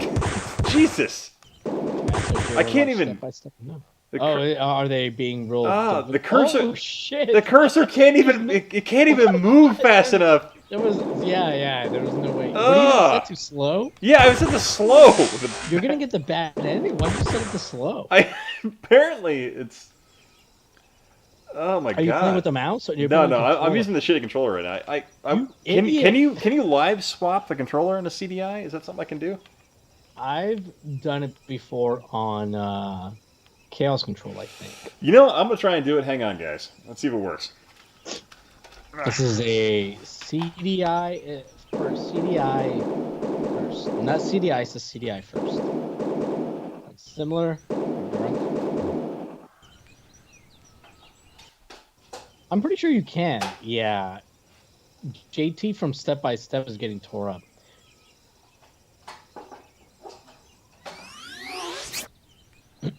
Did Ian not pause it? Ian, you can pause the game. I think Ian just like walked away and hoped for the best. I just hear him like, all right, here's the cutscene, so that's good. Yeah, young and not. Do people think this guy was handsome? I don't get it. Ian, did you just like walk away without pausing the game?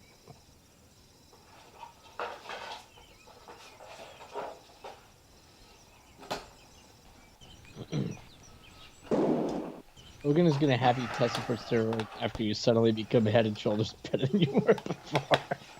Okay. Now Hogan's gonna ask you where you got him. Oh man, it looks like he was like back there. What was that? With that okay. Why didn't you pause the game, sir? What? Because the pause button's on the console. No, you can pause it like with the right control, second button. It doesn't matter. Okay. All right, we're being super serial now. Like, only like stopped once. Oh, there you go. Now that there you go. Now murdering folks. Great shooting. I mean, it's still pretty challenging. I feel like. I feel like the map. Slow. Yeah. Well, yeah. I feel like the slow is the hardest mode. I don't know what you. Oh, what's he saying? Oh, I missed it. What did he say? What are you doing, brother? Jesus! Inside. Watch how fast that guy pops out. Hey, you're gonna see here in a sec. It's fucking ridiculous. Oh, I've never had it stop here. Yeah, I actually, yeah, right there I have. Let's see. It's maybe middle of the bridge. Turn around. Okay. Dude, that's no, so cool, the man. back. Like, you between the two of us, we have to have like at least like 4 dozen places. Yeah. We're still like having it stop in places that it's never done. Yeah. Before. Yeah, I've seen the side of the bridge. Like it's where it goes to the middle and actually looks back directly across the bridge. Is the one I really haven't seen that often. Colin said that I can't tell if this game is so bad it becomes fun, or it's fun with the dumb rapper. Colin, this is just outside of the first stage. It really is pretty fun. Has a lot of replayability. There's several different rooms. There's a lot of lore you can explore the computer system. Oh, but yeah, it didn't freaking look back across the bridge this round, like where it. Yeah. Yeah, it didn't do that. Yeah. Your placements change. The enemy placements change. Freaking where it looks changes. It's fucking nuts. You can change the speed of your mouse. My God, like playing this game on slow is literally the hardest difficulty. like seriously. Ian, are you saying you have unlocked a new level of replayability? Yeah. Yeah, I actually have like playing 3 years into playing this game.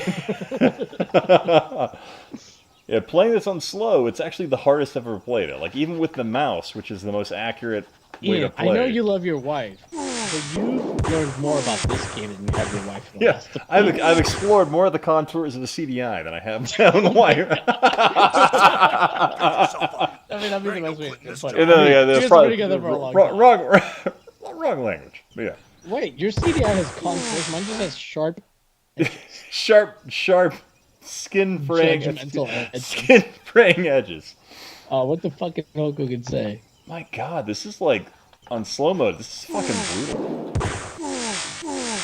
All right, all you have left is like. Look at like you fucking two pop up at the same time. You can't even like defend against it. You get damage no matter what. God, that's 3. Ooh. Oh my God, dude. Oh my God. This is like the hardest it's ever been. Holy shit. Uncle Spence, brew. I'm getting another Okay, I'm gonna hold my drink in my other hand while I'm playing. Somebody, I think this is a new He's getting closer to watcher. Xkiro 16B. Whoa, is this Bernstein's Bears on their own? Zach, keep going.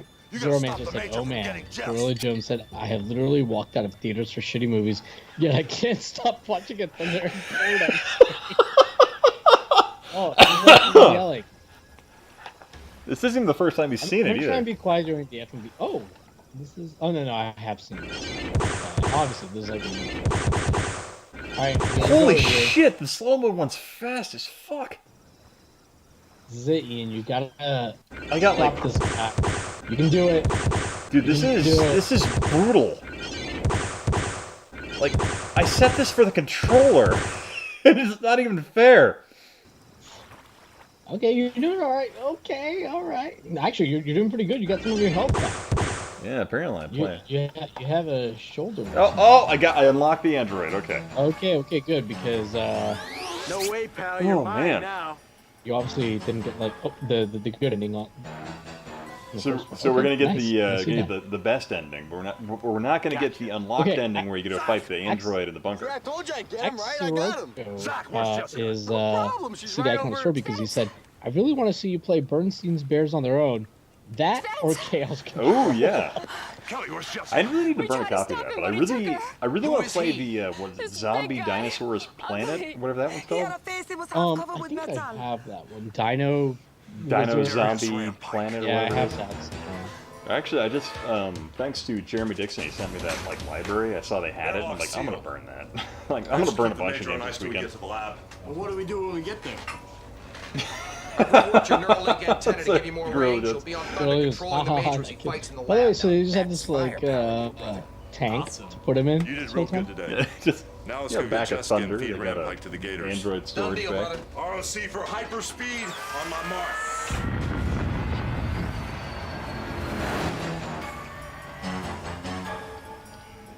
Oh my god. I'm finding it really interesting that I didn't realize there was a way to make it harder by selecting the slow setting. That is just psychotic to me. Never realized that before. There's a couple ways in where they won't see us. By the catwalks or through a tunnel that leads us to the turbine room. We'll go through the tunnels. Can you take out a Borg cube by building arms of starships that can wield swords? God, we're gonna get there. That's gonna be Alex Kurtzman's final form of Star Trek. Brew and I are in position. I'll keep checking in with you. Rock and roll, Major. Switching to Neuralink view. What was it like? Did we look up what a DVD box set of Thunder in Paradise costs now? Is it like $200? I think we looked. Was it like I think it was like Amazon. It was like kind of expensive. No, it wasn't that expensive. I think it was something like $40 a year. No, it's too much. that's too much for this clearly a cinematic masterpiece. I assume Hulk Hogan just has it playing like when you walk into his house. Oh, not even that. Oh, this is the original movie. I assume $15 for the DVD. This is the one with like they have like a space photoshopped to make it look thinner. Oh my! This might be the whole series.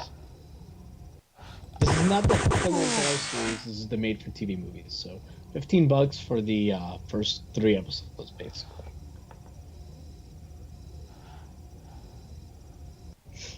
Yeah, I don't know if they put it on DVD, man, brother. I've never seen this angle before. You can buy No Holds Barred for $8. That's a steal. Santa with Muscles. That's a fucking holiday classic. Oh god, that's good. Age Club. I've seen literally like I think every Hulk Hogan movie with the exception of Suburban Commando. Maybe Mr. Nanny. Oh, my screen is cutting out. Interesting. Okay. Well, maybe you can't handle the 24-inch Python, brother. It might have literally just been picking a different video signal to send me in terms of like where the track's gonna go. Colin Rowe, how long till we get? Oh my God, I've never seen this Say stuff in here. goodbye to Yeah, the nature, little boy. This doesn't. Why did I become like Moments Mark? away I've from never losing seen him this stuff in here. completely. No, seriously, like on slow mode, I feel like I'm finding more tracks I've never seen before in terms of like where you go in the factory. Interesting. Because like there were different ones I'd never quite encountered. So I'm really curious once we get to that whole like cityscape part, like where it's gonna stop. Because like there are parts I haven't seen here before. Like the theme park, there were some spots I hadn't seen before. This round, are we gonna? Even this FMV, we're like, okay, so this FMV they just played of like the android looking around. He's in a part of the map or whatever you want to call it. That's like relevant to where those enemies were stopping at. So we've never even seen that. Yeah. These blue pipes, dude. I've never seen those. This just gets more. This is fucking crazy. This is like 5 or 6 new scenes. I was like, I'm gonna go have a shot, but I can't because I'm having a shot of Thunder in Paradise in my eyeballs right now. Yeah, so apparently, I think... Dude, this walking forward, too, like this? I feel like maybe there are different paths based on... speed selection, like, is what I'm starting to think. You're getting a lot more characters. And like, on slow, for whatever reason, it decided... we gotta really ask them, like, what the fuck is going on here? I mean... Is this gonna be the next X-Fan level video? Okay, you need to take another 7 months off of whatever project you're working on, and just make sure you dedicate it solely to Thunder. It's murdered my channel. Pretty much just... me being deployed for fucking 6 months murdered my channel. You think you're pretty hot stuff? Well, dude, I've never seen this either. This is like the fucking hangar bay on BSG. That part looked kind of familiar, and then you have the garage door opener sequence, which is pretty familiar. Speaking of X-Band, you know what pisses me off? This Nick Arcade video is probably the closest to the X-Band video in terms of style, with like interviews that have never been seen before. Because that interview that I got from that guy, even though I didn't do the interview, from one of the creators, it's never been like seen. Like the guy hasn't finished the documentary he was making with it. Oh. So. Okay, that red car. That red car. All right, anyway, did not look familiar. That's frustrating, but this is amazing. Yeah, like so. Dude, that was like 6 or 7 like new stops. Yeah, holy crap! So I guess there are entirely different paths you can select based on game speed. That's fucking nuts.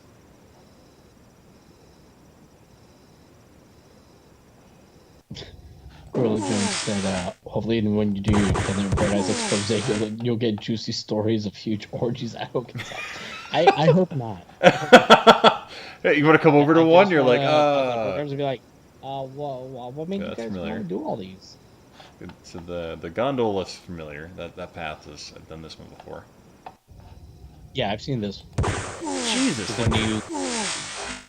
I've never had an enemy pop out that far out before, though. You're gonna see it here in a sec. Ooh. Okay. That is pretty far. Yeah, I've like in the slow mode one. I don't know if I've had one. I feel like I've had some close, maybe, but not that far. Yeah, the slow mode one I've been playing, like they've been throwing them way the fuck out there. The way you're lighting it, so it looks like you're just like looking at his nipples.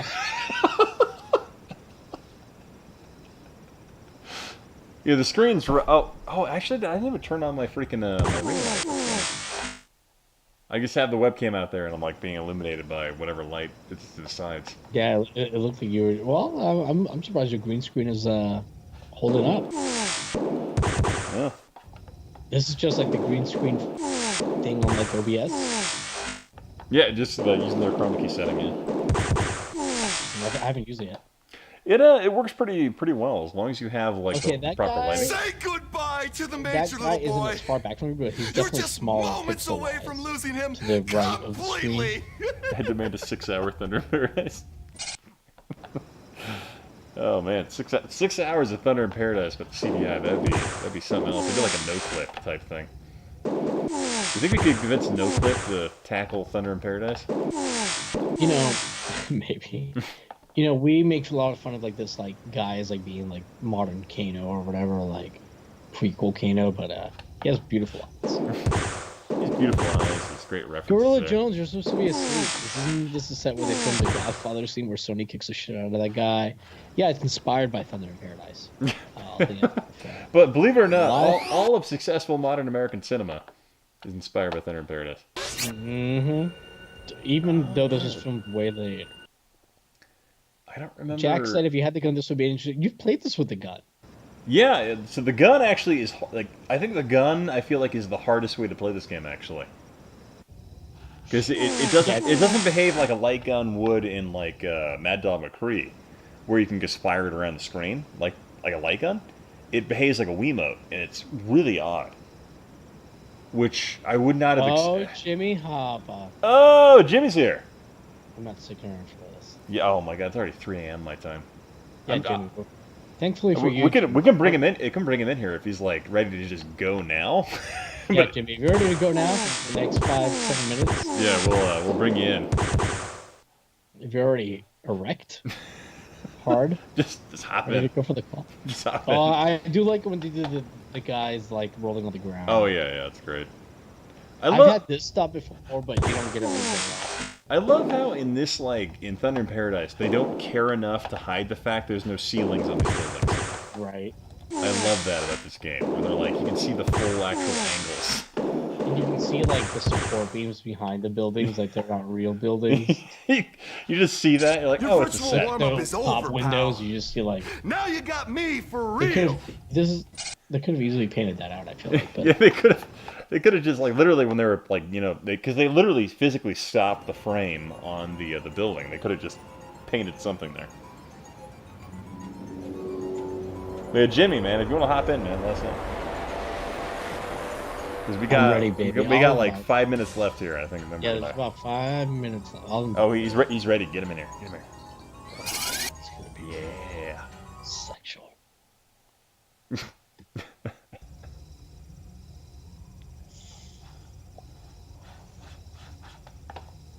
I really hope Jimmy's streaming this weekend. That'd be great. Yeah, I hope so too. I would love to get his channel canceled. Why whose channel canceled? You brought me Jimmy, the major.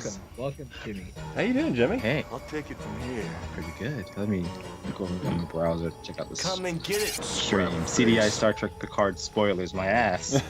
We were talking about Picard. We've been bitching about Picard for the last like 3.5 hours. Oh Jimmy, where have you man, been? I missed out on that. Well, I watched Red Letter Media, so fuck you guys. I don't know what to give you. Having your Japanese fun. I guess so. I was actually gonna go game shopping, but I decided why the fuck did I do that? Wait, And lo and behold, look what happened. Real quick, Gorilla Jones is okay, I forgive you. Like so many people in the camp forgave their oppressors. Thunder in Paradise stream. Well, we're having one right now, Colin. So this is what happens. You guys bitch about Picard. You guys needed like something to pick you up. And you play the CDI, man. have guys you low did you standards. watch Picard at all or no? I've only watched Red Letter Media, and I only feel the So disappointment. interesting. You haven't even watched the show, but you're still watching people talking about the show. That's all I give a fuck. It's like why watch TV when you got the TV? It is pretty bad. Holy It shit! is. I've never seen this segment before. Yeah, this is a new one too. Red Letter. Yeah. Dude, Jimmy, tonight there have been like 8 or 9 new. Holy shit! Yeah, I've never seen that one before. That is nuts. Because I'm running behind the. Yeah, all right. There's like 10 new segments of Thunder in Paradise tonight. Yeah, we've discovered that apparently controller speed will dictate the different paths you take, Man, keep moving. and within those paths there are multiple what's the word I'm looking for? Multiple. Like there's different places where it stops. different video Right. sequences. Yeah, it's And kind of nuts. They come out in different. Oh, this is a new Hulk Hogan FMV. thing. I only hope that for history's sake that you're keeping these streams and you find a new area. Just so you know, when I do the story of Thunder in Paradise on my own channel, I can use your footage. Yeah, let me know. I save all these. As I rebrand to CDI guy. And it's like, it's spelled CD, like it's like shifty, and eyes, as in like I got chinky eyes. Yeah, that's right. Oh jeez, you already thought this out. I know. I'm coming up on the fly. He's put more thought into it than some other guys. Some other, yeah. Well, that's okay. Now you just insult me. Cause I'm going for like no thought at all. CDI. Can't we handle this like a You already said CDI guy. You already... No, I'm trying to think about what kind of misinformation I can spread. That it's good. All right, there you got 3 guys got top. Does 1080p output? Yeah. Jimmy, the CDI is being talked about more than the 3DO. Whoa, that's pretty sad. Well, we are playing the CDI right now, so so I can live with that. But the 3DO is, I just picked up a 3DO game the other day. Oh, what'd you get? Mega Race, and I know it's. Oh shit! That's on CDI. No, it's not. Is it? I am not kidding. Oh. I was talking about it earlier. A heart attack. It can't be on CDI. It can't be on CDI.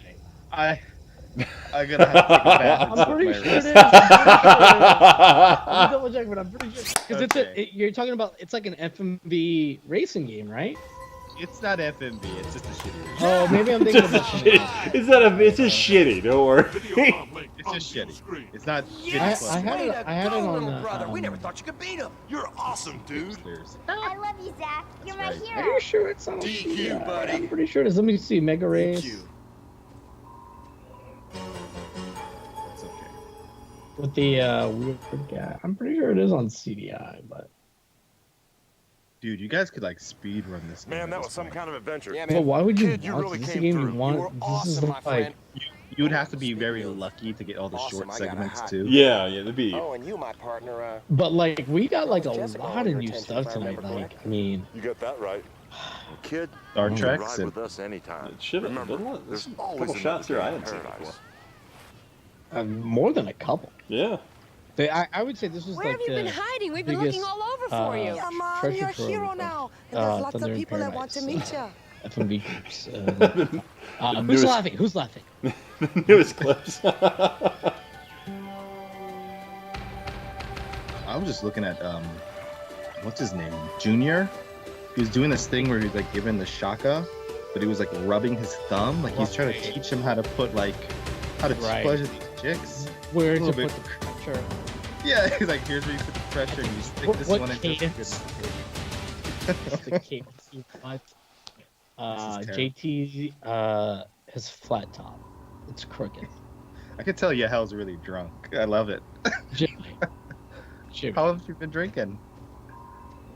Well, we've been drinking for the last 4.5 hours. You guys have been drinking away your Yeah, sorrows. yeah. I feel you. I'm not gonna be mean. Yeah. I wanna give you guys a virtual hug, but then I don't want to get me too'd. So a virtual air shake. All right. Social distancing is a new excuse. That's true. I don't know what it was before when we saw each Ian, other.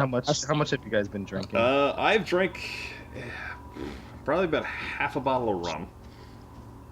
So I'm pretty deep. Oh, you're pretty, yeah. You're a Yeah. big guy though. Oh, Yeah. I think you can go another half. Yeah, I'm pretty tall. I can do it. Chug it. Oh, yeah. Tall man. You know what though? If you hadn't said anything about it and I met you in Portland, I would have been shocked because you do look very tall in your videos and your thumbnails. You look like a big guy. I watched your wrestling matches and I forgot that everybody's a vanilla midget these days. But I was like, oh, London Vice pretty big. Well, Yeah. actually, I do Everybody use lips when I wrestle, so that's true. Okay. it's all a lie, Jimmy. Yeah, Jimmy, Oh, you my. streaming this weekend, man? All a lie. I hate video games. Maybe. You really I know. should. I do 'cause, too. I have a lot of It's a little bit alcohol. more I have a lot of alcohol in my house, thanks to the fact that I'm not going anywhere.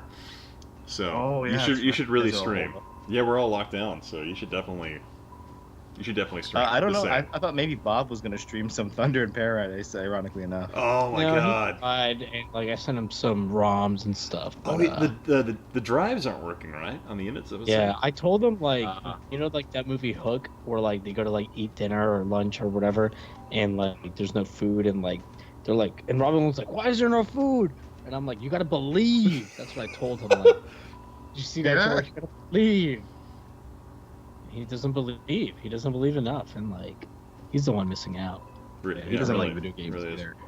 I think everyone agrees to sound very reasonable. Hey,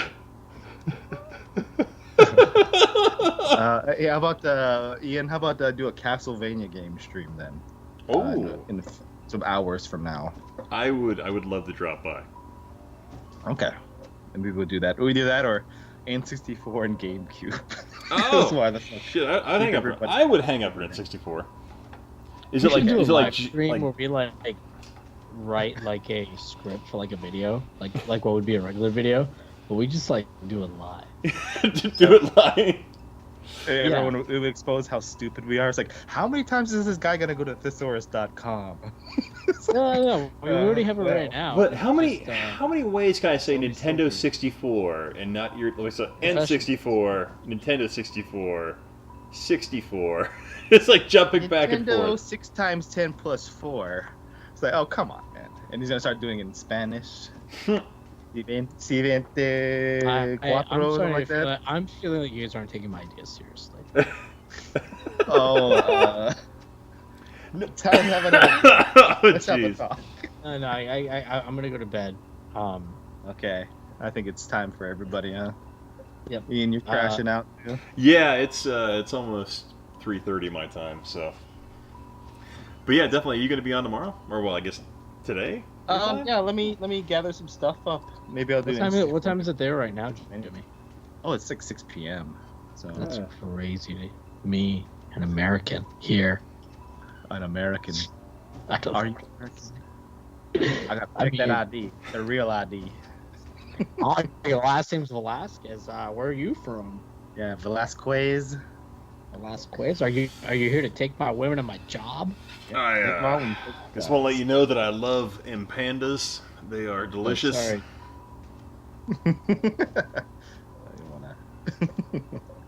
Don't worry about that. Well, yeah, I don't know. Maybe in like 5 or 6 hours from now, I'll pull on the stream. So you guys might be sleeping, but yeah. So my daughter's probably gonna wake me up in 4 hours anyway, so I'll be miserable. So I'll probably come try to drop by.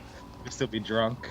Okay. I'll still be hungover, but like, let Daddy sleep, please, sweetie, please. But no, it never works out that way. A lot of places to go in my own apartment this week. that corner over there. Yeah, corners I haven't gone to this week. So. All right. No. Yeah. All right. You guys have a good one. Yeah. All right. And, I'm going to sleep. All right. I want to thank everybody for dropping by, hanging out in the stream as long as I have. I want to thank Jimmy Hoppa and Yahel Russell Gaming for dropping by. I want to thank everyone for enjoying the stream as long as you have. All right. Good night, guys. Good night. Bye.